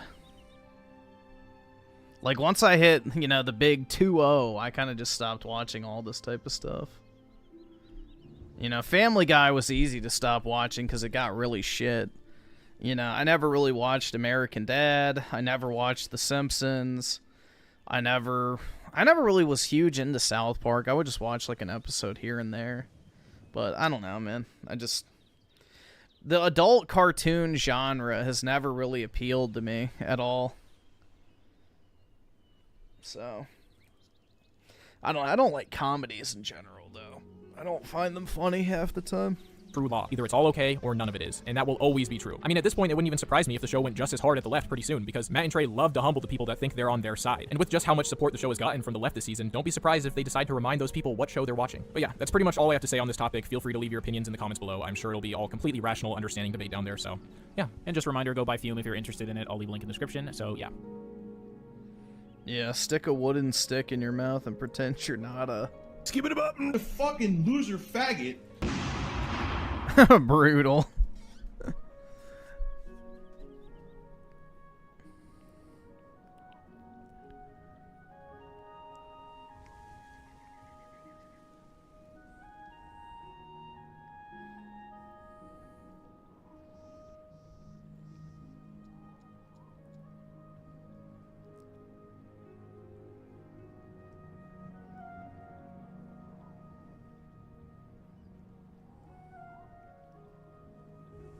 Alright, let's see. So... this. Okay, I'm not gonna lie, that's kind of sexy. Why are we doing this? Dude, she's literally perfect. Oh my god, I would let her ruin my life. She's a girl that plays video games, dude. Okay, you're not supposed to. You're not allowed to do that. Like, you can't just do that and think that we would stay silent, okay? And think I'm not gonna react to it in any sort of degenerate way. Like, let's be real now. Women. I think we can all agree that there's a very poisonous double standard in the gaming industry. And just recently, I and many others have been black-pilled by this blatant and grossly unfair ruination in gaming. The woman fatigue is really what I'm discussing here. But let me be clear, this is... Woman fatigue, that's a good way to put it. I mean, in general, not just in gaming. Isn't a single issue. Gaming has a ton of issues, and I hold absolutely everyone to the same standard of scrutiny. This is one of many problems, and boy, I am exhausted. I really am. How long have we been constantly told and propagandized by news outlets and every single circle of online discussion that if you like an attractive female character in a game, you're a disgusting incel chud who lives in his basement. This is objectifying women, and we're oppressed. We're so oppressed. And here's my OnlyFans account, by the way. You go, girl. You're so brave. Kevin, you get all the ladies, don't you, Kevy? You know, in the spirit of this video, and in the spirit of Resident Evil, I decided to, you know, move into the house that I can afford. Because I wouldn't want to be a basement-dwelling chud, you know? So I bought a nice suit, and I decided let's take the homeless crackhead shelter down the street. You know what, you're right. I may not have electricity. I don't really think he looks like Synth. I don't think so. I may not have friends, I may not have family anymore. But at least I'm not in the bed. I mean, the eyes are kind of similar, but outside of that, I don't know. I don't see it. Open hostility, constant demeaning, and truly fueled hate towards men who started and built the entire hobby of gaming. I don't know, how's gaming now? Is it any better than before? Are the games better than ever? I think the industry speaks for itself. It's a case in point. Before we had attractive male and female characters. Who made original Leon? A man. Who made Samus? A man. But in recent years, it seems one of these has gone the way of the Ayatollah. Well, guess what? This is the real glass ceiling moment, gamers. Shall prosper, especially the most oppressed group of all, gamers. Resident Evil Requiem. I mean, I'm literally saying right there, on the sidewalk, in the rain, in the car, on the street. She's a whore! In the traffic, in front of the moving cars, anywhere, at any time, at any place of his choosing. Lordy Lord! Yep. Once again, bro, another example of, you know, the BWC being unresistible to Nons. Brutal, dude. I don't even know what happened the past minute. My mind shut off the past minute. What just happened? The BWC is intoxicating. I've never seen such a switch up of the century. It's really telling to see. Let's actually start with what we have been told for years and years and years as male gamers that just want something nice to look at. Just so you know where we're all coming from. We'll start with Kotaku. Yes, Kotaku of all people. Notoriously good outlet for gaming information and opinions. In just 2018, Miss Cecilia D'Anastasio said on the subject of Soul Calibur, quote, Ivy's over-the-top appearance may have fit in quite well with the boys club mentally of the late 1990s when she was introduced in the first Soul Calibur. In Soul Calibur 6, Ivy Valentine will be as she... Dude, I feel like this is the thing, man. You could easily just make a game company, and the best way to advertise your games is just find women complaining about it on the internet and just quote tweeting it and saying, shut up, bitch. Or, you know, put the fucking clip of The Rock. And that literally could just be your marketing campaign, and you would sell millions of copies. Like, I'm convinced at this point. It could just be the most mediocre shit ever. If you just did that enough to, like, gain some sort of, like, viral, you know, recognition, you could just make fucking money doing that. Like, people are so sick of these fucking insufferable Foids, bro. Like... I don't even feel like you'd have to have a good... Like, imagine if the next Stellar Blade game did that shit. And they just found, like, a bunch of ugly, blue-haired, nose-ring-looking, you know, hogs complaining that the character is ugly. And the studio just quote tweets it and says, shut up, bitch. Like, that's a 200K plus like tweet. Easily. And I guarantee you people would buy the game just because of that. So... Always was, wrapped in stringy cloth, balloon-breasted, mostly naked. She wields a snake sword that extends into a whip, a dominatrix's weapon that helped land her in an innumerable knockoff videos and pin-up images. As one of the Soul series' most recognizable fighters, Ivy has always looked like a caricature of a pubescent boy's preposterously proportioned ideal. Nah, you don't even have to say that your staff is all men, bro. Like, the thing is you just don't hire any women that aren't skilled. Because the thing is there was always, like, a few women sprinkled in here and there in, like, old game studios, but they were there because they actually fucking liked the characters and the game and all that type of shit. You know, they were unicorns, so to speak. They weren't your DEI hire, you know, diversity consultant or sensitivity analysis type retards who came in to make shit worse. They were like the super nerdy white and Asian girls who had like a genuine love of video games. So those are fine. But yeah, just through natural, you know, merit-based hiring, you'd probably end up with like a 95% male studio anyway. So it's not even that. So if you look at the old pictures of like Bungie and stuff like that, there was always a few women here and there, but they were there because they actually, you know, belonged. So it wasn't like this, oh, we need 50% women, no matter how good they are at their job. Like, fuck that, dude. So if they can actually cut it, then that's fine, but most of them wouldn't be able to. Blue Senshi with the 5 was trying to get some sleep but ended up watching almost 3 episodes of Better Call Saul. And a lot of people say it's good. Yeah, it is good. It's better than Breaking Bad, personally. But, yeah, it is pretty good, man. And Perfect Dark with the 10. The only time South Park makes fun of left-wing politicians is when Mr. Garrison was Trump. The best version, but no, he was trans and now gay, and you can't have a gay person be evil and mean to people. Exactly, man. Exactly. It's like when Family Guy said that they were no longer going to do gay jokes. So, you know, everybody has, you know, cuckolded themselves to the LGBT mafia. Guys, if we're mean to them, they'll kill themselves. Guys! Game lady.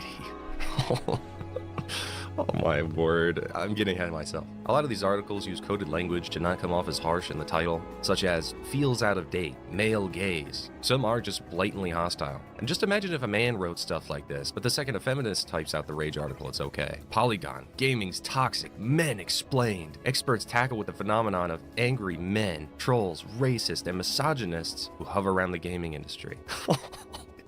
You just know this is going to be a good one. A fair and not biased article whatsoever. Just imagine though for a second to replace some of the words in the title with the inverse of this. Gaming's toxic women explained. Experts tackle the phenomenon of angry women, trolls, racists, and misandrists who hover around the gaming industry. Well damn, I'm reading that right now. That sounds like a good article. But you just know, a sea of women would rise up to brigade this article with death threats even. You get fired from your job and brutalized on social media, you'd probably get doxxed, dude. I'm probably going to get doxxed for this, who knows? Because often like shown before, women can generalize all of men, but men cannot generalize all of women. Again, another double standard. This happens in every walk of life. Every man is every man is a deviant. Anyway, this article goes into a bunch of nonsense, truly a bunch of overblown crap, like how advertising to men is bad, meanwhile constantly men are demeaned. No, he's talking about the male gaze, but yeah, male gaze are definitely PK's type. And did modern female advertisements literally come? Dr. Kashana Gray is an assistant professor in the Department of Communication and Gender and Women's Studies at the University of Illinois at Chicago. She goes on to say,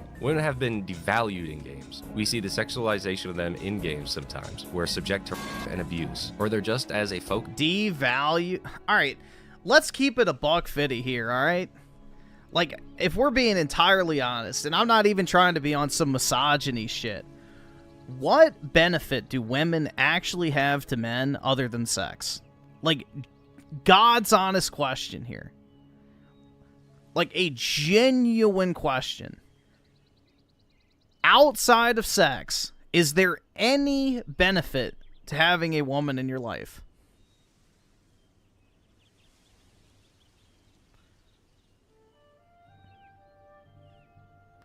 It's just like, I don't get it, man. What do they think the value of women... Like, I don't know, bro. Well, children is included in sex, bro. That's kind of implied. Well, women don't cook and clean nowadays, guys. That's beneath them. Companionship? You can get a dog.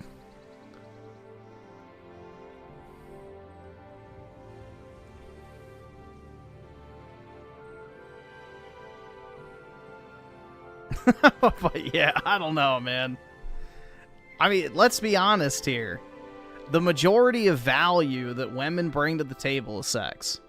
Period. So, it's just kind of the truth.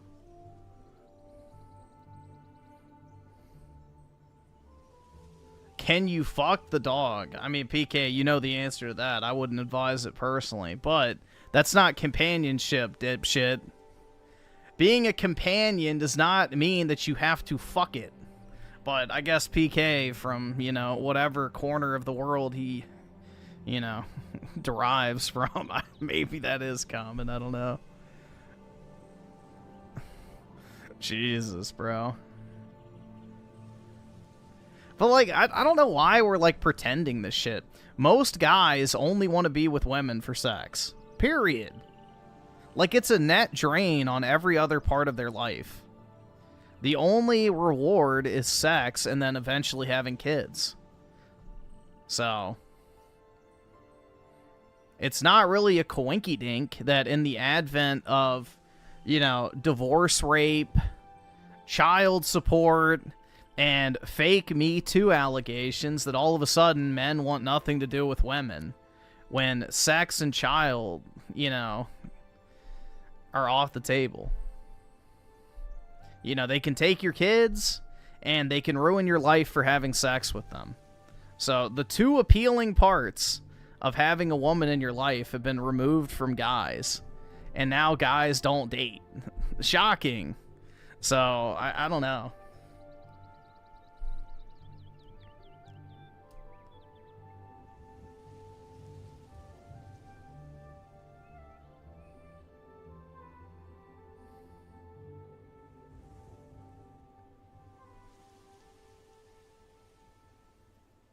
Who told you this bullshit about men only wanting sex in majority? Bro, are you really trying to say that guys who date women don't do it for sex? Bruh.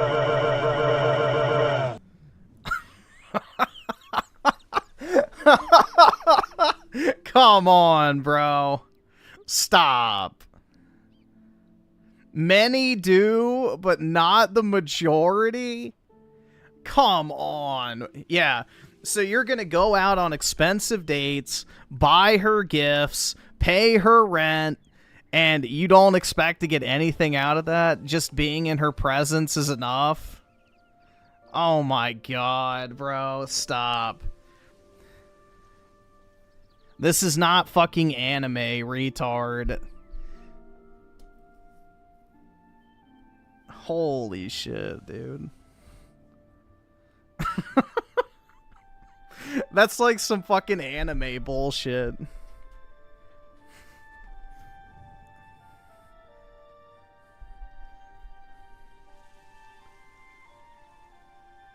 Because for the main character, it has something to do. That devaluation translates to the real world, where you have very few female game developers, where they are subject to a harassing, toxic environment. Okay, you know what? You make a valid point. Now, of course, we should take a look at the factual information. That could just be, who knows, let's take a look at the science. What does the science say? Okay. All right. Could be a fluke, could be bias. All right, let's take a look at another article. And failed to find evidence not predictive of player attitudes toward real-world issues associated with slightly lower sexist belief scores. Wow, that's interesting. It's almost like the science doesn't back this all up. It's all emotional. Wow, interesting. But I want to take this as an intermission really quick to remind everyone that it's cold as shit out here. That these are fake. These aren't real people. You're not objectifying real people. Oh, and what did we say about Lost Ark, Kotaku? Let's take a look here. Even if Lost Ark offered a wider variety of clothing and armor to women, it wouldn't fix its other big problem with women. All the hyper-exaggerated fan-servicey animations. Women in Lost Ark have hips that wiggle side to side so much, so quickly, they look like they fell out of a Source filmmaker project from a decade ago. On social media, you can find lots of women who have already pointed out just how comedically bad Lost Ark's female animations look, especially when zoomed in. Are you gay? I'm just asking. It's just a question. It's okay. Come on out. I'm pretty sure you have to be gay to write for Kotaku. There's no fucking way that you could actually work at Kotaku and not suck dick on the side. Okay, you could come out of the closet. It's okay. I'm just asking. It's just curious. See, I included a man in this list. It's not completely isolated. Well, 9 out of 10 every article is written by a woman, so I don't know. Those statistics don't lie. Anyway, I could go on forever. Wow, you know, you might think these people are very firm in their belief that fictional people should be sexualized because that could lead to bad stuff in real life. I bet they're incredibly deeply passionate about this movement and faithful to its cause. Nope. Back to the meat of this debate and why this is all performative, a grift, or just blatant hatred for men. And listen, before I get banned off the platform and sent into the Shadow Realm daring to talk about this stuff, there are good women in the industry. There's Donna Bailey. She made Centipede. I'm a woman in IT, obviously. I'm a CEO of a quite profitable IT company. I'm a mother as well, so you would say I went through quite a lot in the IT industry. The whole thing is, girls are usually quite lazy. They're just not that good programmers. Sorry, but that's true. Honestly. Brutal. They just don't want to get their hands dirty. Foid on Foid violence. Uh-oh. To do the job. And when I tried to do some recruiting, I intentionally wanted to recruit women. And at the end, I failed to do so. Do you want to know why? Because most of those girls were usually just cheating, and they were just not good programmers. At the end, I had to recruit boys. Anyway, Leon, this has been an insane black pill. It's been incredibly showing. All those performative articles putting men down, all of this is celebrated. No lectures on your outrageous beauty standards, just pure horniness on main. It's not all women. I mean, there's this guy here, he's got his pants off already, he says this. Years of women slamming us over being basement chud incels because we wanted a little sugar on screen, because we criticized ugly gross characters that are anti-art. Where's the outrage? Just crickets over here over the Leon thing. We could go into all the other factors that have been done to the industry, the feminization of online discussion, the incredibly censored voice chat where you have to agree to talk like you're on the playground. But this right here is the fatigue I'm talking about. Can a brother get a little jiggle? A little ass? No? No? I'm sick of this being done to us constantly. Of course, not all women, yes, not all the women. Don't go after any women and stuff. Don't Not all, just the overwhelming majority, right? harass anybody in this video. But that doesn't need to derail discussion. Truly, they just can't stand the male gaze, as they like to call it. Yet they'll thirst over... Yeah, because it's jealousy. It's jealousy, dude. They inherently resent the fact that they are not desired. Because what it all... Like, give a woman any opportunity to, and she will always sexualize herself 9 times out of 10. Like, it's just... That is their nature. It is they nature. You know, that is their base value, is the sexual appeal. Because men are attracted to women they want to have sex and, by extension, children with. That is the main draw of women to men. The whole companionship cope, oh, you know, I just want someone to spend time with. No. You want her in your life because you want to have sex with her and also have children with her. If you just wanted to go do something with somebody, you could get a friend. Like, I don't know, man. I don't understand why people, like, LARP that, you know, there's something else going on. Like, it's a primal instinct to reproduce. Period. That is the main fucking thing at play here. So...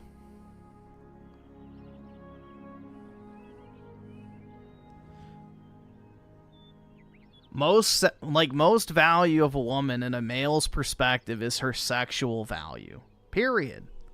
And that's the brutal truth. So, by extension, the value of female video game characters is how hot are they? Otherwise, what's the fucking point? This digital man, constantly, openly, some of the most heinous stuff. Have you seen the books they read? Again, it's not all women. It's not all women. I'm sure you, the one watching right now, are the greatest woman ever. So hit me up in my DMs, all right? This representation, the DEI, all of it, it's exhausting. Griffin, read the chat again? What chat?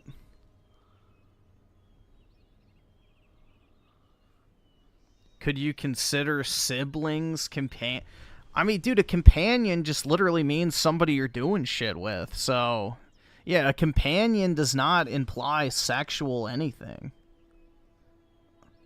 A companion is just someone you spend time with. Your friend is a companion. Your father could be a companion. You know, your dog can be a companion. There's nothing inherently sexual about a companion.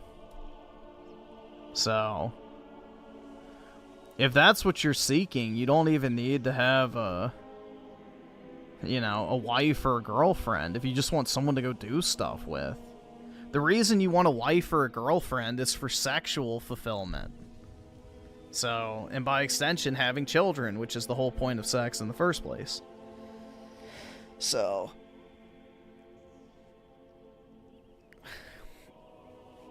I don't understand why people can't even be honest about that. Like, the main value of women to men is sex.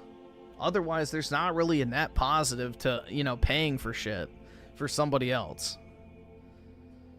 So, if anything, it's just a drain on your life to have a woman in it.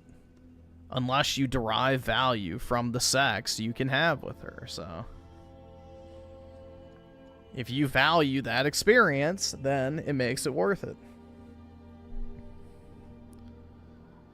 Crazy how our ancestors understood all this shit, but boomers onwards are complete simp. They bought into the fucking, you know... Tell me to my face to shut the fuck up. They bought into the whole fantasy bullshit of like, oh yeah, we fell in love for who we are. You know, she loves me for me, dude. It's like, okay, bro. Whatever you say. Whatever you say, man. I'm happy for you. That's the hedonistic way. No, that's biological. Dude, there's a reason why guys are not friends with girls. Like, how many guys have more friends that are female than men? Almost none. Why? Because guys only want to be around women that they want to fuck. Period. Men and women do not have the same interests. We don't have the same personality types. We don't even really get along too well together. Look at what's happened with the modern workplace. It's a fucking disaster. So, this forced integration of the genders is a uniquely modern scenario that we find ourselves in. And there's a reason why we're facing cataclysmic levels of societal collapse in terms of the birth rate. So, this new modern viewpoint is, you know, uniquely modern. It is not reinforced by any sort of historical precedent or any sort of success. If anything, it's been a catastrophic failure.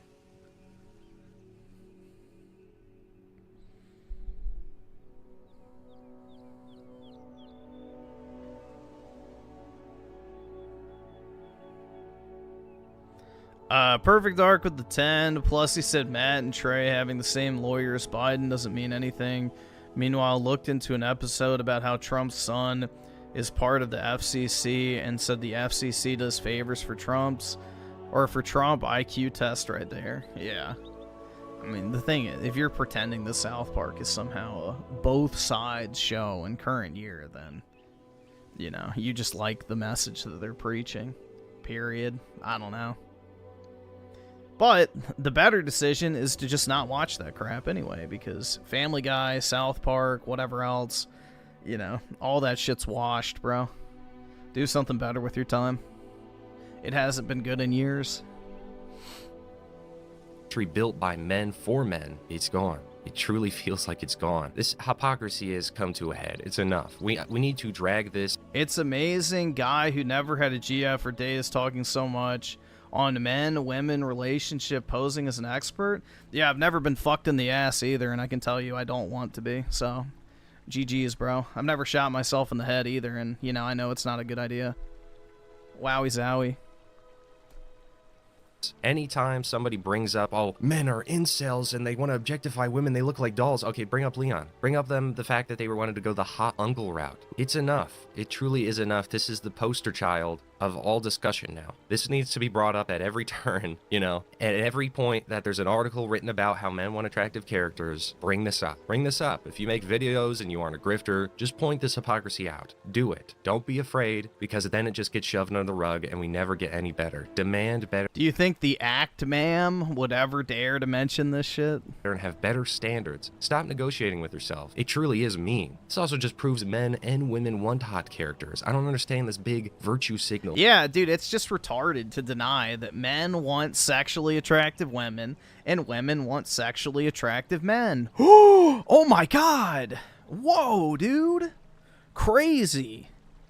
It's almost like that's the entire fucking point. It's almost like that's the entire fucking point of opposite sex attraction.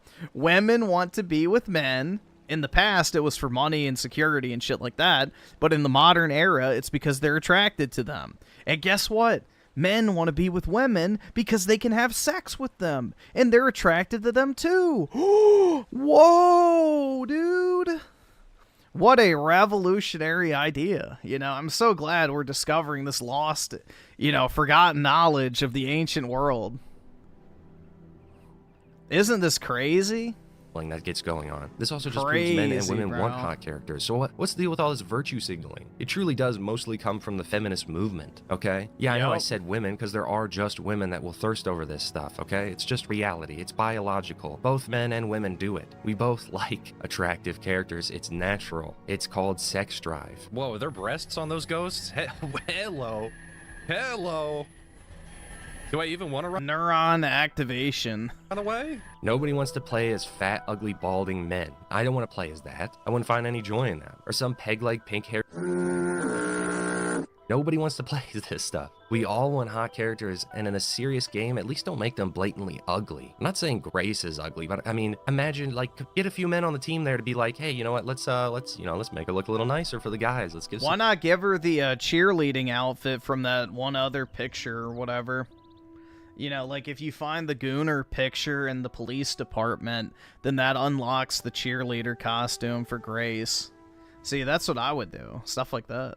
guys some fan service. This complaint about fan service, what is wrong with that, truly? What's your evidence that it objectifies women? It's a video game character. They're not real, and the science doesn't back this up. It's all this virtue signaling, especially when you see men talk about this stuff. They'll either not mention it, or they'll glaze over it, or, you know, they just grift off it. They're just like, I cannot believe that this game is objectifying women. This is disgusting. You know, he doesn't really believe that. He doesn't care about you girls. He probably just thinks that's a way to get in bed with you. There are guys out there that think that. Isn't that crazy? But we want hot characters, and it's obvious. If they celebrate Hot Leon by women devs, why shame guys or male devs for liking hot females in games? It is just as simple as that. Well, hello everyone. Thank you so much for watching. I appreciate each and every one of you. And I've been playing Requiem. I think it's, you know, I judged it a little harshly. I'm having a little bit of fun. I've been in the hospital for a little bit here. I'm worried it's going to go downhill. I did see some of the later parts, but regardless, have a great, wonderful week. Stay positive. Never give up. We can save gaming. We can. Don't black pill. Don't do it. Nah, we can't save gaming. Gaming's too greatest ally coded at this point, and it's too owned by the investor class in order to save it. We've seen time and time again with Hollywood studios, they would rather deliberately tank shit than actually do good stuff. So the propaganda is more important than the profits, you know? It's not about money, it's about sending a message. So that's the point we're at right now. It's yet another wing of the left-wing propaganda machine. So we'll keep getting our gay race communism sloppa, and people will keep consuming it because, well, dude, I just don't care. I just want to play video games, man. I don't care, bro. I don't care if I'm directly funding people that want me basically eradicated off the face of the earth, you know? I just want to play my video games, bro.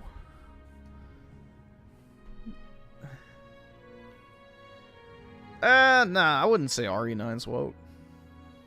It'd just be nice if we got some Gooner skins, you know what I'm saying? Shit.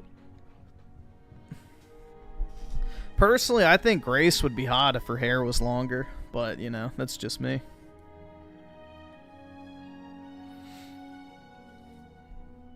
They just need to give her longer hair. Be perfect.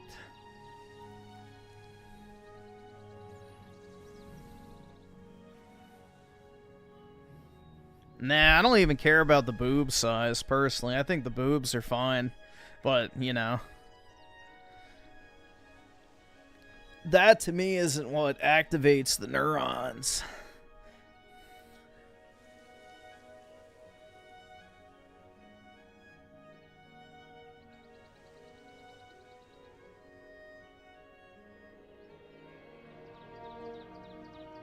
Because I don't really think... Have any of the Resident Evil characters been, like, busty?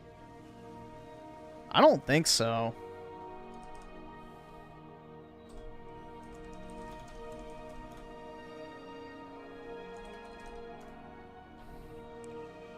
I don't really remember any of them having, like, massive honkers, bro. Like... I'm trying to look. Claire? Which game should I look up? Just 2?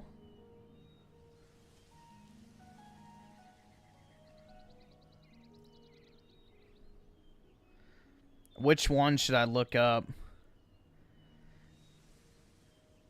Remake Jill.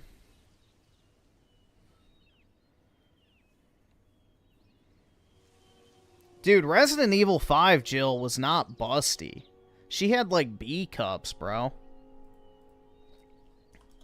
Those things were not that big.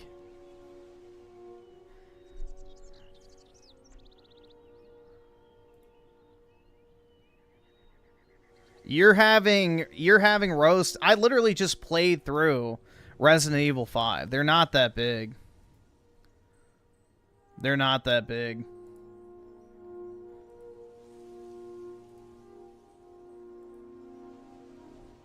Hold on, I'm trying to get a picture up.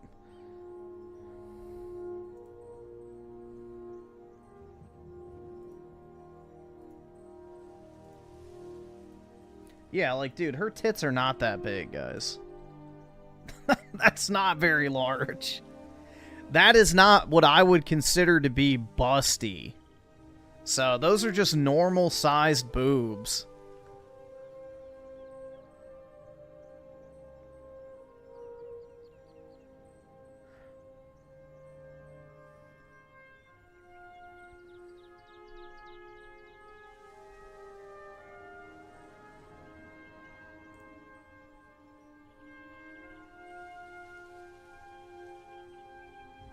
Yeah, that's the thing, is she's not ugly, but I'm saying busty. I don't remember any Resident Evil characters being outright busty. They've never been like, you know, heckin' massive headlights.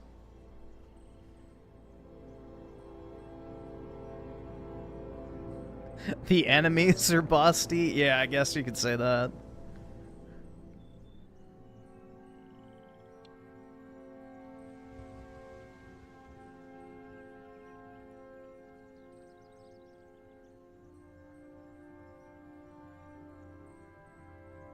A link to this playlist? Yeah, here.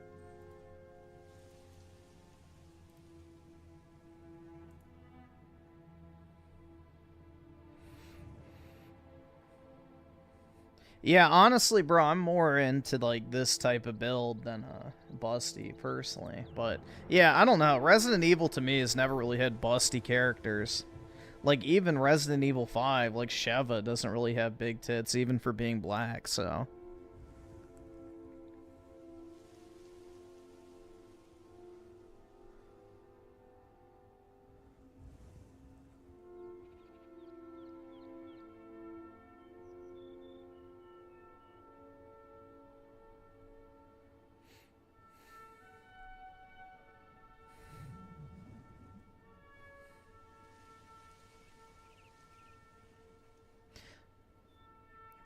yeah, well, that's what we just said, the villains. The villains are busty. Because, like, the chicks in Resident Evil 8 are busty, too. So...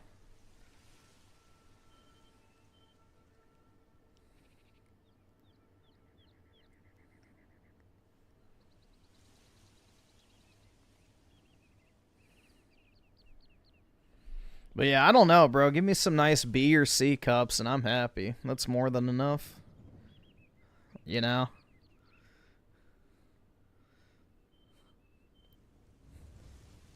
Flat stomach with B or C cups is more than enough.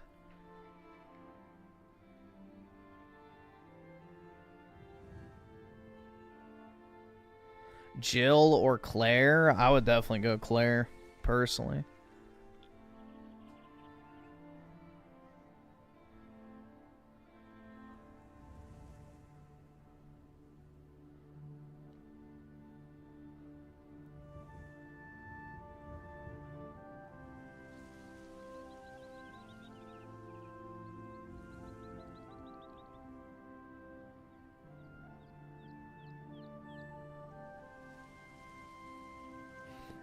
He doesn't think Grace is hot, does he? I don't think Grace is ugly, but I wouldn't say she's, like, hot. I mean, she would be if she had long hair, but... with the fucking... the bob, or whatever the fuck they call it. I don't know. She needs to grow her hair out.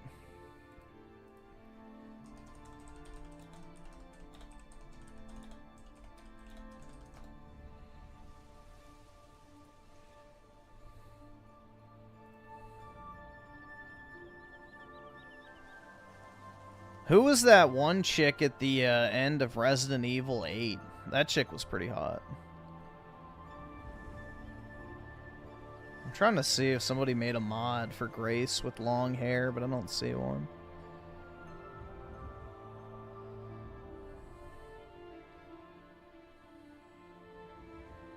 Yeah, no.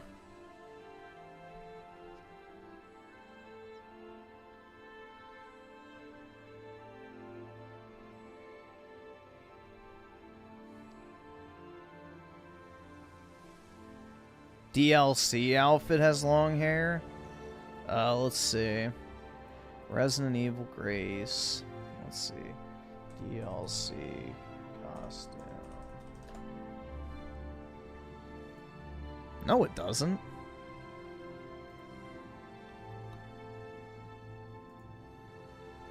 Bro, she does not have long hair in that costume.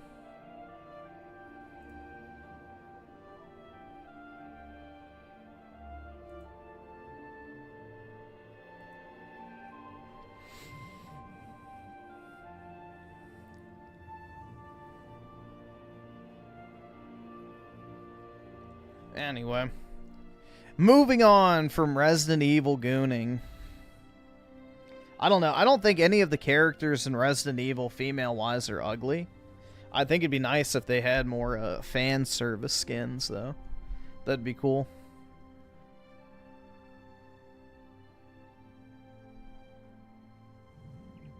Give us the bikini armor, you cowards.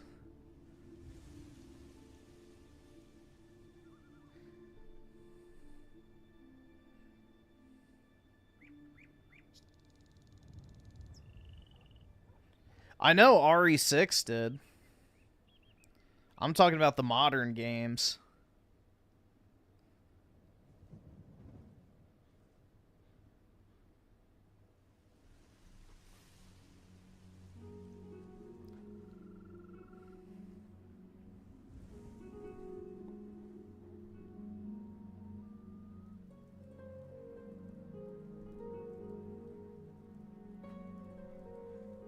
Yeah, exactly, bro. A woke game would have a character like that Intergalactic came from Naughty Dog. You'd have yet another racially ambiguous, shaved head girl boss with, you know, an obnoxious personality. So, yeah, Grace is very feminine.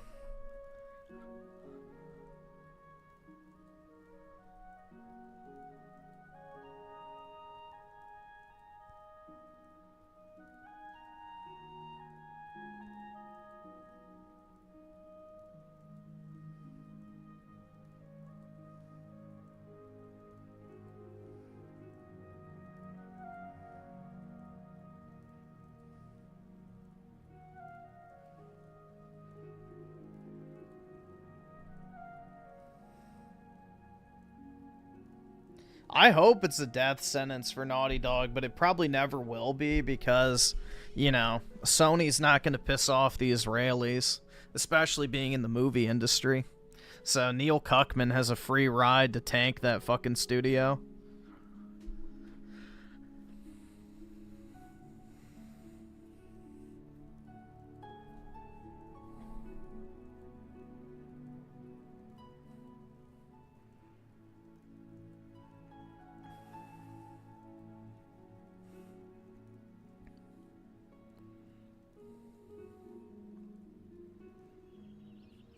Ashley, but she was like 16. Who was Ashley? I don't fucking remember.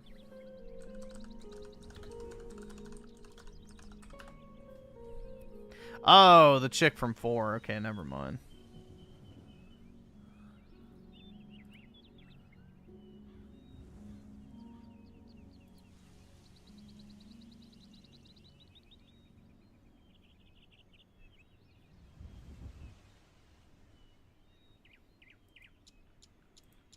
I don't remember these fucking names, bro.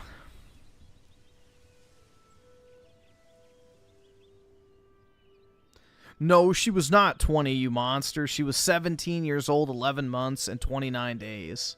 You sick fuck. How dare you?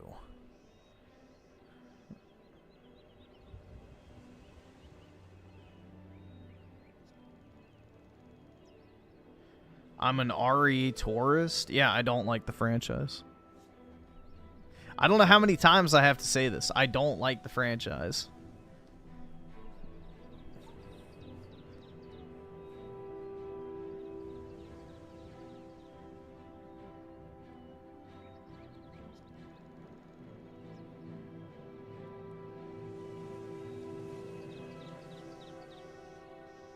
I am not a RE fan, so liking one game does not make me a fan. Or should I say liking half of a game? Liking half of a game does not make me a fan. Which, I kind of like Resident Evil 6, so I guess maybe I like 2. But there you go.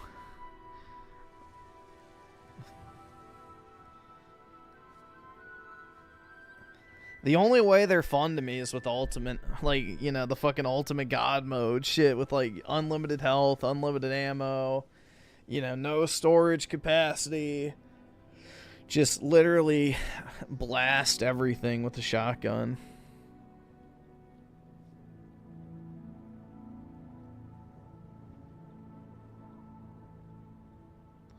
Dude, if I'm gonna goon over video game characters, I'm just gonna go with Final Fantasy. Like, come on, bro. There's way better subject matter. Like, real talk. If I'm gonna play a video game series just to goon over it, I'm not gonna go any further than Final Fantasy, bro. There's 16 mainline entries of pure goon tier, just, you know, perfection to go with. Not to mention the spin-offs, so if I was really going to play a franchise just for its gooning capacity, Final Fantasy is the penultimate example of that.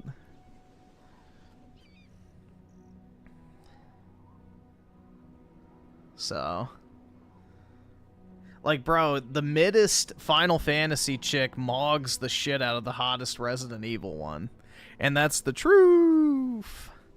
So, that's the brutal reality, is a mid-tier Final Fantasy chick absolutely mogs the shit out of the best Resident Evil chicks. Period. So, take a mid-tier character like Tifa, and she absolutely obliterates. Absolutely obliterates the competition when it comes to Resident Evil.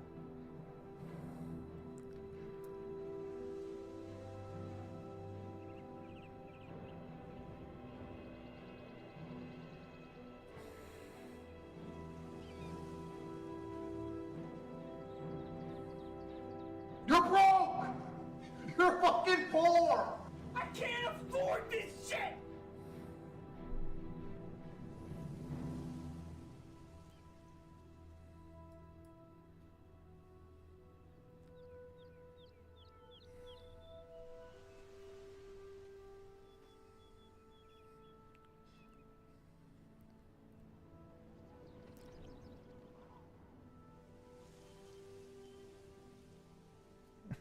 Terra from Final Fantasy VI, your beloved. Oh my god. Let's see real quick.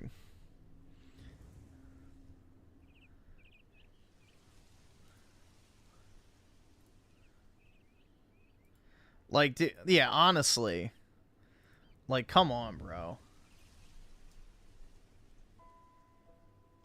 You already know that shit's fresh as fuck. Much better than, like, a sweaty FBI agent that's covered in zombie goo. So, you know, what would you rather have, Chuds? The sweaty FBI agent or the sweaty police officer chick covered in zombie guts and goo? Covered in bite marks and scars? Or would you rather have some literal magical pussy? So,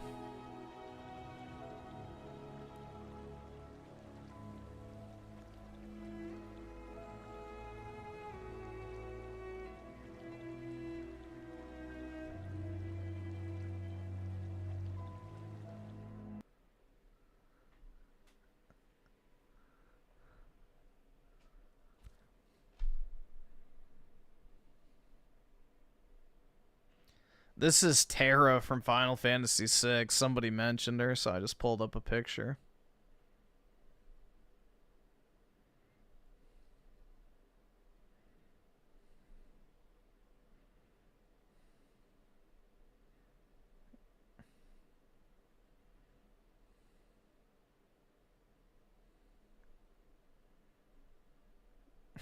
But yeah.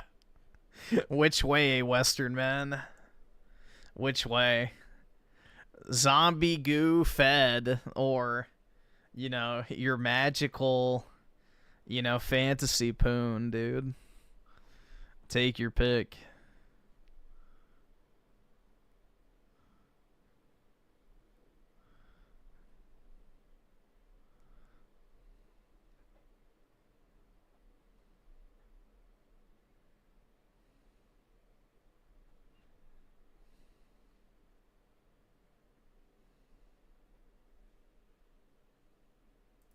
But yeah, there you go. I don't know, man. Like, if you're just going for pure goon ability, I feel like, you know, Final Fantasy is the obvious choice. Like, come on. She is magical, too. That's what I'm saying, bro. You already know that shit is pristine. Like a level of clean and crisp that only magic can provide. Bruh.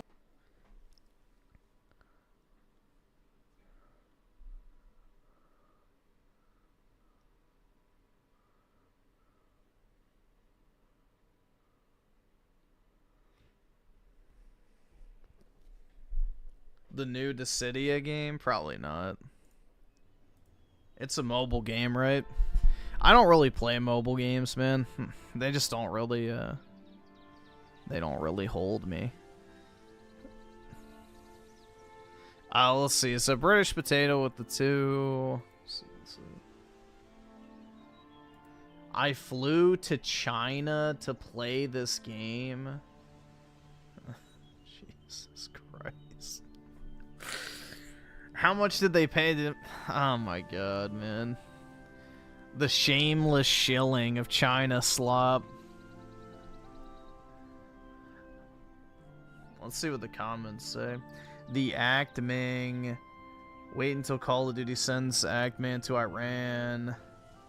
The Act Mao. The Bing Chilling Man. Plus 1 million social credit score. Your family cohesion has been preserved. I will never do another standalone sponsored video. Gets paid trip. You have found me at a very Chinese time in my life. Paycheck must have been crazy. Social credit points. He's becoming Access Media. Great review, comrade. The NetEase man.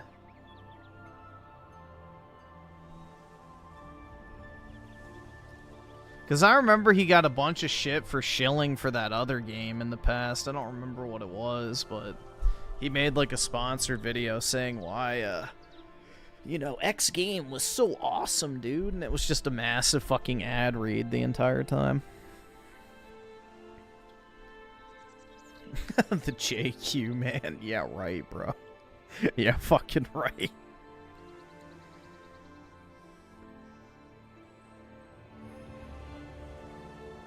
Yeah, right.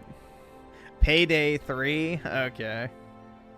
I don't remember which one it was. I just remember that was like a big controversy on his channel.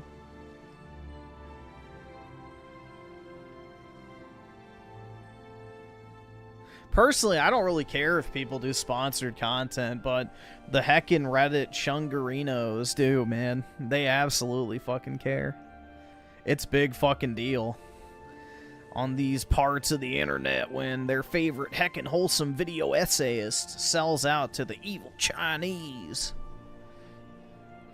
You know, I'd be happy to shill a Chinese game for money. Who fucking cares? Chinese games are better than fucking Western slop at this point. At least the Chinese make attractive characters in their games. So...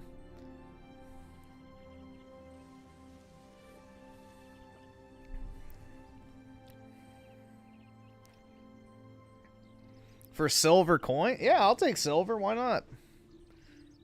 What difference does that make? Give me silver. Give me cash. I don't really care. Give me Pokemon cards. Fuck. Then there's no paper trail, and then we can say it really wasn't sponsored.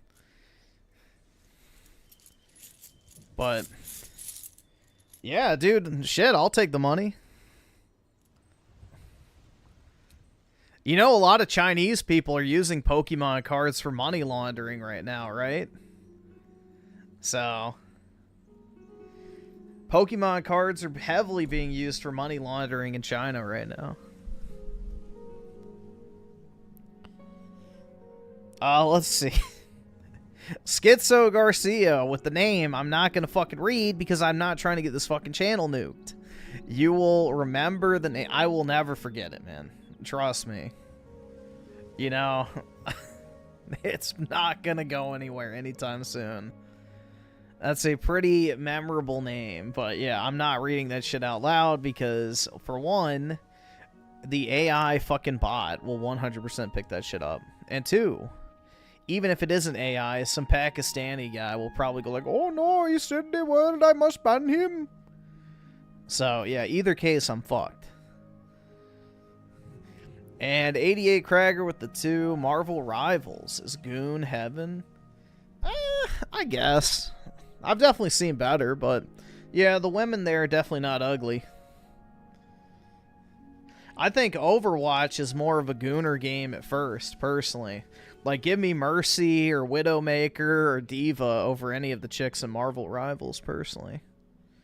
You know, especially Diva's perfect peach ass, dude.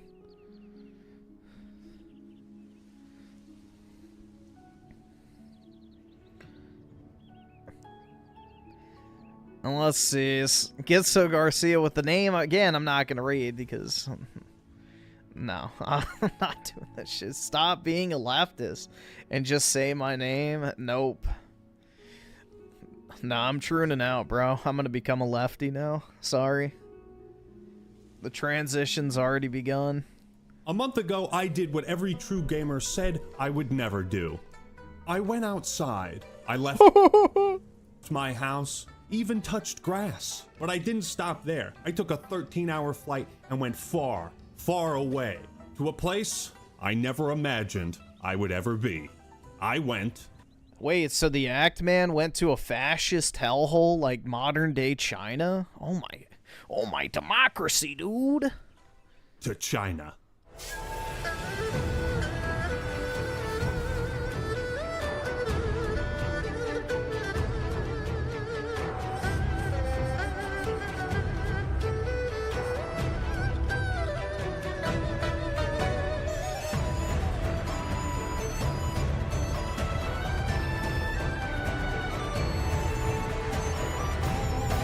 Yeah, this is very Reddit coded, bro.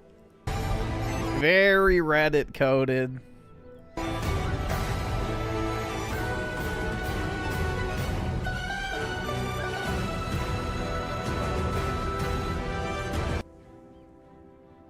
Oh my god.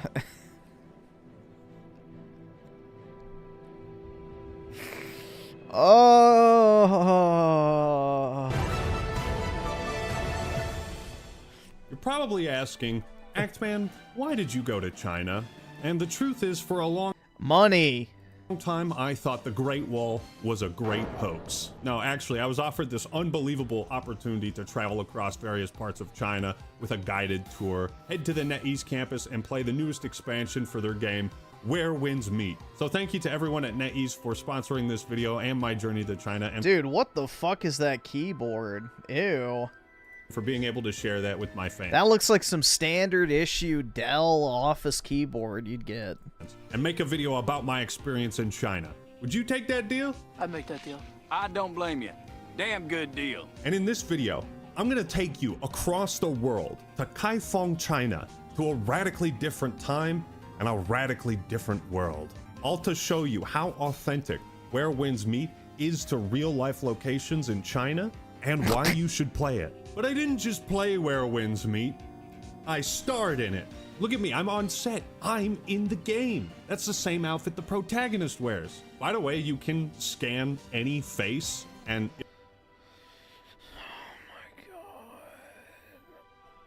Pain. This makes me not want to play the game. It'll imprint that on your custom character and... Listen, Chinese studios, please. We play your games, Japanese games, and Korean games because Western games have this exact type of shit in them already. Do not make the mistake that we did. Keep Reddit out of your industry. Your face will appear in every single cutscene. Endless possibilities. But I spent a whole week in China. I got to see a Chinese 7-Eleven, a McDonald's, a Pokemon shop. Isn't it funny that those are the things I bring up first? Flying to China was one thing, but going to a movie set to film promotional material was a wild experience. They did my makeup, my hair, I was given lines to read. I thought, oh my god, I'm not prepared for this. I called myself the Act Man, but I didn't think I'd ever act. Okay, maybe I'm not literally in the game, but when I was in their studio in what they called Chinese Hollywood, I felt like I was. I was as impressed with their production values on set as I am with the production values of the game. And so today, I'm taking you across the globe to visit one of the oldest civilizations on Earth. And I'll show you the real-life locations that inspired the setting and style of Where Winds Meet. I saw some crazy shit while I was there, man. Wow, so he enjoyed living in a fascist ethno-state. What's that line? Not like everybody knows what that's like at all, huh? Gee, what's that line? Dude, but they call themselves the communists, so obviously they're left-wing. Whoa, dude, that's right. It's really ironic when leftoids shill for China, because China is actually like one of the most right-wing countries, like, out of the entire world. So, you know, they are communist only in name. They're basically a pseudo-monarchy oligarchy of extremely conservative, you know, rulers that are heavily ethnocentric and deeply nationalistic. It's actually pretty interesting. Now, if you're unfamiliar with Where Winds Meet or Chinese games in general, you might experience a bit of culture shock when you boot the game up. There's like, dude, the US has more welfare than China does. That's the ironic part. And we call them communists. A lot of menus, sub-menus. I don't know, bro. This is the thing, is I feel like an evolution of my politics recently has been realizing that maybe China has been right this entire time, bro. Maybe I need to take the China pill. Stats, status effects, most of this stuff you don't have to worry about until you're late into the game and very familiar with it. Because at its core, Where Winds Meet is one of the best Souls-like games I've ever played, with fights based around pulling off these endless combos, dodging, blocking, parrying, destroying your enemy's poise. You can swap weapons mid-combo and continue a brand new string of moves. There's like 20 weapon types, each with a different move set, but you also have core combat abilities that work with any weapon. One of which is a quintuple spinning hook kick. I'd recommend Where Winds Meet to any— Like, obviously the Chinese are our enemy, because the Chinese want to dominate everything. But their ideology is not incorrect. The Chinese, like Israel, ironically enough, act in pure self-preservation. They have zero regard for any other group of people, nation, or anything else in this world. Just like the Israelis do. And that, to me, is incredibly fucking based. That's how the United States should be. We should stick the middle finger to the rest of the world and make them our fucking slaves. The Chinese have the right idea, and by extension the Israelis too, because that's exactly how they operate. It is pure self-preservation mindset. So, the only thing the Chinese want is domination. And that is inherently based, if you ask me. Now, they're still my enemy, because in doing so, they want to fucking eradicate me and the rest of the people like me. But I can appreciate the sentiment. So, same thing goes with Israel. You know, I appreciate where they're coming from, but they're still our enemy. RPG enthusiast or Souls-like fan, just because of the combat alone. And it's free to play, not pay to win. But the exhilarating combat is just the tip of the iceberg for Where Winds Meet and what it has to offer. The game has robust social features, allowing players to share screenshots and post, seemingly with no text filter at all. I will Also, I mean, it's every country, dude. Any country that acts in its own interest, which every country should, is our enemy. Like, this whole globo, homo, one world government bullshit is stupid. We are in direct competition with the rest of the world. They are our enemies on the world stage. If Europe wasn't so cucked, they also would be our enemy right now. I will spare you the details on the things I have read. So as you journey through the game, you will feel like you're not the only one experiencing it. If a character dies during the main quest, you'll see other players posting about it. You can play Where Winds Meet solo or with friends. It's a sort of choose your own adventure type game. Now, before I show you Husi, the game's newest area, I want to take you to Kaifeng, because Husi is more dreamlike and mythical, whereas Kaifeng is grounded in history. Griffin's gonna, yeah, no, I'm not moving to Beijing, bro. We did and saw many amazing things in China, but one thing that really stood out was that in order to get to Kaifeng, we had to ride a bullet train. Excuse me, do you know where platform 9 3/4 is?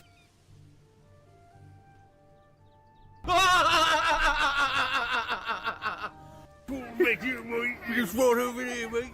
9 3/4. Think you're being funny, do ya? Folks, he really had to add the clip.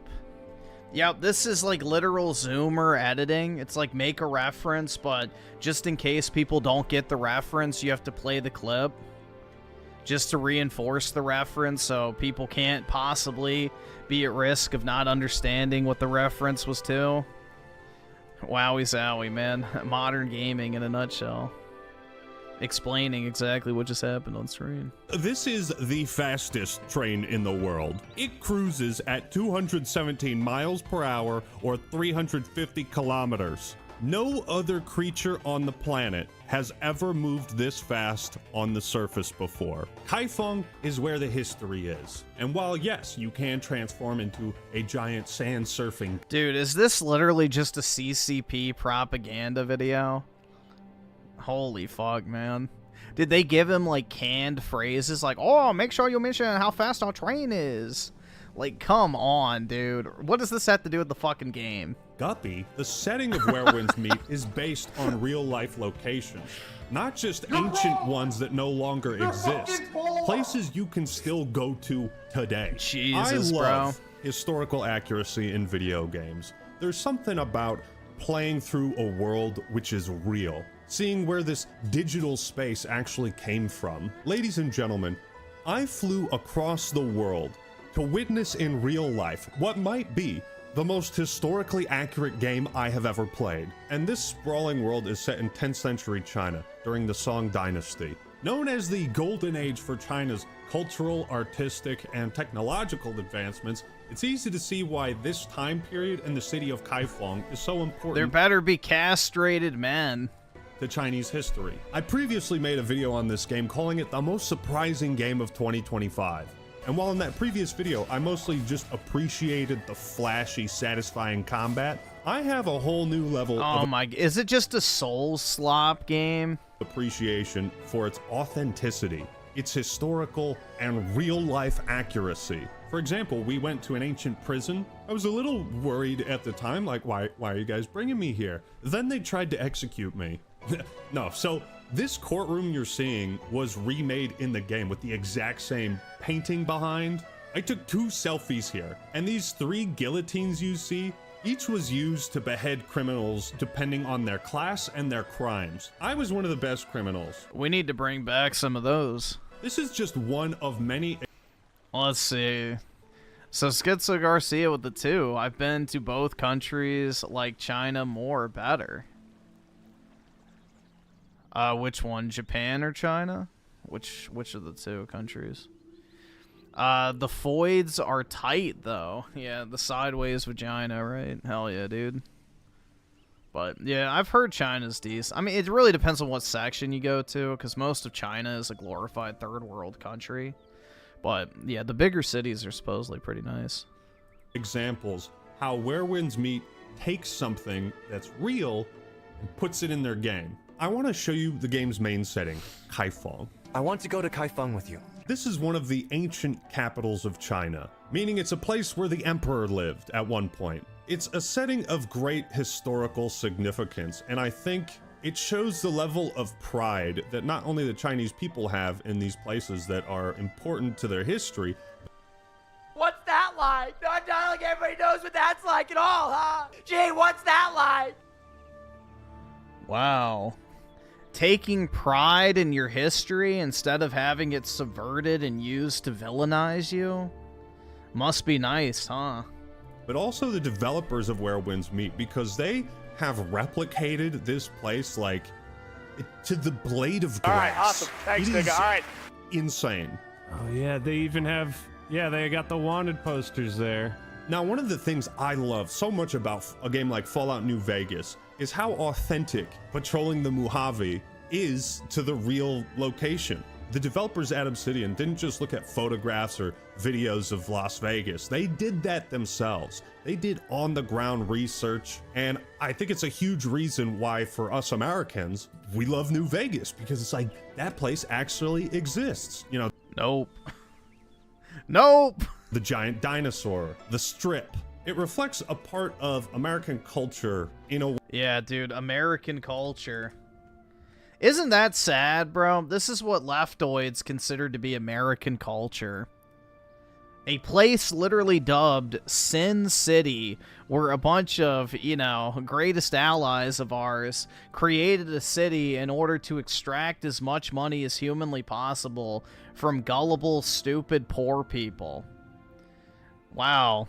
Truly the greatest piece of American culture I can think of, man. Jesus, bro.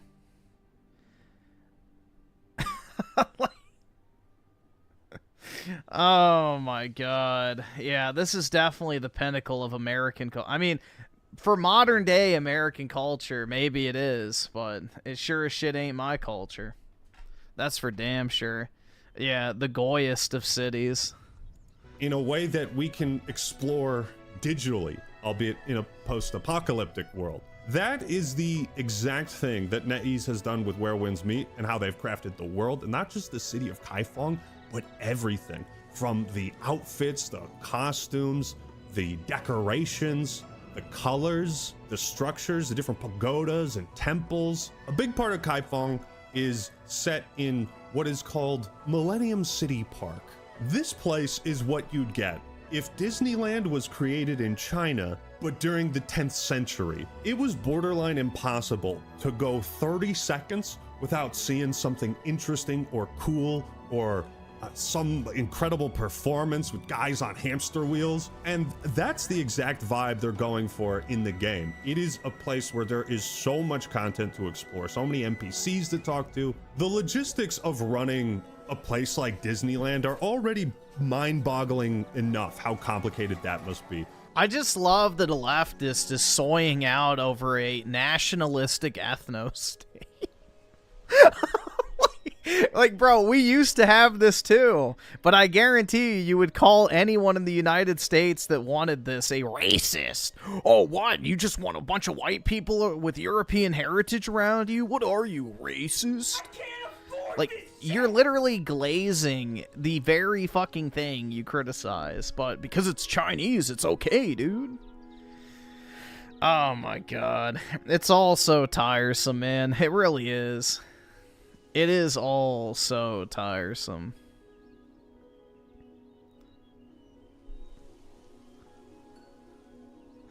Perfect Dark with the 5. I took the China pill. It was pink and shaved.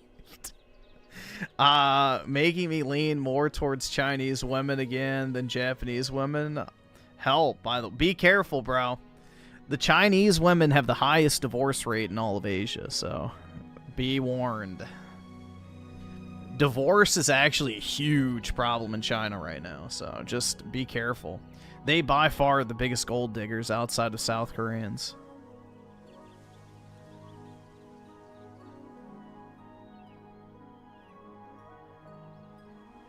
Be careful.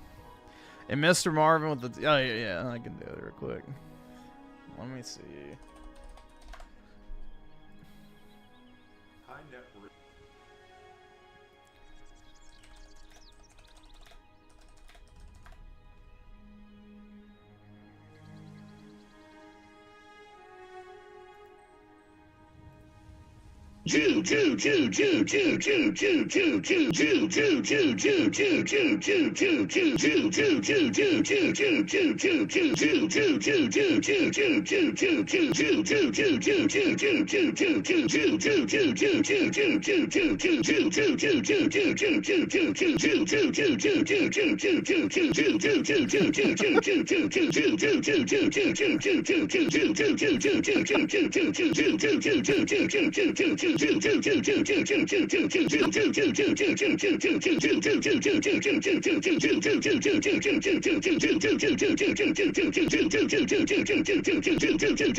That was pretty good.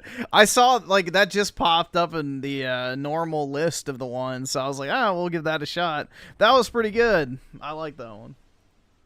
It gets faster the more you watch it.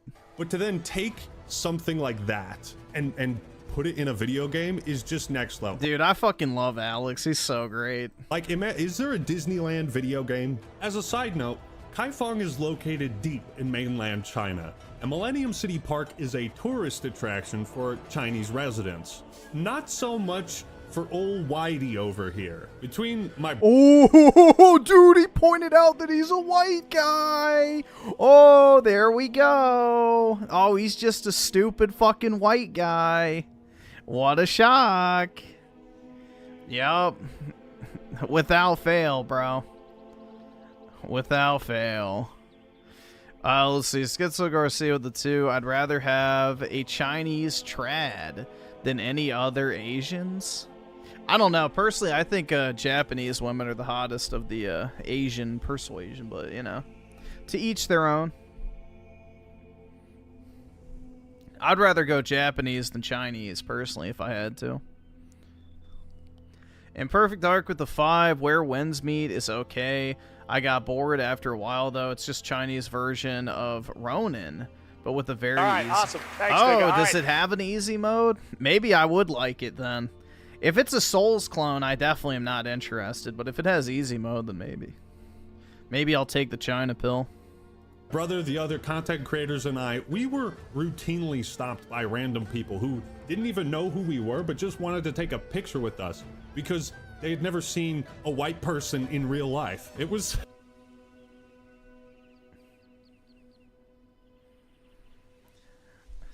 What do you think his takeaway from that is? Well, let's see. I'm just curious. I got told I was handsome, man. That was a good feeling. And as an American who loves fireworks, I give my seal of approval. All right, he didn't say anything, but, you know, I wonder if that has, you know, challenged his worldview that, you know, why people be evil and shit, but I don't know, man. Everybody wants to be us. It's the brutal truth, but... Approval.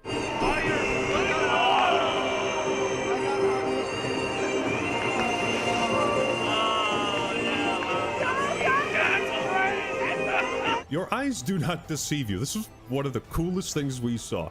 A man using a water-propelled hover pack attached to a jet ski shooting a 5-barreled flamethrower. This wasn't even for Chinese New Year, man. They just do this every night. Also, all those sparks, that's molten iron, by the way. And yes, you do this in Where Winds Meet as well. Regrettably, I don't think this jetpack is available in-game for the aforementioned historical accuracy reasons, but this is just an appetizer of what the city of Kaifeng has to offer. When you first approach the city in-game, you are greeted by this giant gate.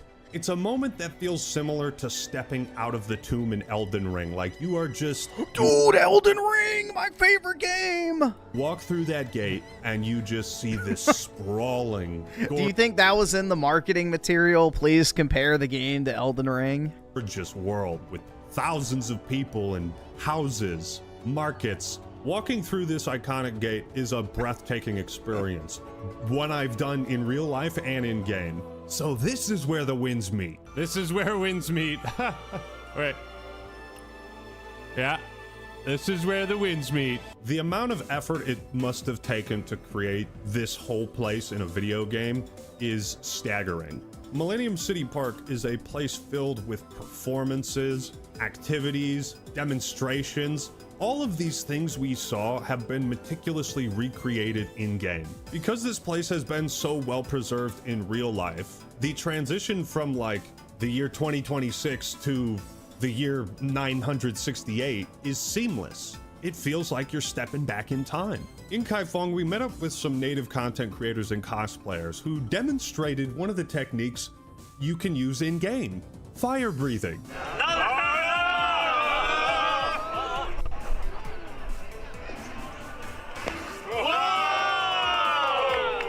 You might be wondering how this is done. The trick is you fill your mouth with ethanol and spit it out over an open flame. I think most people who play Where Winds Meet can enjoy it purely for the gameplay and the boss fights. Oh shit, oh fuck. Oh, I'm on the other side. Oh, okay, this is pretty sick. What the fuck is that? But that is just like, that's the first layer. There are so many layers, like this giant tower. That is the game's complexity. So beautiful. How about rock? I would live there. I would live there. Even something like these roof ornaments are an exact replica of what's in the game. You see, these are the things you notice if you're like me and you have obsessive ADHD. And while on the roofs, I looked at them and I was like, man, I just have this compulsion to jump up and run up there. But well, dude, it's like Mussolini in Rome. Like, the Roman ruins and everything were like in fucking disrepair. You couldn't access them. All the buildings were run down. Like, that was Mussolini who did the Roman restoration project and basically made, you know, the city of Rome into like this open air museum. So it's actually kind of funny. The so-called evil fascists are actually the ones who make the greatest cultural, you know, contributions to their society. So, yeah, pretty ironic. This is where I realized how cool it is to have a triple jump and wall running and gliding and mounts. It's not just how authentic the world... You know, leftists love to destroy heritage and everything else, but... You know, the so-called evil fascists love to preserve history. But all the different ways you can see it in game and how easy it is to, you know, get to a high point and just look down and see all this activity, all these NPCs, like the Rainbow Bridge, a place where you can take in the sights, take photos. This river too has been recreated in game. We took photos atop the roofs of these houses and the view was simply stunning. This is what the developers must have looked at and thought to them the smog themselves, what if you could That is funny. I guess, dude, I guess that's like their excuse for having like the fucking Unreal Engine smog in the game is, oh, it's actually accurate, dude. Brutal, man. Play this in a game. Wow. What a screenshot. That's actually funny. That, I think, is what makes Where Winds Meet so special, is how much time they must have spent in a place like Millennium City Park, taking notes, drawing illustrations, pictures, videos. It's almost like they took the most detailed satellite videos, mapping everything out, and 3D printed that into video game form. No, they probably went through with the LiDAR scanner and actually did scan it. The authenticity applies to the character designs as well. There's a guy called Big Zhao, and we got to meet him. He looked exactly like he does in the game. Both of the cosplayers we met were dressed exactly as the male and female protagonists of the game. But what is there to do in Millennium City Park besides watching guys smack molten iron into the river? Like, that's really not that cool. A better question would be, what isn't there to do?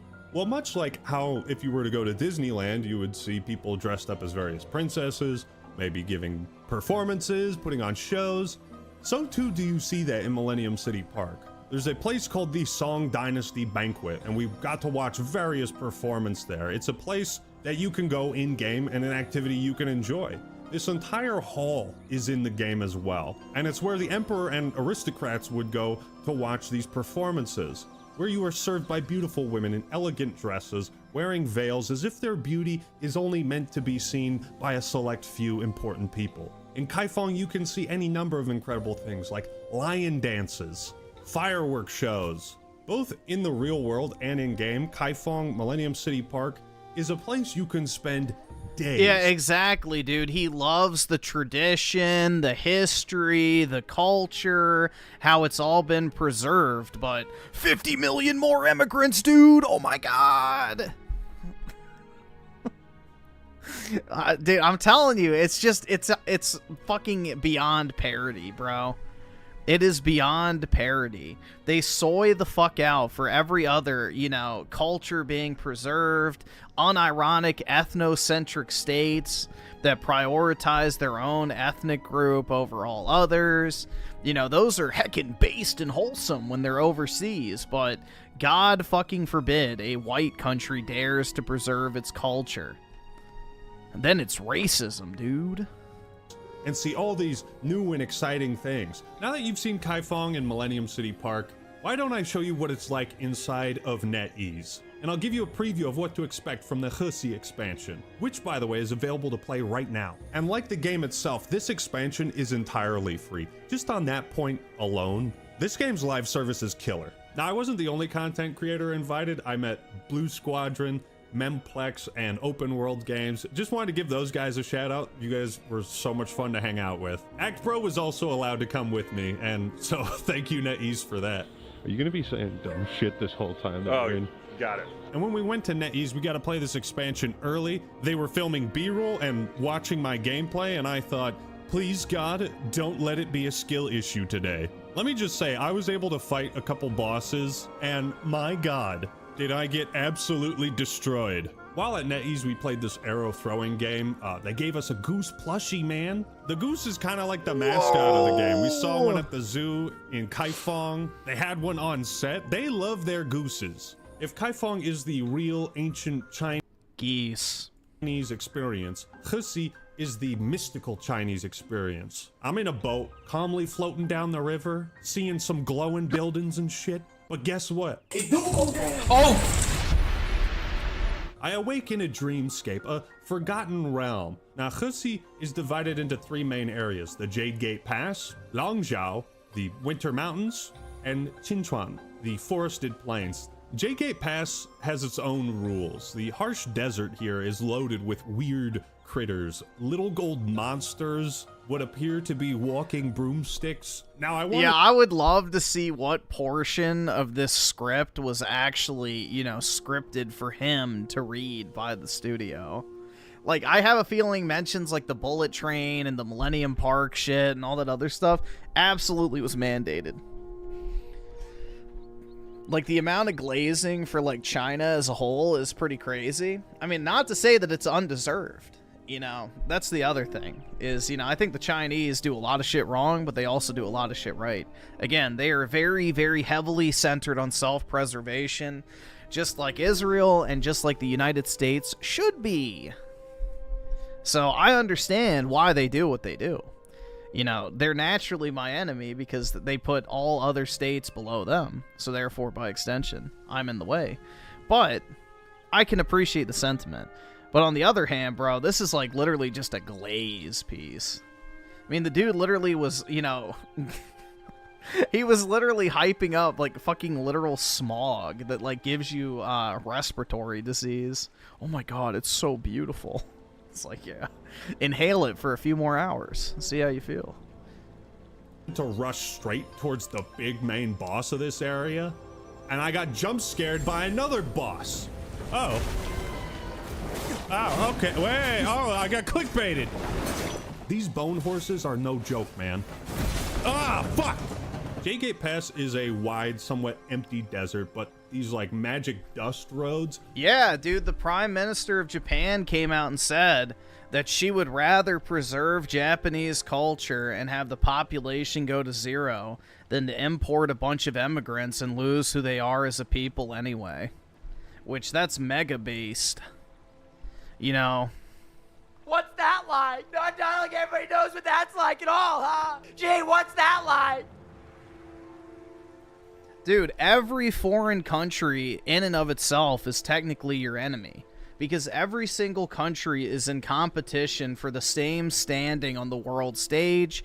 They're in competition for the same resources. And they're in competition to be the dominant player in whatever respective region or global, you know, front they want to put themselves on. So if Europe was not as cucked as it is now, they previously were our enemy. That's why George Washington specifically told us to stay out of European affairs. We were not, you know, all lovey-dovey with Europe. They were literally our fucking enemies. European interest contradicted American interests, just like Mexican interests contradict United States interests. This entire globo-homo homogenized one world government bullshit is completely fucking unnatural. Every country in and of itself is inherently an enemy of all others because every country seeks to compete in pretty much every single way imaginable. There's only so many resources out there. So any country that acts in pure self-interest is inherently the enemy of every other country. Just based off of pure, you know, definition of what that means. They put all other countries below their own, which they should. That's how you should govern your country, is worrying about your own people, your own nation first. So, you know, while I may not agree with China or Israel or other places that do that, it's like I understand why they do it. You can't hate them for doing the right thing, but you have to be aware that they don't have your best interest in mind. They're acting in pure self-preservation, and that inherently makes them, you know, a basically de facto enemy of the United States. So that's just the way it's always been. The whole globo-homo, one world government shit is not going to work. So, period. Never has, never will. And even if it is established, there will be open revolt at some point.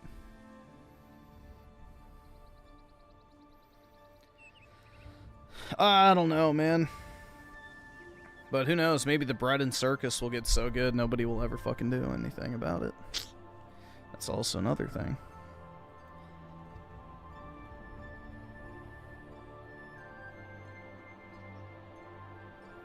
Let's see, perfect arc with the 5, where wins meet is okay. I got bored after a while, though. It's just Chinese version of Ronin. Alright, I think I read that, but that's okay. I appreciate it, man. Yep, it's twice. There we go. Alright, so I don't need to read that one again. Okay, then we got Schizo Garcia with the 2. T and D. Okay, there we go. Wowie zowie. And then also the 2. If only more people were like the Chad in my profile picture. I don't know, man. I don't recognize him, so I can't say, but I'll take your word for it. No clue who that is at all. And Jesus with the 5, just finished my second run of Resident Evil 9, and I love it. Makes me realize I'm not bored of gaming. I'm tired of bad games. Ain't that the truth? You know, it's like Leaf Green, bro. I put like 60 plus hours into that game in like the past week.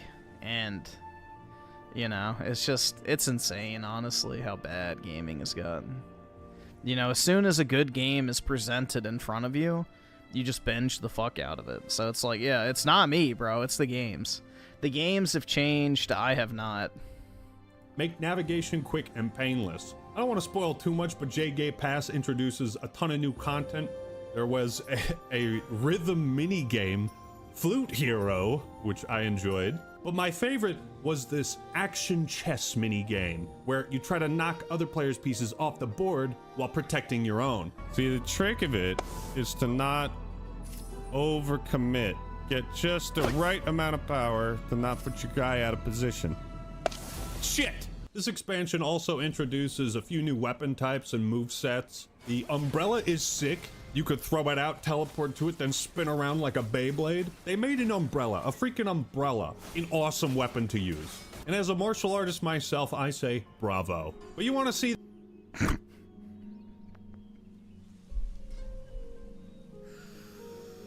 No!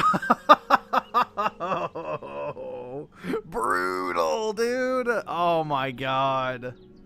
The soy lineal stereotype is undefeated. The big bad boss. You want to taste No. what he's like, what you're up against? Ah, fuck. Yeah, you don't want to fuck with me, bro. I got a black belt, and I could totally kick your ass.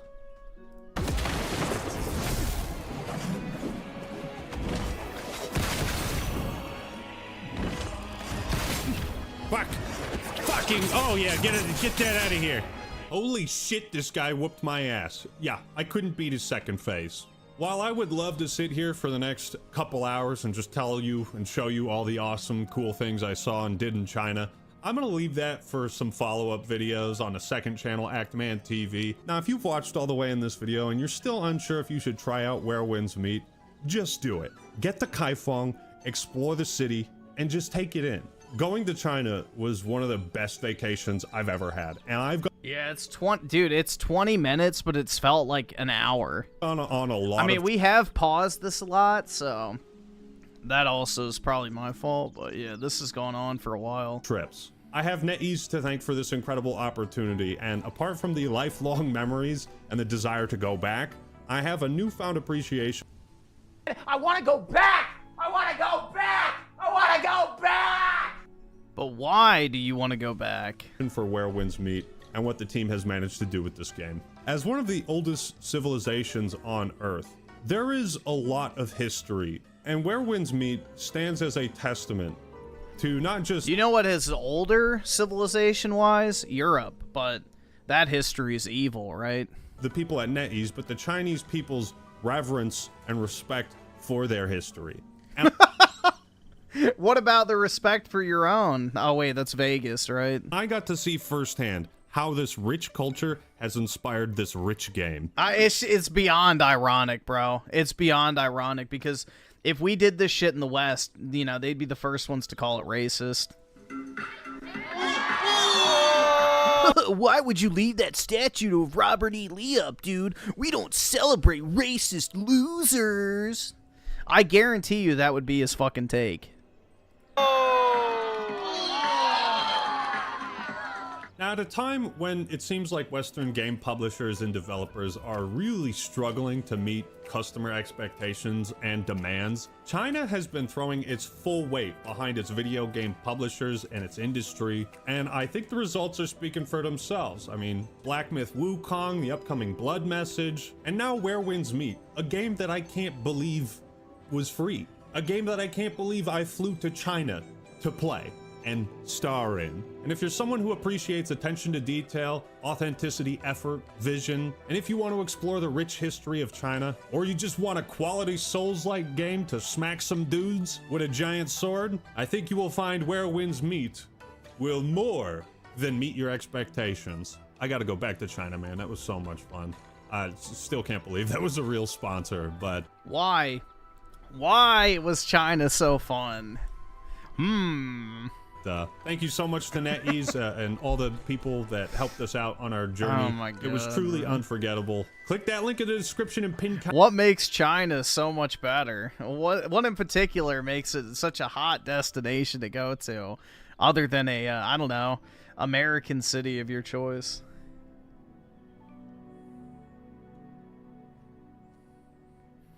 I don't know, dude. Comment to play and download Where Winds Meet today. All right, everyone, that's all I got for today. This is the Act Man signing out. Ni hao.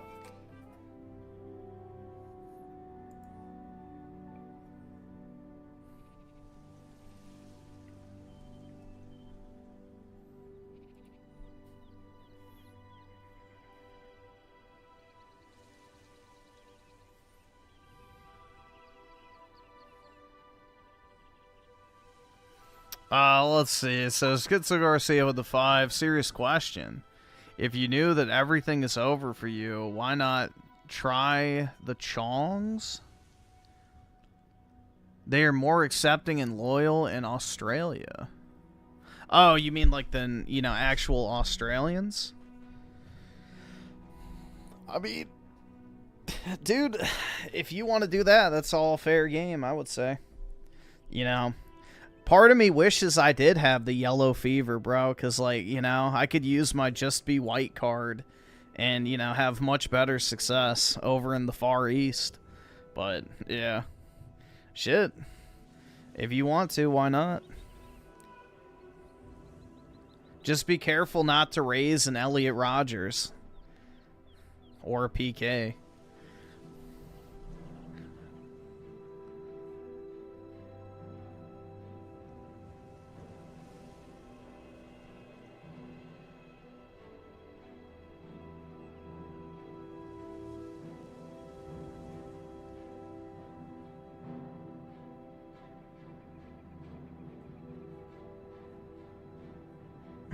Make more Happa sons, yeah.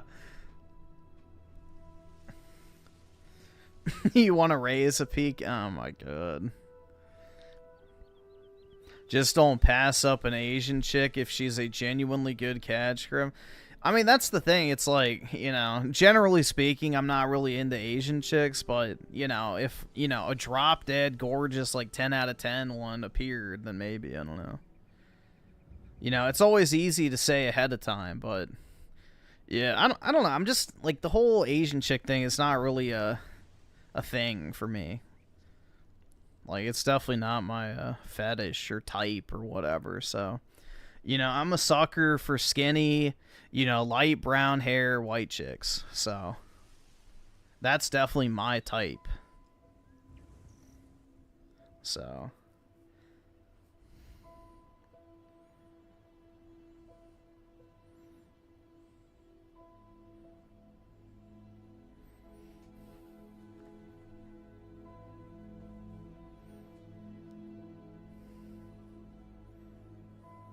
Griff isn't a libertarian. No, I'm definitely not.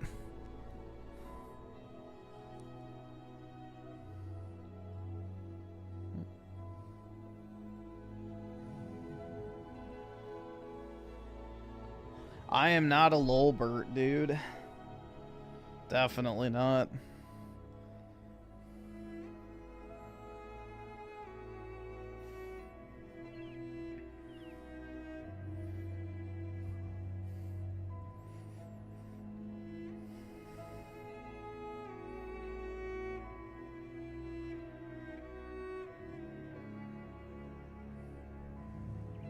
Is there anything that piques my interest? Billionaires want us homeless? Dude, what the fuck is that thing? Alright, I'm sorry, but, like, dude. Yeah, so why go... If you're featuring this in your video, I'm not gonna take it seriously at all. Like, if you look at this thing and think anything other than disgusting, you know, I don't know. There's no fucking way that you should ever consider anyone who looks like this as opinion valid. Like, fucking neck tattoo, nose ring, fucking lip fillers, comically large fucking eyelashes, a shaved head, covered in fucking tattoo. Like, hell nah, bro. Hell nah. I go to my leasing office today to renew my lease, and they was telling me how my rent is going to increase by like $600. Ever wonder how much it costs to live in a camper? It's not as cheap as you might think. And I do love this house. I love everything about this house. I've come to the realization that I can't stay here because I can't afford to. You know, I live full-time in an RV, and we're trying to get a new RV, and they're just super expensive. Call it a mobile home, call it a trailer, but either way, we're buying one. People are buying storage sheds from Home Depot and converting them into homes. The billionaires have already bought those too. I just got our rent renewal, and it's going up by $300 a month. $300 for a one-bedroom apartment that is not updated in any... Yeah, but where is it? Dude, that was the thing when I was in college. My rent for my first 3 years was $890 a month. And then when I was leaving, they were trying to get me to renew, and it was going up to like $1,400. So yeah, that's just everywhere. Any sort of way. We already pay, with all the fees and everything, $2,000 a month, and now we're... Okay, a 15% rent increase is nothing. That's actually normal.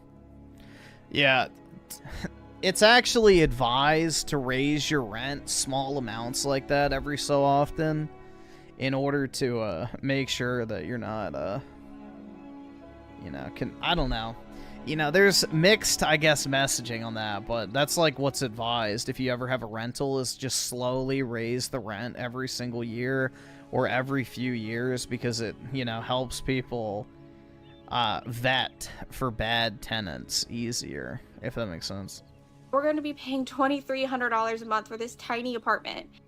22.6 million renters in a 15% increase in rent is not that crazy. The U.S. are now cost burdened, meaning they're spending. Like, my rent went from $2,400 to $2,600 2 years into living here, so it's about the same. But I don't get any amenities or, you know, utilities or anything like that covered, so. More than 30% of their income just on housing and utilities. People are working 40, 50 hours a week, but half their paycheck is gone before they've even bought groceries, gas, or had any fun. So naturally, people start thinking, why am I paying someone else's mortgage? I should just buy a house. And that's where the next trap lies. The median single... Yeah, you can't afford a house in a metro area is the problem. You can't live near work, so that's the issue. That's why they got rid of remote jobs, because people could start affording houses. Let's see. Schizo Garcia with a 5. It's not even a F at this point. I just know I'm more attractive to them than my own people. It's so... Oh, a fetish. Gotcha. This point, just I know more attractive to them than my own people. It's so brutal and over. Well, dude, it's like we were talking about it earlier. The fucking dudes who say that they go to gay bars so that they can understand what it feels like to be flirted with and desired. Not because they're gay, quote unquote, you know, press X to doubt, but because they want to experience being hit on for the first time in their life. So, I guess it's something similar to that, right? Maybe not as extreme, but, you know. The sentiment's still there, so I get you, man.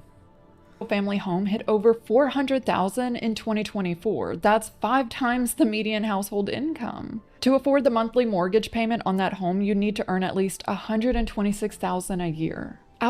Yeah, the average income needed to afford a house where I live is $250,000, which is like... Bruh. The average income in my area is $180,000. So, yeah, I do not make that much at work. Unfortunately.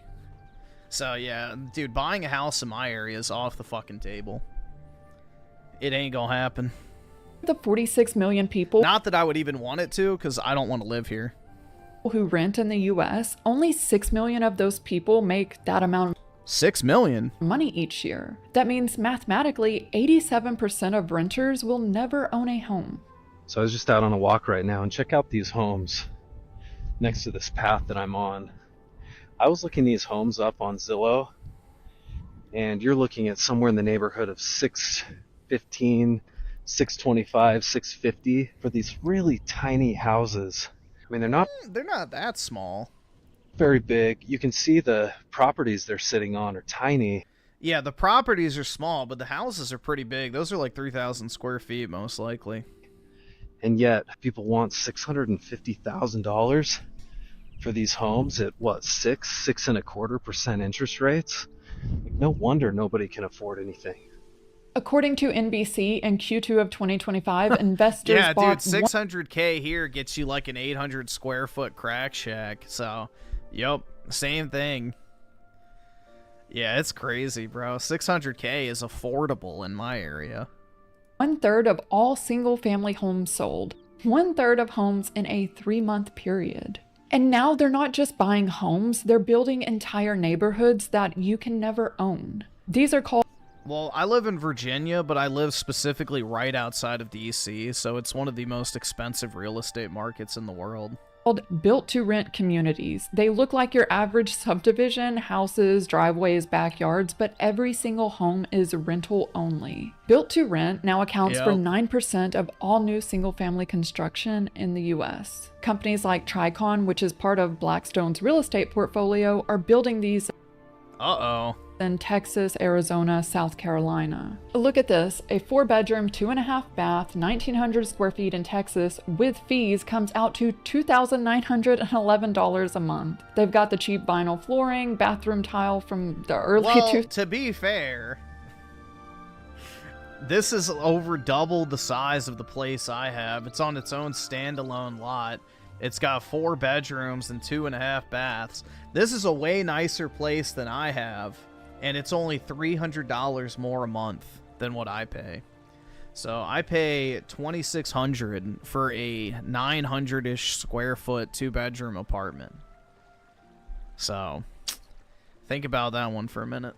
It's not too bad as long as you have the income to support it. $11 a month. They've got the cheap vinyl flooring, bathroom tile from the early 2000s, and a backyard the size of a shoebox. All for the low price. Well, it's better than my backyard. Of $3,000 a month. Their idea of solving the housing crisis is you will never own a house. You will rent a house. Yeah, Texas real estate's fucking crazy. But the thing you have to remember if you live in Texas and you're buying a house, dude, the property taxes are wild.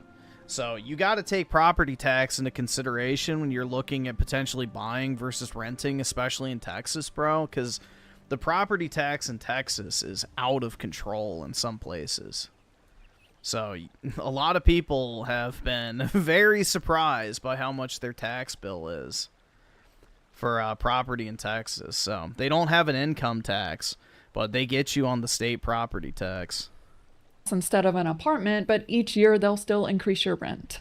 Well, I can't afford my house anymore. My mortgage just went up. When I first purchased this house, your mortgage just went up? Did he refinance? It was $169,000.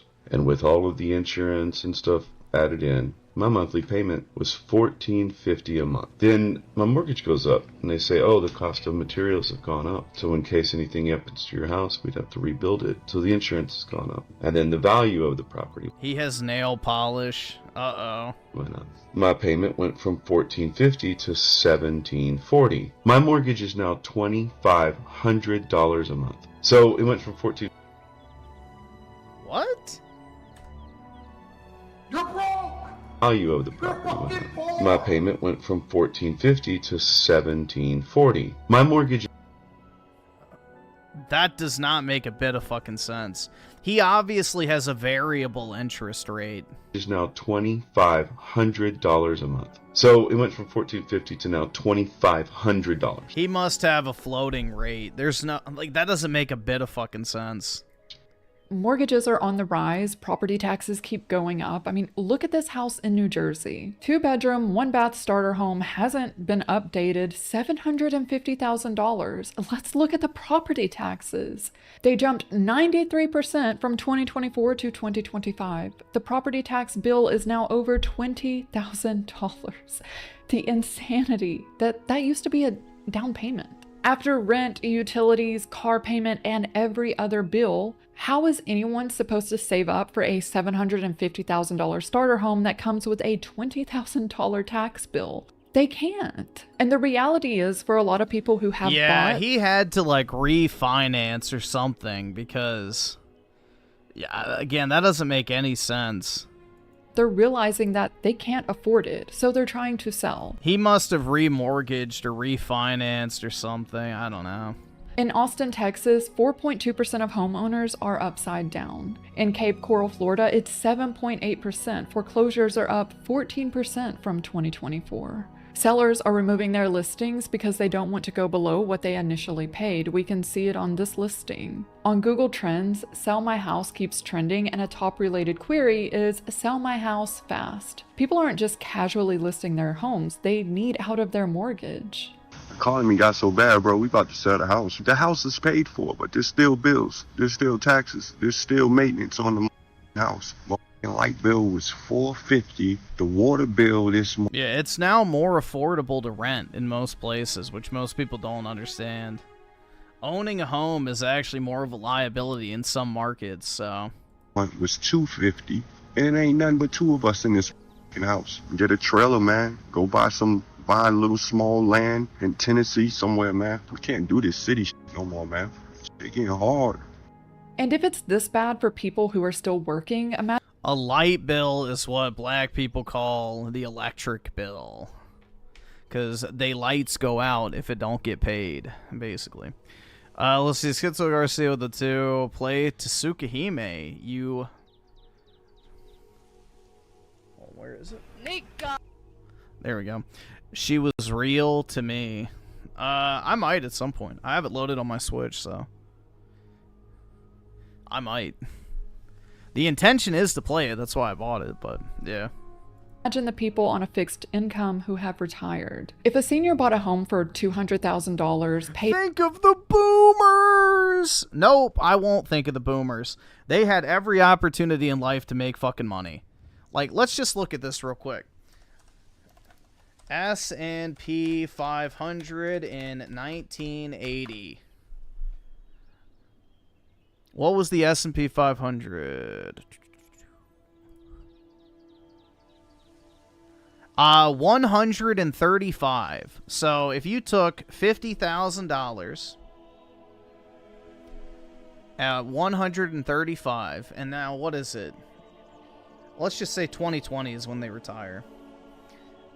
S&P 500, and then, or let's see, 2020. Let's just see. Well, that's a 40-year period of work. It ended at... Alright, why will you not tell me? You told me for 1980. Hold on. Let's see.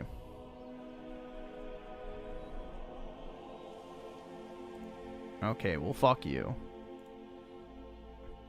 This thing... There we go. December of 2020. It ended at 37.56. All right.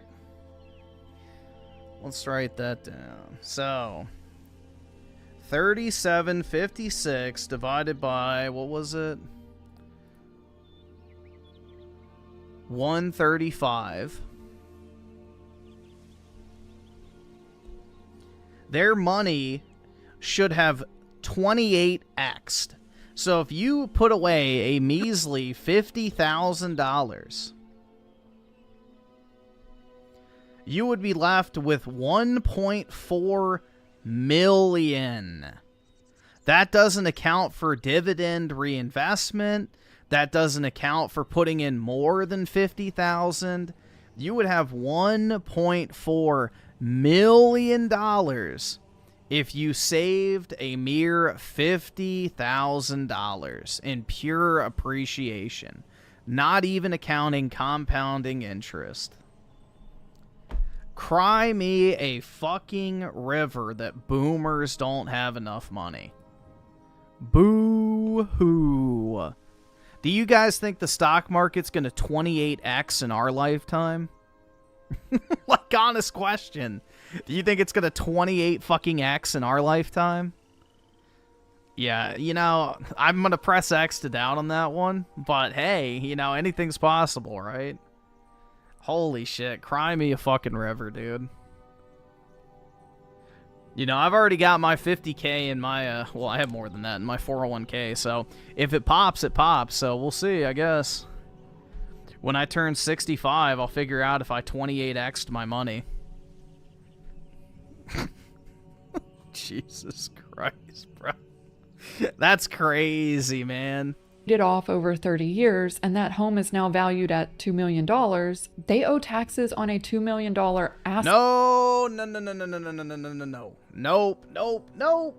Nope. That is not true at all. Almost every single state does not do that. You know, there may be a few left-leaning states do that. That is not what happens. Not at all. It only gets appraised at the new market value when it gets traded to a different person. So, no, you pay the historical value in tax.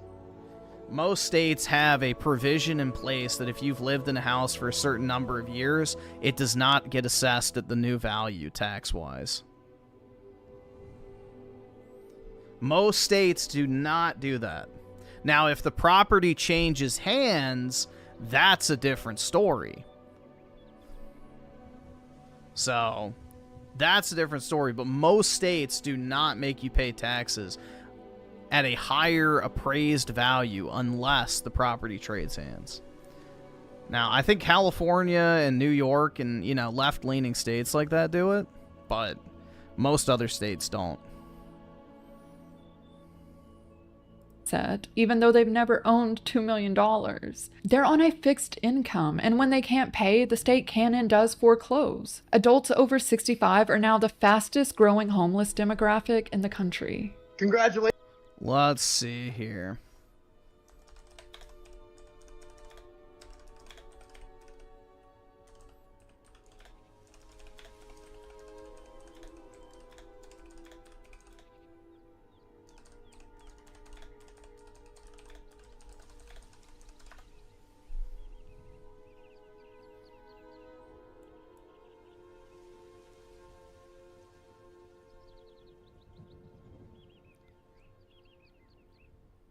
So let's see. California is assessed at its purchase price, and increases are capped at 2% per year. So California has a provision.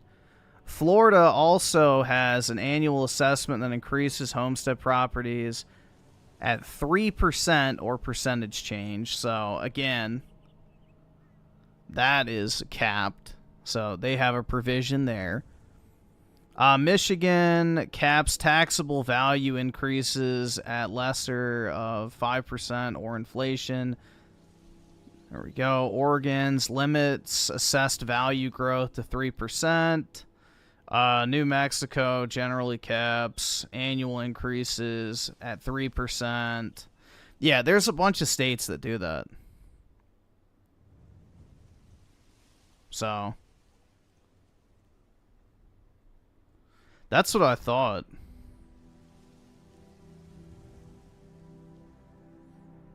$2% on $400K is $8K? Dude.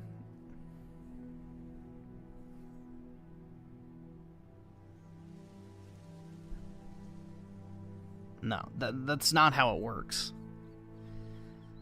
If the value of your home goes up $8K, that means you pay the property tax rate on $8,000. So if your property tax rate is 5%, you pay 5% of $8,000. You don't pay the property value. So if the tax rate for property is 5% on $8,000 increase, that is what? 0.05 times 8,000. That would mean your taxes go up $400 a year. That is not a big increase. Sorry. That's $40 a month. Closer to 30, but it doesn't matter.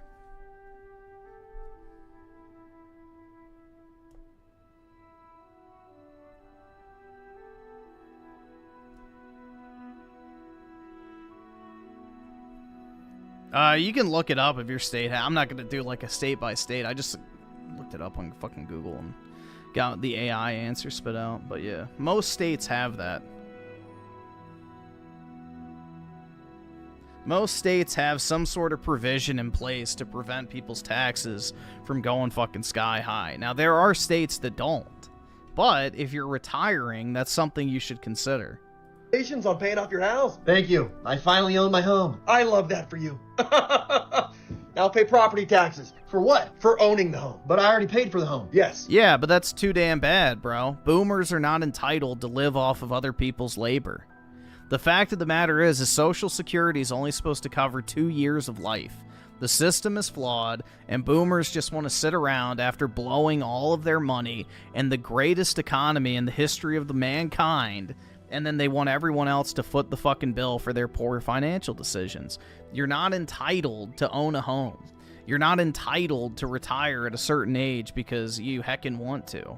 People are not, you know, entitled to your labor because they, you know, hit a magical fucking point in their life where, oh, well, I'm old now, so everybody else has to pay for my shit. You know, Medicaid, Medicare, Social Security, government, house, like, all this shit. It's ridiculous. It's absolutely fucking ridiculous. So, too bad, so sad. Again, this is why China is more right-wing than Western civilization. Because China doesn't even give out shit like this. So, I don't know. I'm planning on getting absolutely fuck all from Social Security or any sort of benefits whatsoever. So, I've already planned ahead for this. I have more in retirement savings than the average person does already. And I've only been working for, what, 5 years now? Like, let's see. Average retirement 401k account balance. Let's see, so age 65 plus, the average is 300,000, but the median is 94, so that's more accurate. I already have more than $94,000 in my 401k. So, yeah, so age 35 to 41, the average is 103, the median is 40,000. Age 45 to 54, the average is 188K, and the median is 68. So, most people don't save for retirement is the problem. They just want to cash that government check constantly. So,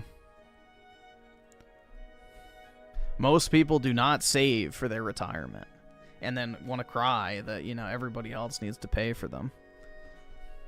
So, maybe you don't need to live in a $2 million house in a big city.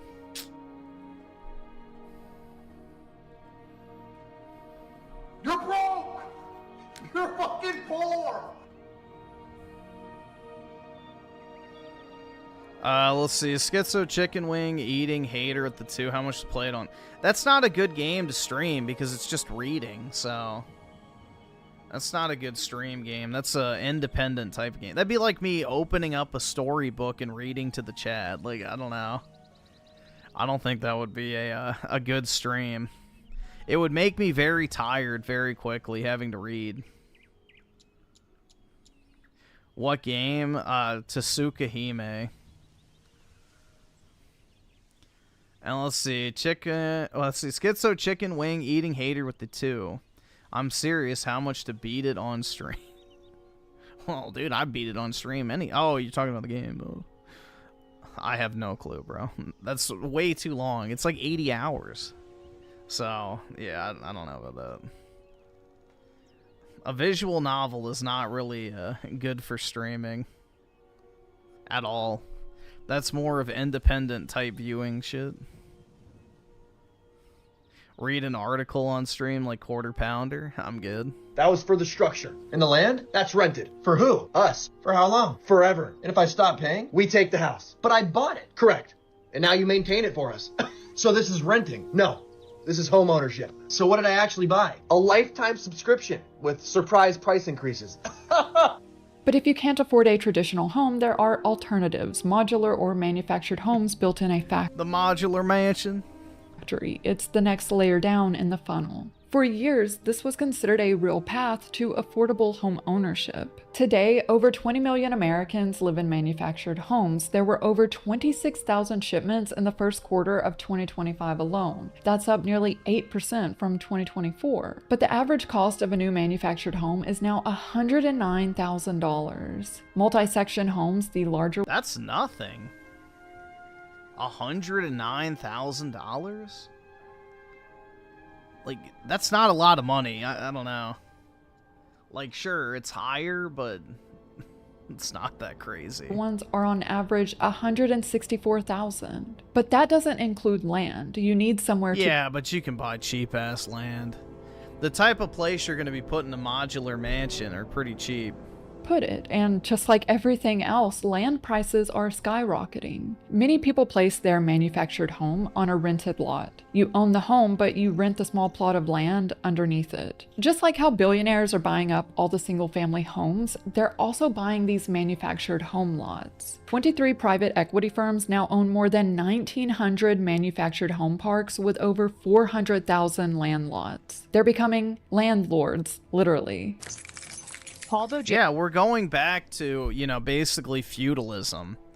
We're in an era of neo-feudalism where people work for the corporation to make money, to pay that same corporation or another corporation, you know, their, their tax in order to live on the land.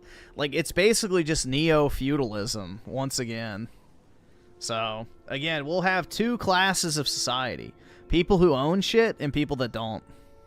And the people that own shit will always be wealthy. Nick owns his manufactured home, but rents the lot it sits on in the Copper Sun 55 and up community. This summer, he got a notice. Oh my God, I'm going to have a heart attack. That his rent would be increasing to market value from roughly $600 to over $1,100. I couldn't believe the amount of money that it's gone up. I mean, we're a community of retirees, people with disabilities. Moving a manufactured home costs between What 5 company and was 15. it? Hold on. The amount of money. Value from he got a notice. Lot it sits on in the Copper Sun. Paul Bojanic owns his manufactured home, but rents the lot it sits on in the Copper Sun 55 and up community. This summer, he got Copper Sun.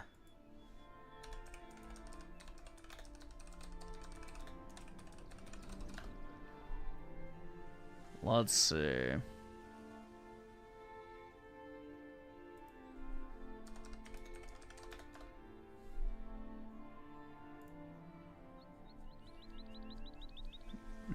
We already know who owns it, but I just wanted to see if I could track it down.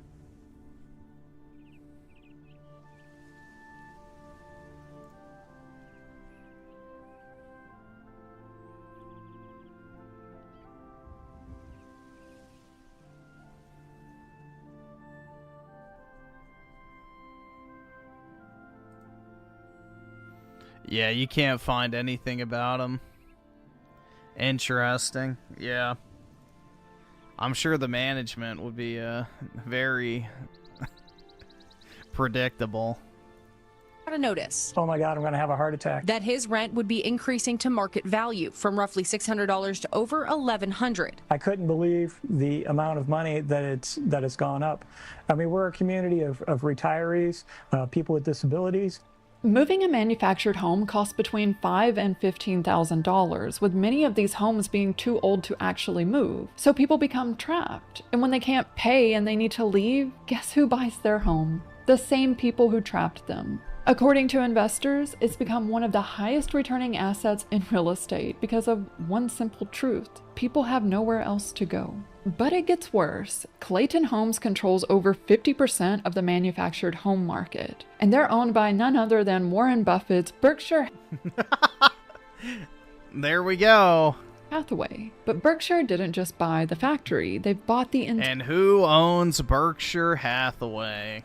entire pipeline. Clayton builds the homes. Vanderbilt Mortgage and 21st Mortgage, both Berkshire subsidiaries, finance the loan. Home First Agency, another subsidiary, sells the insurance. And Berkshire has investments in companies that are buying the land underneath the homes. These people manufacture the home, they finance it, they insure it, and when people can't pay, they take it back. One company owns the entire life cycle from factory to foreclosure.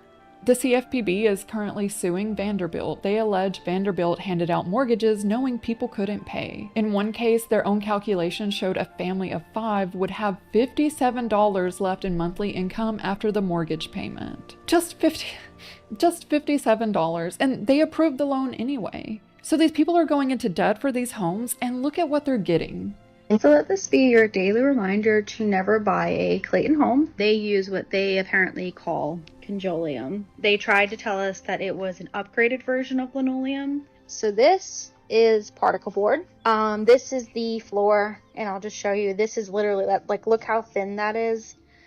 Imagine being so excited to find your first home and just months after moving in, it is covered in mold. It is a 2022 manufactured home, modular home, whatever you want to call it, a trailer. We went through Clayton Homes and instantly we started having issues. If you are considering getting a mobile home, please, please, please do not buy Clayton. This problem right here has been fixed 3 times. It's actively raining outside, like heavy thunderstorm, and I had to cut the power to my stove. Like, I can't even cook right now. So I was contracted to work on this mobile home. I had to replace some of the vinyl. I was surprised at what's under the vinyl. There is no plywood. There's this Do cardboard. you think this is part of that skilled labor that's needed for the unlimited immigration? And under that cardboard is the insulation, and on the side of the insulation is the sheetrock. That's something. I've never seen a structure that you live in that didn't have OSB minimum on the exterior of the structure. This is some of the cheapest stuff. This is cheap. You're living in a cardboard house. I'm not here to shame anyone. Well, even the houses that you buy that are like actually freestanding homes on property are almost pretty much cardboard homes nowadays. It's all just junk. For purchasing a manufactured home, but I will shame this quality. People think they're buying an affordable housing option when in reality, just like so many products today, it's built as cheaply as possible and sold at the highest possible price.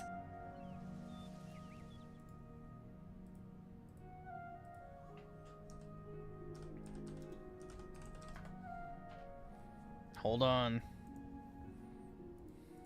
I'm not here to shame anyone for purchasing a manufactured home, but I will shame this quality. People think they're buying an affordable housing option when in reality, just like so many products today, it's built as cheaply as possible and sold at the highest possible price. When owning a traditional home is out of reach, what's left? Social media calls it van life. We need to call van life what it actually is. It's displacement. Over 480,000 Americans now live in RVs full-time. That's double the 2021 figure. And the crazy part, it used to be that manufactured home production outpaced RV production by 18%, but that's no longer the case. RV production now outpaces manufactured homes by a ratio of 4-to-1. And remember Berkshire Hathaway? They own Clayton Homes and the mortgage companies? Well, they also own 3 of the largest RV brands in the US. The pattern is simple. Make traditional homes unaffordable, buy up the alternatives, and then make those unaffordable as well. They understand that when rent is astronomical, we will look for alternative living solutions, and they've already bought them.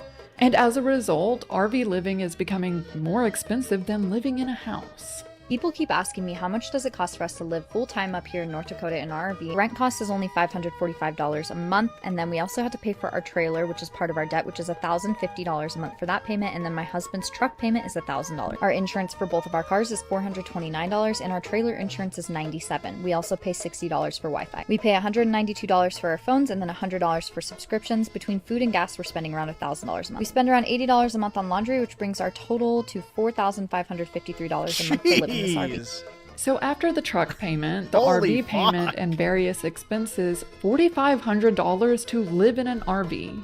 I don't know about you, but that does not sound very affordable to me. But it's only going to get worse. That just sounds like Equity poor planning. Lifestyle Properties now owns more than 200 RV resorts and campgrounds across the US and Canada. Over 91,000 sites. They're not building these campgrounds for families to go on vacation. They're building them because people have nowhere else to go. And this isn't me speculating. This is in their own SEC filings. We believe millennial and Gen Z demographic will contribute to our future long-term customer pipeline. They then go on to talk about a study, and the conclusion of the study was that demand from millennial and Gen Z would continue to outpace supply for manufactured home and RV communities. That's why this shit's pushed on social media so hard. That's another head of the fucking Hydra. It then goes on to say, the entitlement process to develop new manufactured home and RV communities is extremely restrictive. As a result, there have been limited new communities developed in our target demographic markets. Meaning it's hard for other companies to develop communities, so therefore we have to live. That's why the whole van life shit was pushed so hard on social media, because the people who make the modular homes, the people that own the land, the people that make the RVs, the people that own the RV parks are also, you know, surprise, surprise, in bed with social media. So they can get certain trends pushed to influence people into spending money in various different ways. Than theirs, and they are going to jack up the prices. And guess what? The same people who will give you the loan on that RV are also financially vested in all those other before-mentioned aspects of life. Come with us as two 19-year-olds turning a shed into our home. Back here is where the bathroom is going to be. This is going to be the laundry room. Right here will be like the kitchen, the stove. I'm going to have like a little island. And then over here, the living room. And this right here is actually a tiny home, tough shed from Home Depot, 2 stories, 860 square feet, 1 bedroom, full. That's about the size of my apartment. Kitchen, full living room. When everything becomes unaffordable, you get people buying storage sheds from Home Depot and converting them into homes. That's how desperate things have gotten. Here's one on Home Depot's website right now. A build-it-yourself kit, 10 by 12 feet, $3,343. It's clearly a shed, but look at the description. The Windmere has shed DNA, but begs to be more than a storage shed. They know exactly who's buying these and what they're doing with them. And the reviews can... Yeah, because in California, you can put one of those freestanding sheds on your house and use it as a housing unit. Confirm it. People are converting these into tiny homes, adding plumbing, electricity. And that way you can house your local illegal immigrant for a few $100 a month. It's the new affordable option. And they're now building these sheds to look more like house than shed. They come with windows and upstairs, siding, the works. Looking at this, it made me wonder, is private equity involved in the shed industry? And I don't know why I thought the answer could be anything other than, of course they are. Exactly what your neighbors are doing. Yep, it's a thing. Cyprium Partners made a $30 million investment in backyard products, and by 2017, their COO was bragging that they were producing more storage sheds than anyone in North America. And he specifically noted that accessory dwelling units were an emerging category. Even in 2017, they noticed... We're going back to financial serfdom, bro. We're going back to serfdom. The people who own the land will put these tiny houses on their property in order to extract money from the fucking peasants who work all day just in order to pay their rent. We are going back to basically, you know, the feudalistic approach of land ownership, where you have your local lord or baron or duke that owns an area of land, and all the peasants that live on it work so that they can pay their rents. That's actually where the term rent comes from, is from feudalism. So the tax collector would go around collecting the peasants' rents in the form of money or goods in order to pay for their right to live on the land. So that's where we're going back to, pretty much. People converting these sheds into living spaces and thought, let's capitalize on that. That Home Depot shed I just showed you, it's one of 7 brands owned by Backyard Products, the same company that received private equity backing. Billionaires are buying up every affordable housing alternative, things that arguably shouldn't even count as alternatives in the first place. So what are people supposed to do? Be homeless? No, because the Supreme Court made that illegal in 2024.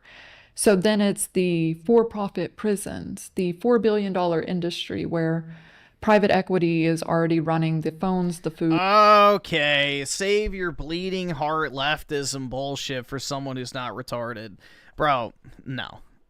If anything, there's not enough people in prison. And the healthcare.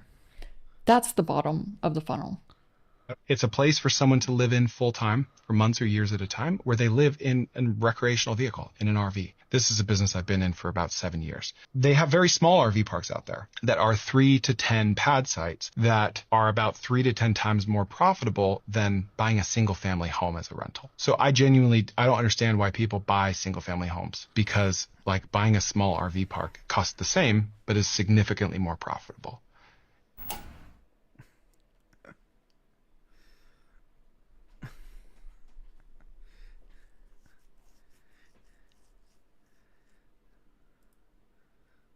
Yeah, the privately owned prisons. Yeah, dude, there's not enough people in prison. Holy shit. It'll just take one cultural enrichment, and that mentality will most likely get knocked out. But, you know, one cultural enrichment experience is usually all it takes.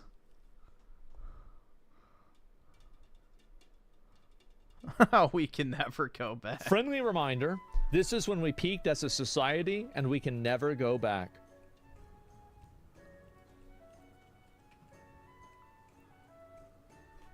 I still have them. Back!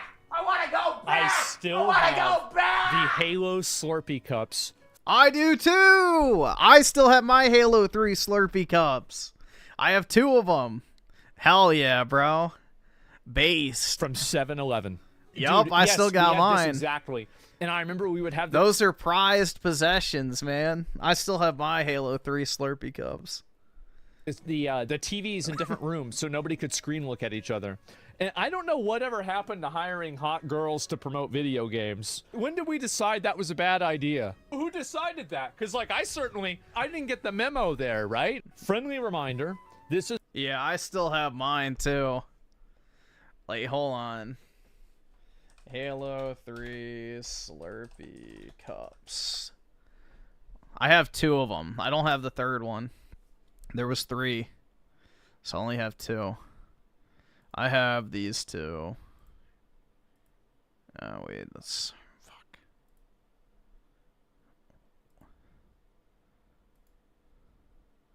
Yeah, I have these 2. So I don't have the middle one with the flag, but I have this one and this one. Not this one, though. So, that's fucking based. How much are they on eBay, I wonder? $100 for the 3? Jeez, man. $30 a pop. Man. But yeah, I have this one and this one.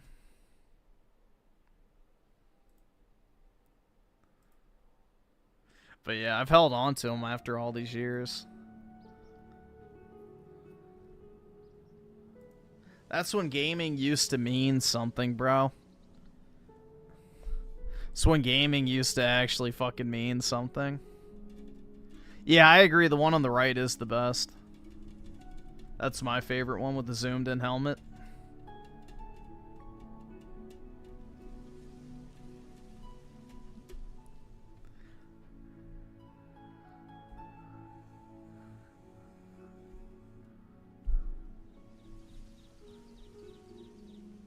I miss the Halo Yeah, dude, the booth babes. They vanished, bro.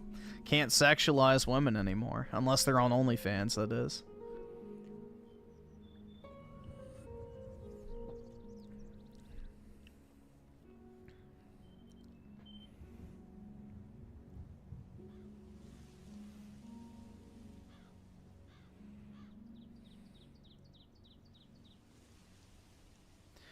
Let's see. Schizo chicken wing eating hater with the 2. 500 to beat it on stream and give commentary. How long is this? Like, again, I mean, trust me, I love monies as much as the next guy, but if this is like an 80-hour visual novel, that's just not, like, good stream content is the problem.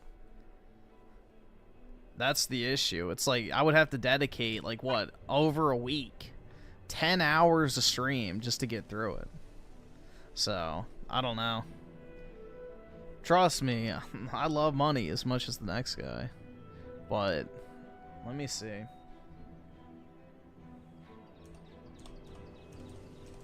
That would just absolutely kill the attendance to the streams. That's just the problem.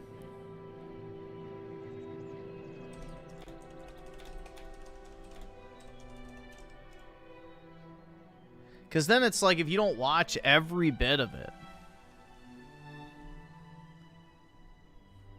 then there's no point in watching it. So like if somebody misses 2 hours, they're going to have no idea what's going on. It's just not really a very good game to stream is the issue.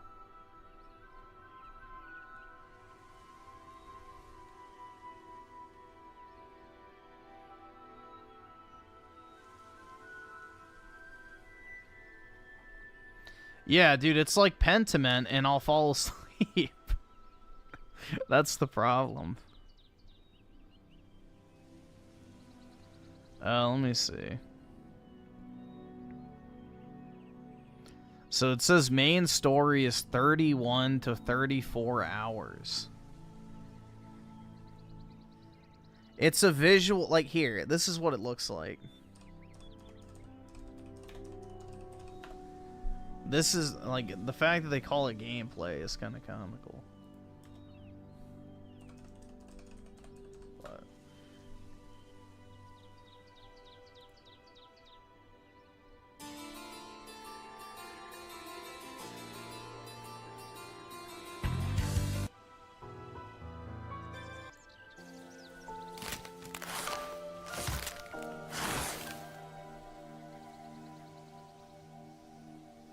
すごいでしょ。落書きが見えてるところならどこだって簡単に切れるんだよ。こんなの他の誰にもできないよね。Yeah, visual novels are not really good for streaming.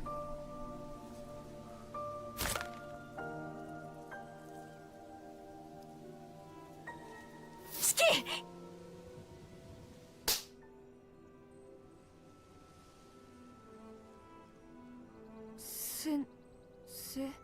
やめなさい。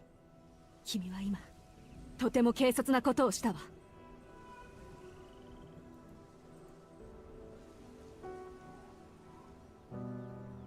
Like, the background didn't even change this entire time. Oh, there we go. She's gonna fuck him. そういうこと。 Brutal, man. やっぱりいい目だ。 But yeah, this is basically what it is. This is not really a great game to stream. Like, as much as I would gladly accept the 500 shekels, it's like...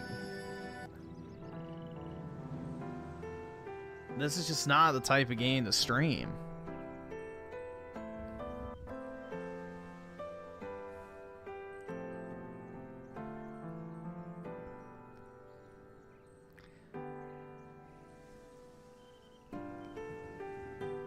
Well, the one destroyed by U.S. Customs had the porn scene still in it. お帰りなさいませ、四季様。お帰りに気づかず申し訳ありません。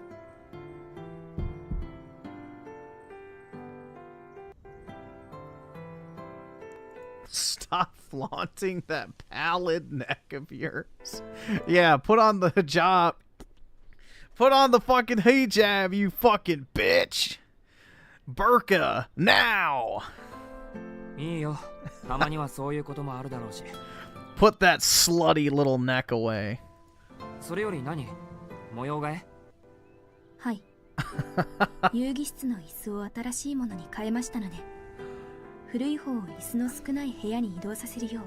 Yeah, dude, like, I mean, it's $500 to play a game, so it's definitely worth thinking about, but I just don't think it'd be good for streaming. I don't feel like it would be a good game to stream. So, unfortunately, you know, money's not everything in life, but yeah, I mean, it's definitely tempting. Yeah, the original version of all Type Moon games had porn, like Fate Stay Night, Tsukahime, and a few other games that they made back in the day were all porn games. And then once they made money, they started making non-porn related properties. But yeah, pretty much every single one of their early games was porn.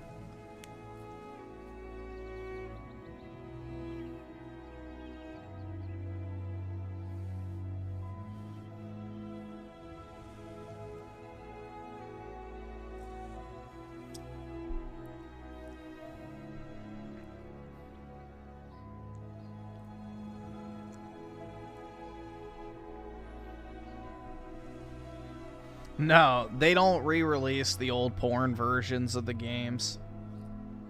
So...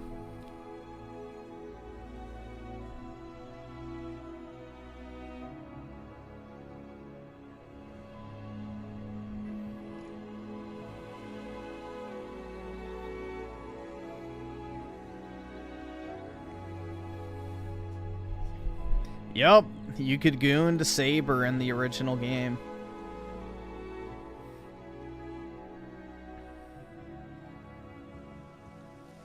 Let's see, Sauce Made Dragon with the 2. Are they plastic? Yeah, they're plastic with like lenticular designs on the side.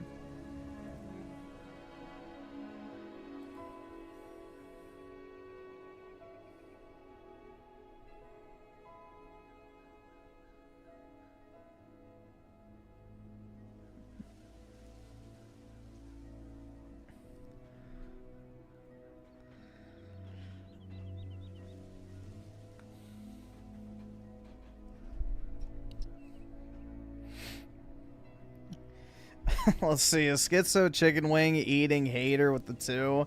It's this or beat RE4. Pick your poison. You're broke! You're fucking poor! Brutal. Shit. I guess Resident Evil 4. Because again, that's a more streamable game, so unfortunately I have to think about people watching. You know, personally, I would rather do the other, but if I have to stream it, then yeah.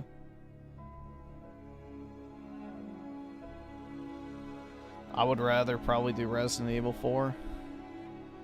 Remake, that is.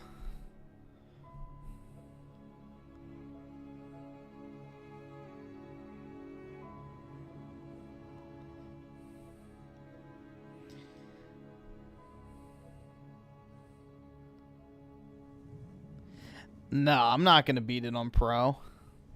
Hell nah. Bro, I'm not beating anything on a high difficulty. That's a no-go. Anything on a like, no mandating difficulty at all. Nope. I don't do high difficulties.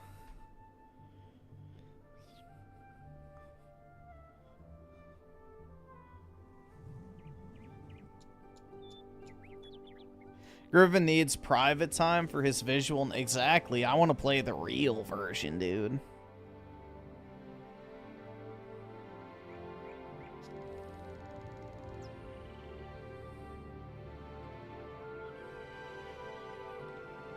Yeah, well, beating it on a certain difficulty with God mode is obviously implied to not be, you know, acceptable.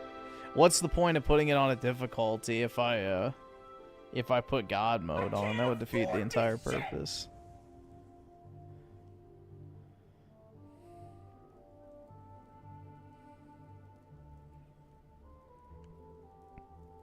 That kind of defeats the entire purpose of difficulty in the first place if you just put, you know, infinite health and ammo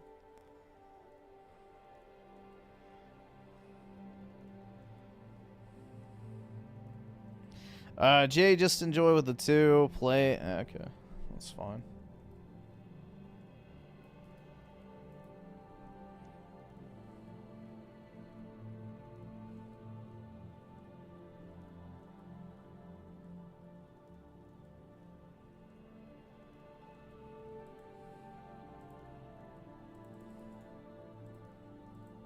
Let's see.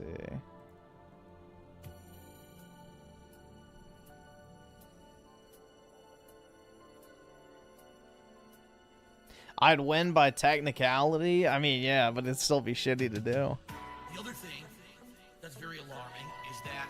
Yeah, I think that Splinter Cell game got canceled a long time ago. I need that money. Real talk.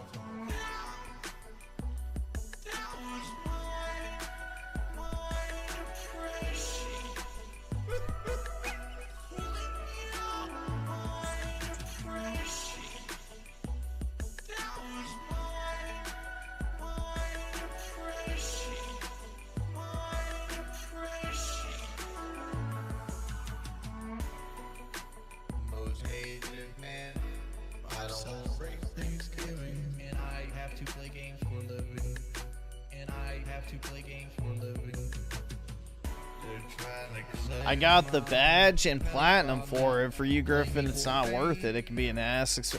Dude, that's exactly it. It's like I don't have the skills nor the care to invest in getting good at Resident Evil. I don't want to improve. I don't want to improve my stream. Add the big Ashley or Ada tits. Oh my god. Or I could just not and say that we did. We could just not.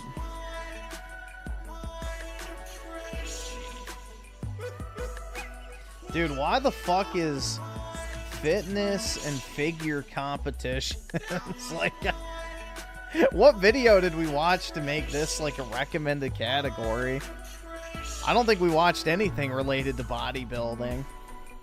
I'm a big dude. I don't know if I'm quite good enough. If I'm quite good enough. When you're 450 pounds, you have trouble wiping your ass, man. Probably Raymond, maybe. He was talking about the gym, so maybe. 4 hookers. Everybody sucks Jordan dick. I don't want my ass licked. I really want more hookers. I shake the earth when I move. Goy Gollum, the archetypes of the Chud. What the fuck? I like his name, the name of his channel, Goy Gollum. But it's kind of repetitive. Because to be a goy implies that you're also a golem.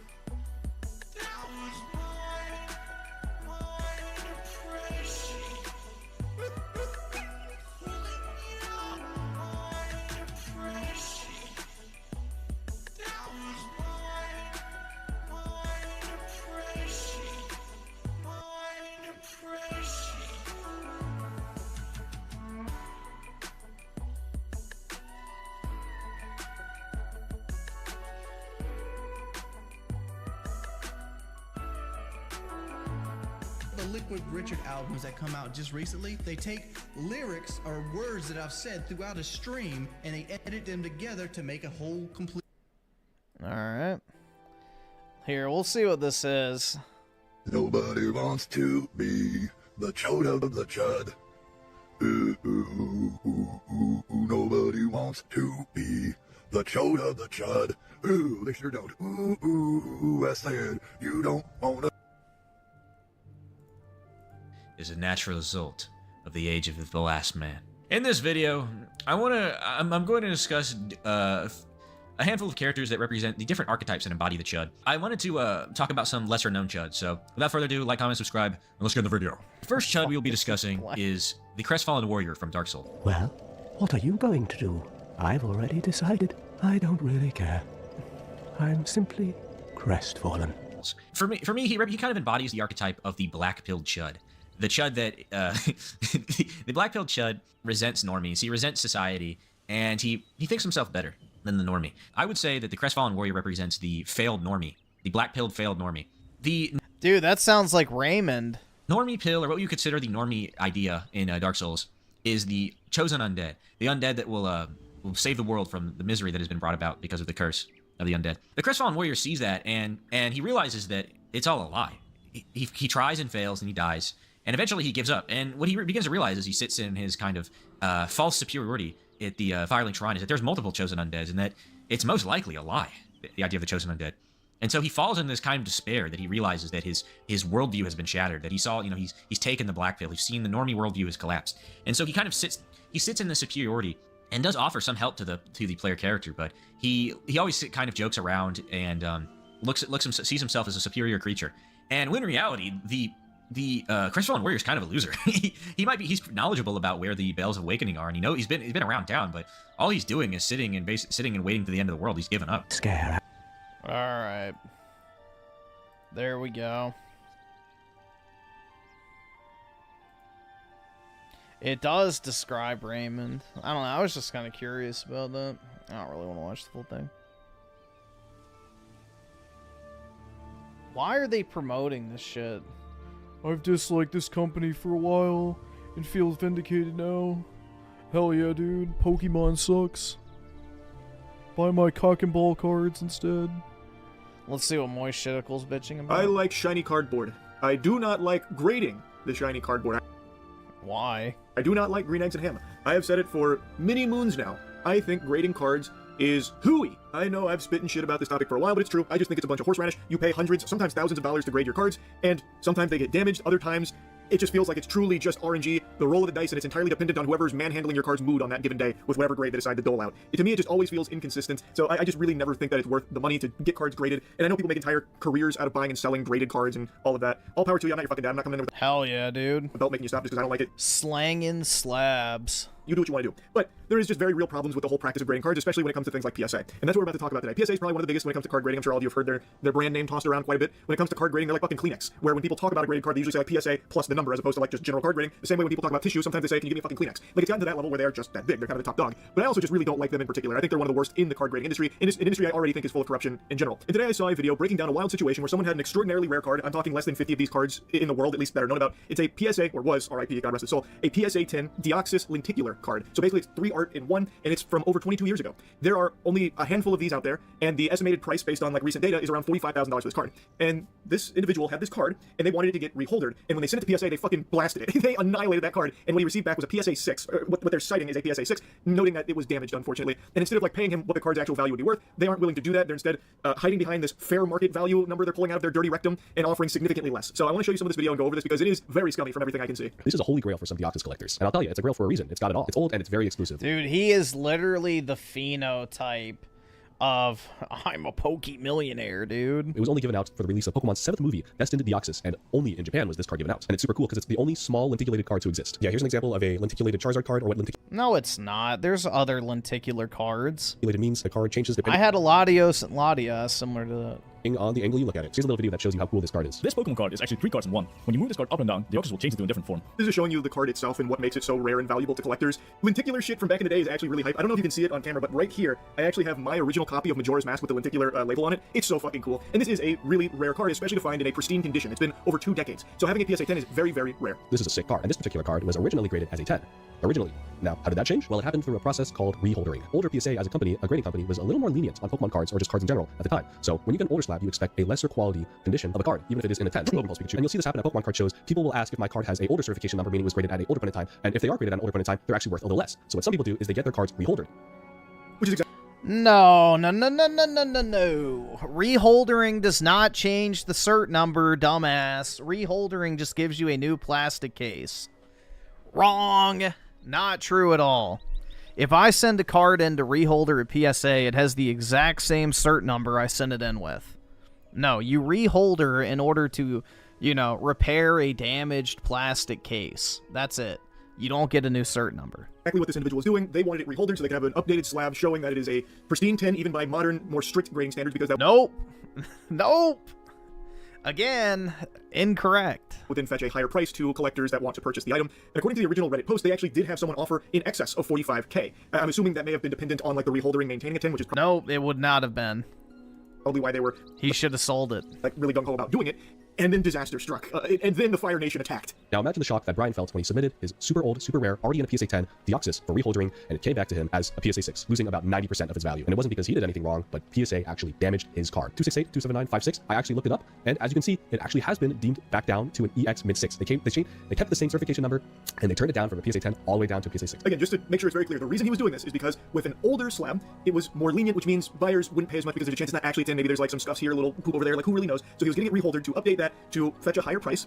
And what happened is, and you can see it through searching the serial number, it got regraded all the way down to a 6. And then after corresponding with PSA via email, which we're about to look at, it's because they fucked it up. They ruined it. They took away the vast majority of the value of this card, which is life-changing money, mind you, all because they made a whoopsie-daisy. Oh, clumsy ass, real butterfingers. We seem to have crumpled it up and used it as toilet paper. But don't worry, we slabbed it, and we've updated the serial number in our system, so now everyone will know that this is Nah, most likely what happened is the sonic welder damaged the card. Why aren't you happy? This is what you paid for. So here's the email. My name is Dorothy, and I'm a supervisor for the customer relations department team here at PSA. Thank you for taking the time to speak with me this morning as discussed over the phone. CERT, that's the Deoxys, was unfortunately impacted during our encapsulation process. This did lead the card to no longer merit the grade of a PSA 10. Instead, our head of grading has provided that the new grade is a PSA 6. I am provided the details below. Dorothy, come on. You're going to make a grammar mistake like that? This is less than professional. I am provided. It should be I have provided the details below. Come on, give me the program, Dorothy. Take it seriously. Along with our offer based on our findings of the fair market value. That's a boogeyman term with PSA, by the way. They say the description, the card, and the original pen. They confirm that it's originally 10, and they say that the fair market value is $20,000. And here's where we're going to get some issues. They said the value of the 6 is $750, and with the ordering fees, I can't believe they included the order fee here, that it costed $190 just to destroy their card. And so they go on to say that they would like to offer the market value difference in the form of credit on account or a check and remove their insane respective grading fee, which, oh my gosh, I can't believe you'd spend $200 just for them to rewrite a number on a card. Quick pause here, a little halftime show, because I have been screeching about that to the high heavens for so long. PSA overcharges the fuck out of everyone who makes the mistake. No, they don't. He paid for a faster grading. If I send something in for reholder, it's $10.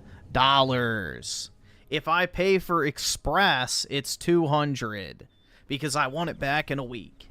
Again, the details. Sake of using their services, you pay an arm and a leg for the most basic of services, and they arbitrarily jack the price up as they're jacking themselves off on top of your cards, giving you whatever grades they decide to pull out of their ass that day, and their numbers make no sense. It's extremely expensive to do, like, basically anything, even Felted by Team Curry, yeah. Adjacent to card grading through PSA. So, like, I'm not surprised at all about the reholdering being nearly $200 just to fucking update the slab. It's crazy, man. It is actually crazy. That price didn't shock me in the slightest. I'm actually surprised it wasn't $1,000, knowing PSA. They would also like to offer to have the item encapsulated as the current PSA grade or as authentic at no additional cost. How kind of them. As discussed on the phone, I understand the concerns with initial market values because fair market value pricing is established by calculating the average sold prices for comparable items. And they say if you show any difference, we'll forward them to the pricing evaluation team. Now, the reason why this is such a crazy deal and such an insane, insulting offer is because the last sale on this card was $45,000. Offering 20K as an average is a spit in the face, and I'll explain later why. This is where it gets extremely spicy. That card sold only a couple of weeks ago by PSA. Then this is where it gets a little conspiratorial, but I think there's a lot of merit to it. There are people that are speculating that they didn't actually damage his card when reholdering it. The encapsulation process, it's a psyop. It's not... Oh god, here it comes. They swapped it. This is a popular narrative. Real. What they're thinking might have happened is PSA, when reholdering that PSA 10 Deoxys that was submitted, they took it and then sold it themselves, and then instead gave him a 6, saying that it was...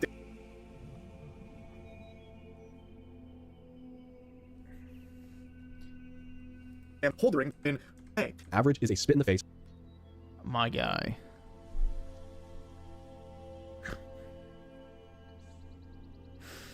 Oh, dude, yeah. Holy shit, man. Let's go, bro. This is fucking crazy. Yeah, dude. PSA is gonna damage their reputation over $40,000. The company that has graded 135 million cards at $20 a piece is going to destroy their reputation for 45 grand.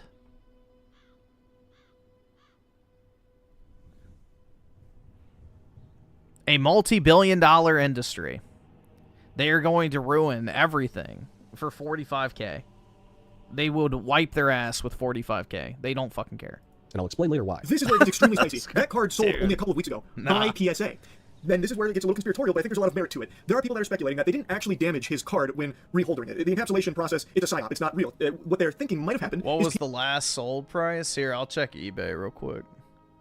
I'll do the actual seller research thing, which shows the best offer price if it was accepted. Let me see. I gotta get into my seller dashboard 1 second. Alright, there we go. Alright, awesome. Thanks, nigga. Alright. Selling. Where's research? Product research. So. Deoxys PSA 10 lenticular.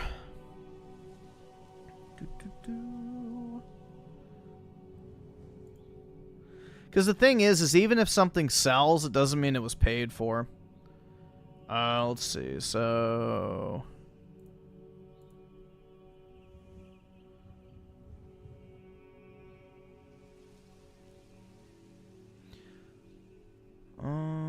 so we want date sold.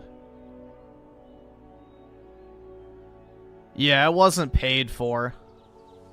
That was the issue. It didn't get paid for. So the last one listed on eBay was $15,000, and it did get paid for July 23rd, 2025. Hold on, let me see if I can find this real quick. Let me make sure I have the correct title. Splitting Sky Deoxys.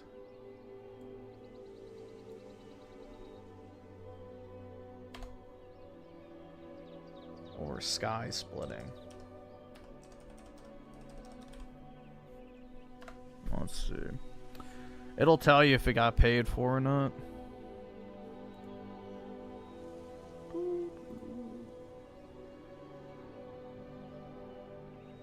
Date sold. It does look like it got paid for, but the one sell after? No. Okay. Yeah, so it does look like it got paid for. Interesting. I mean, they're always going to lowball you off the jump, so I don't know. You could take them to court. An average is a spit in the face, and I'll explain later why. This is where it gets extremely spicy. That card sold only a couple of weeks ago by PSA. Then this is where it gets a little conspiratorial, but I think there's a lot of merit to it. There are people that are speculating that they didn't actually damage... I'd lawyer up at that point, honestly. 45K, I'd lawyer up. his card when reholdering it. The encapsulation process, it's a psyop. It's not real. Because PSA in their own app cites Card Ladder, which Card Ladder takes last sold as value, so you could go to court for that. Thinking might have happened is PSA when reholdering that PSA 10 Deoxys that They didn't do that. You need to stop and consider just how unlikely these circumstances are that PSA had 2 PSA 10 Deoxys lenticular cards from 2004 at the same time when there's only 38 of these cards in the fucking known universe. No, there's not, you fucking half-wit. There's 38 10s. There's 38 10s of the card. There's not 38 of the cards. And somehow PSA had 2 of them at the same time. When this card is being reholdered, they had already been selling this other 10 that they had for 45. Does this dumbass know that when PSA sells cards on eBay, it's other people's cards? Like, PSA themselves don't sell the cards. If I list a card through the PSA vault, PSA lists it on their eBay account. That's somebody else's card. PSA doesn't sell their own cards. My God, bro. Okay, the timing is just very suspicious. PSA was who sold that $45,000 Deoxys. But even setting aside the conspiracy, even if that's entirely just wrong and a bunch of fiddlesticks, they have their own data to pull from for the fair market value. They, PSA, sold this exact same card, this PSA 10 Deoxys, only a matter of weeks ago for $45,000. So wouldn't basic logic stand to reason that they would view that card as $45,000? So why are they now telling this poor guy here who just lost this card now because of their incompetence that actually fair market value is about 20K? So we'll give you 19K because we're splitting the difference here with the 6 and that. I mean, to be fair, it's an old cert number. The one that just sold was a 137,000 or 37 million cert, which means it's brand spanking new. So the condition's obviously a lot better. Now, granted, that will provide a little bit of a premium, but not enough to explain a 50% value differential. If anything, the fair market value would probably be about 35,000. I would say maybe 27,000. 27 to 35,000 is probably what it should be worth. When they themselves have already sold it for 45K, they should know that that is the fair market value. That's what you just fucking sold it at. So why are you feeding this guy a bunch of nonsense? Why are you blowing smoke up his butt? That's why it's been like so big. And like when just damaging a card this rare is already gonna be a big story, but this blows up even further because of just how fishy and shady this whole thing is from PSA. They sold this exact card for 45K. Why are you now trying to turn around and say that it's only worth 20K to this individual here whom you've just ruined that exact card for? It doesn't make sense. It's weird. And the thing is, if they gave him a decent offer, I wouldn't need to make this video. They actually threatened the dude if he made it public. This is like the stuff I would expect Kevin O'Leary to write if he was on PR team. Let me know once you find those listings or if you choose to accept their offer. Should you choose to accept the offer, due to the offer being over $500, we would need you to sign a standard release agreement. So their excuse is that because the offer is over $500, you need to sign a hush-hush document. If you approve of the resolution as offered, you would receive an email link to the DocuSign to review and sign the agreement. Please be aware that should you accept this as a settlement offer, our standard settlement agreement includes a confidentiality provision. Sorry, I'm sick. My brain is fried right now. Any public disclosure of the settlement offer may result in our rescinding the offer. That's pretty stern. That's rather frank, but they do give you a nice little sweet apology at the end saying they sincerely apologize, and I think that's coming from a genuine place. Thank you so much, Dorothy, for that. Now let's get into the meat and potatoes. As he said, if it was like a decent offer, it's like, hey, we blew it here, man. We ruined your card. We'll just give you like the 45K or whatever that the card is worth. We literally just sold one, and we'll move on past this. But they don't do that. Instead, they lowball him an offer based off of just imaginary nothing math because they're trying to screw this guy over. And then they're saying at the end of the email that if he accepts it, they're basically going to lock him into confidentiality where he can't disclose anything about it because it would make PSA look really bad. And I think it's pretty clear he probably hasn't accepted that offer. I imagine will be rescinding the offer as Dorothy threatened to do in the end of the email there. And I think it just is a really, really bad look for PSA here across the board. I don't think they could have handled this any worse. But I also think this is a really nice look at how a company like PSA operates. I have said PSA is shady for a while. Dorothy calls it a standard form, which leads me and many others to believe that this is just the norm for them, that if they ruin your shit and it's over $500, they'll lock you down into being like quiet about it, so they'll pay you off like hush money and you can't talk about like, the settlement, which I can almost see the logic behind is like PSA probably doesn't want people hearing. Alright, so basically, yeah, he needs to get a lawyer. Take him to small claims court. I mean, I guess actually it wouldn't be small claims court. You could take him to actual, a civil court over that. So, yeah, it's pretty cut and dry. There's not a chance a jury wouldn't side with the dude. So...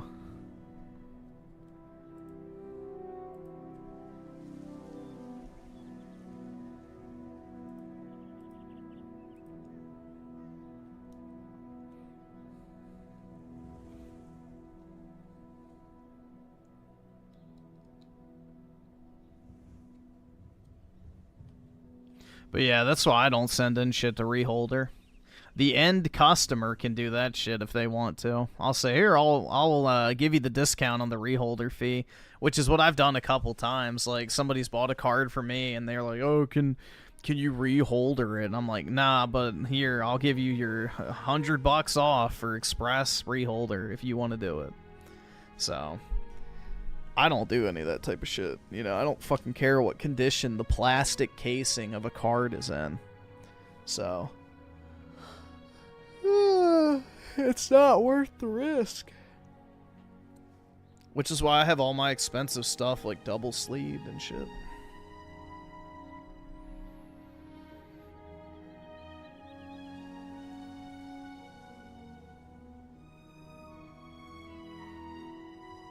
Alright, let's see. So, Gitso Chicken Wing, Eating Hater with the 10. Play N by Trash Ass Music. The song is protected by Music TOS. I don't know what that's supposed to mean.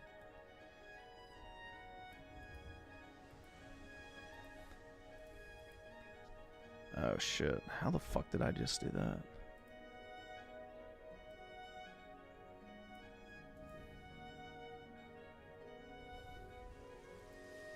Oh, there we go. What the fuck? Trash ass music.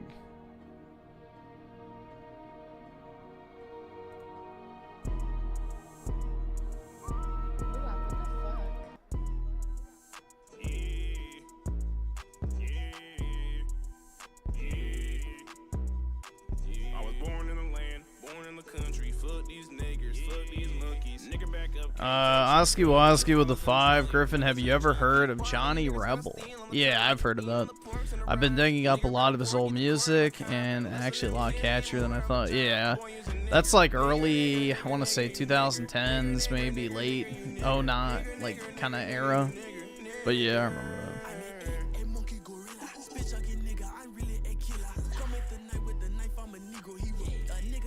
What is this slot music? Ask us. Schizo Garcia, bro. She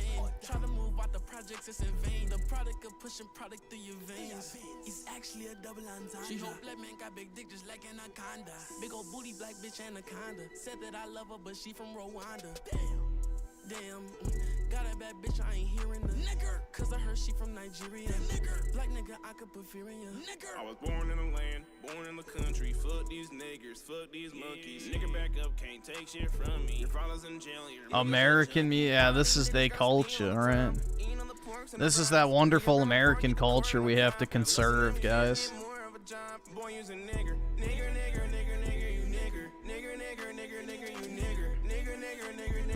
Wow. This is a lyrical masterpiece, bro.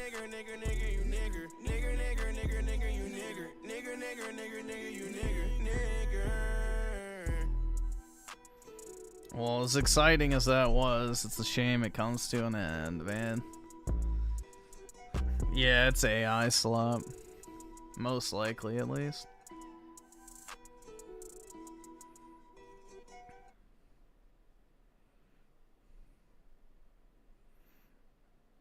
Yeah, that's the America we need to protect, guys.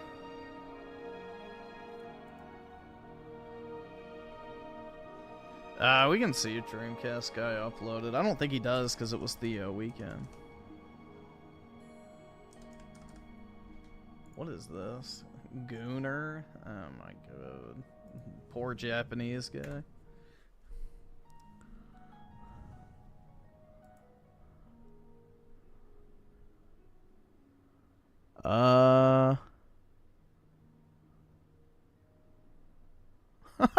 Dude, nobody cared about Nintendo suing the US government. Brutal. 5,000 views. Let's see. Small shriveled nuts with the 2 and the gay pair. Appreciate it, man. Big ups. Nah, I think that was Hamaguchi from Square Enix that he was calling a gooner.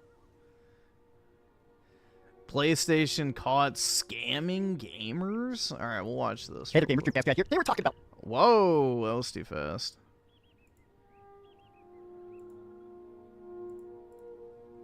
PlayStation, because Sony just got caught doing something that is technically legal, but is very scammy, and very manipulative, which is basically, there's been a months-long investigation for a thing called dynamic pricing.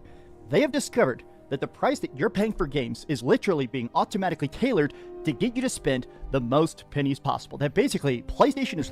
the most pennies possible. Not my pennies. Literally scanning your spending habits to see exactly how much you're willing to pay.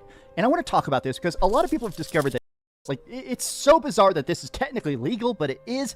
Let's take a look at the investigation and why people are saying this is why. Why would this not be legal? It's just a customized coupon, basically. I don't know. I mean, yeah, it's kind of retarded, but... I don't know, bro. I don't really think it should be illegal. Jay, just enjoy with the 2. Thanks for the gay pair, man. Always appreciated. I love seeing gay pairs. Physical can never die. But let's break it down. Hi, hope you're having a great day. If you could... Yeah, they stopped pennies pretty much everywhere. So... pennies, I think, are pretty much done everywhere because they're not producing anymore. Please give this video a like and subscribe if you haven't already. Now, this was actually first discovered by a website called PlayStation Deals, because what they decided to do is that they basically have hundreds of PlayStation accounts all over the world, and they're constantly just pinging the store and seeing, okay, how much is this game discounted? Which games are the best sellers? Which games have like a stacking discount, where if you have like PlayStation Plus Premium, does it make the game like much cheaper? And they started to notice... And Elijah with the 2 with the gay pair. Much appreciated, bro. Thank you. A weird, peculiar data set where basically sometimes some of the accounts that spent less money or maybe had less like transactional data, the games were getting cheaper and cheaper, whereas the games that were buying games, like the accounts that did buy brand new AAA stuff, the prices were going up. It essentially thought, okay, we can milk you for even more because it seems like you can afford to kind of get ripped off. Sony's PlayStation Store has been testing dynamic pricing on games, varying prices displayed for the same product to the same people. So A/B testing was done on about 139 games in 68 different regions, with price differences between 5% to about 18%. Now, for the most part, a lot of this testing showed the prices were actually scaling down more than they were scaling up, but a lot of the fear about dynamic pricing is that it can go up. A lot of other companies that do dynamic pricing, it usually just jacks the cost up so much. Think about something like Uber, right? Have you ever taken an Uber downtown? You're going and drinking with your friends, you're being safe, and then you try to Uber home, and it goes, oh, well, now everybody's Ubering home. It may have cost you $20 to go meet with your friends, but suddenly that ride home is $60. That's because, oh... yeah, supply and demand. Everybody's downtown. Oh, we have to charge you 3 times as much because now there's a lot more demand. Now, this kind of stuff makes sense at times, but my fear is something like that, right? What if somebody makes a big viral video about PlayStation, I don't know, some sort of discounted game, say the original Final Fantasy VII, right? Okay, this game, maybe it costs $10. Everybody starts downloading it. PlayStation Store automatically detects this is a very profitable game, so they turn the price up to $12 or $15. It's a system that seems crazy because it does seem kind of scammy. Like, look, I get it with something like Uber or DoorDash, I guess, right? There's only so many like actual man hours to deliver people, but it sucks when it comes to something digital, where they are just straight up scamming you. In fact, some people are even pointing out the evidence here, stuff like this. They're not scamming you. Can we stop using the word scam for everything? Like, bro, not everything you dislike is a scam. A scam implies that you're buying something and getting something completely fucking different. Like, a scam would be, oh, I bought Red Dead Redemption 2 Ultimate Edition, and then it started downloading Bully on my account. I didn't get, you know, Red Dead Redemption 2. I got some fucking shitty PS2 game. That's a fucking scam. A scam is when they take your money and don't give you what you paid for. You can think it's a ripoff, you can think it's scummy, you can think it's, you know, anti-consumer, that's fine. It's not a scam. If you pay a price for something and get that thing, that is not a scam. It's like, just, I don't know, bro. More midwittery on display when it comes to basic understanding of IQ. Fuck, bro. I don't know. It's just retarded, bro. I don't know. Vocab is not the strong suit of this type of crowd. I'm a real rabbi. That's right.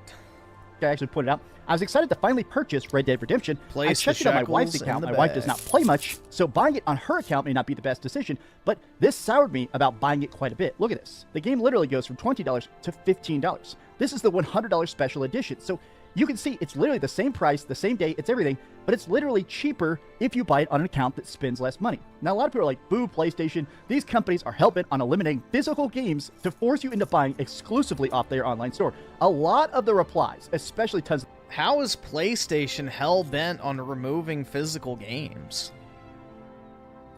PlayStation literally lets you buy a disc drive for your digital console. I wouldn't really say that's being hell-bent on removing physical games, but alright. The quote tweets are all about physical media. So when the microphone of my PlayStation 5 controller hears me talking trash and Sony raises the price of everything by 15%. Look at this tweet, by the way, look at that. 2,000 likes in the first 10 minutes. People are actually mad about this. This is exactly why physical games are still a necessity. I have my own digital archive of games that won't be affected by this, but companies are absolutely going to push this more in the future. Don't kid yourself. Right now, do you know the reason that physical definitely. games get cheaper? Like the actual reason for it. And it's because of supply and demand. You know, they print, say, a couple million copies of a game, they sit around, the demand for it goes down, so the price of it goes down. You know, less people care about Red Dead Redemption, so as that fluctuation decreases, you can get it for a cheaper deal, right? Very obvious, right? So I bought this for $30 right before the next gen patch came out for Nintendo Switch 2, and digitally, this game was still $50. I got it for a lot cheaper. No, actually, you know what? I remember. I got this for $25. I got it for way cheaper. And I remember that when I got it, I was super happy, and it's because it just doesn't have that same demand. It would suck if, you know, the next gen patch comes out, they see everybody's downloading it, and dynamic pricing takes a $40 game and bumps it up to $50. It's such a scummy process. This is blatantly anti-consumer design and needs to be banned yesterday. There have been a lot of lawsuits specifically about, basically, I think... yeah, sorry, targeted coupons is not illegal. You know, again, you can think it's scummy or anti-consumer, that's fine, but again, it's not illegal. If I want to give a certain person a discount on a product and not give that discount to somebody else, then that's my right as a business, so... It was Instacart, I think. Instacart, they found out that it was basically scanning and seeing how broke you were. If you were just eating like rice and beans and barely alive, it was charging you less. Whereas if you were getting like, I don't know, high quality Wagyu beef, I don't even know what expensive groceries are, it would actually make your entire cart more expensive. This has been extensively proven, even though Instacart is currently denying it. They are being sued for that, in fact. The thing is that, I want to go through the evidence. But the thing about this that I think we need to keep in mind is that our brains are unfortunately still very... Well, your service fee is based percentage-wise on your total order amount, so that would make sense. So if you're ordering $100 worth of stuff, the service fee is based on a percentage of the total order value. So yeah, it doesn't make sense, but I don't know. Whatever. Susceptible to manipulation, right? We're not some grand supercomputers. We are still people. We are still reacting to the data that goes in. I read a lot of books about human mentality and how brains work and stuff like this, algorithms to live by, what computer science teaches us about human decisions. And it's interesting that in a lot of ways, we are so prone to basically easily being tricked. A 95% discount on something you don't even need, you're 10 times more likely to buy it. You know, if a game, even if a game costs, I don't know, $10 and they do a 90% discount, it's $1, you want to buy it, not because you want to play it that bad. It's, man, it's 90% off. Oh, it's $1. And it sucks that a lot of these companies have realized that a lot of people will, if you discount it enough, even if the discount is fake, you know, they increase the total price and decrease the output cost, people still are susceptible to that level of manipulation. Look at that. PlayStation appears to be testing personalized sales that will show discounts tailored to the user viewing them. Dynamic pricing and revenue model has been companies will switch up the cost of an item for different users. These changes are dependent on a variety of factors like purchase history, location, inventory, demand, time of day, weather, and income level. This is one of the things people have talked about. Some of the testing showed that in some areas where people were buying like a lot of microtransactions or something like that, if it was a rainy day and everybody was stuck inside, sometimes the prices would go up like 2 or 3% because they knew they could get away with it. Though controversial, dynamic pricing and surge pricing has been used in a variety of industries, from grocery stores to the housing market. The price discrepancies can be a huge wide range, or they could be minor depending on the industry. But even so, it's a matter of a few cents. Companies who use pricing models like this bank on the long-term benefits of screwing you over. Now look at this. A website called PlayStation Prices has been tracking the number of Sony's access to digital platforms. In an update to its research, they said they found detected unusual offer structures containing experiment identifiers while monitoring the PlayStation Store's basic programming. And what's interesting is that stuff like this, right? Games, including first-party games, God of War Ragnarok and The Last of Us Part 2, the program allegedly includes 139 games, and the prices would go up or down between 5% and 18%. Notably, the test only included... No, it didn't say it goes up or down. It says the differences fall between 5 to 17%. No. They're not raising the prices yet. Price decreases, not price hikes. Also, this experiment also not only did not occur in the United States. Okay, Sony did not immediately respond to comment, but in addition to dynamic pricing, the PlayStation Store has been found to display personalized discounts for users. One example cited by PlayStation Prices was in Helldivers 2, where the extraction shooter appeared to have 2 different sale prices. Some users said the game was a 25% discount, while others were treated to a 56% discount. So this to me is extra wild, because to me, it almost feels like when a game is popular, like Helldivers 2, say Helldivers 2 comes out with a giant patch and you want to buy it, all your friends are going to buy it, it would be weird if, you know, the price goes up. I guess that's my thing more than anything else. It's not just the manipulation. It's not just that these companies are just so obsessively, endlessly greedy. I gotta admit that 80% of my annoyance is just the fact that I don't like the idea that they can just literally tune a knob to rip you off. It's not even a person. It's not even a marketing team making a decision. It's literally just an algorithm saying, sorry, buddy, we discovered that you can pay more, so you will pay more. I buy a lot of games full price day one to review them, to play them. I love getting the platinum trophies and stuff like that. And I think it does kind of suck about the idea that in a way I'm being punished. Oh, sorry, you like buying games? well, you're going to pay a hell of a lot more. Whereas somebody that's new to it, who's just... All right, well, just stop buying shit on PlayStation now. You have other platforms to play on. Do something about it. Coming to it, prices go down. I think not only should prices be universal, I'm still very much in that camp. Then I feel like games should get a lot cheaper, a lot faster. I feel like after 6 months, after a year, I think stuff should get significant, drastic discounts. The fact that everything feels like it's getting more and more and more expensive, there has been all that data by Michael Pachter and all the people at Cessna that like crazy low amounts, like literally 9 to 12% of all gamers are basically spending 99% of the profit on the industry. Like 99% of gamers are buying basically 0 new games. And it seems like these companies are just trying to find a way to milk the people actually spending cash for any additional pennies they can rattle out. How do you feel about the idea of dynamic pricing? And how do you feel about this? I mean, this is what a lot of people in the comments are pointing out, the fact that, look, man, this is why we need Xbox, right? This is why we need Xbox, because if Sony is just ruling this place by themselves, they're absolutely going to get as evil as humanly possible. Tell me your thoughts in the comments down below. If you could, please give this video a like, subscribe if you haven't already, and please keep dreaming.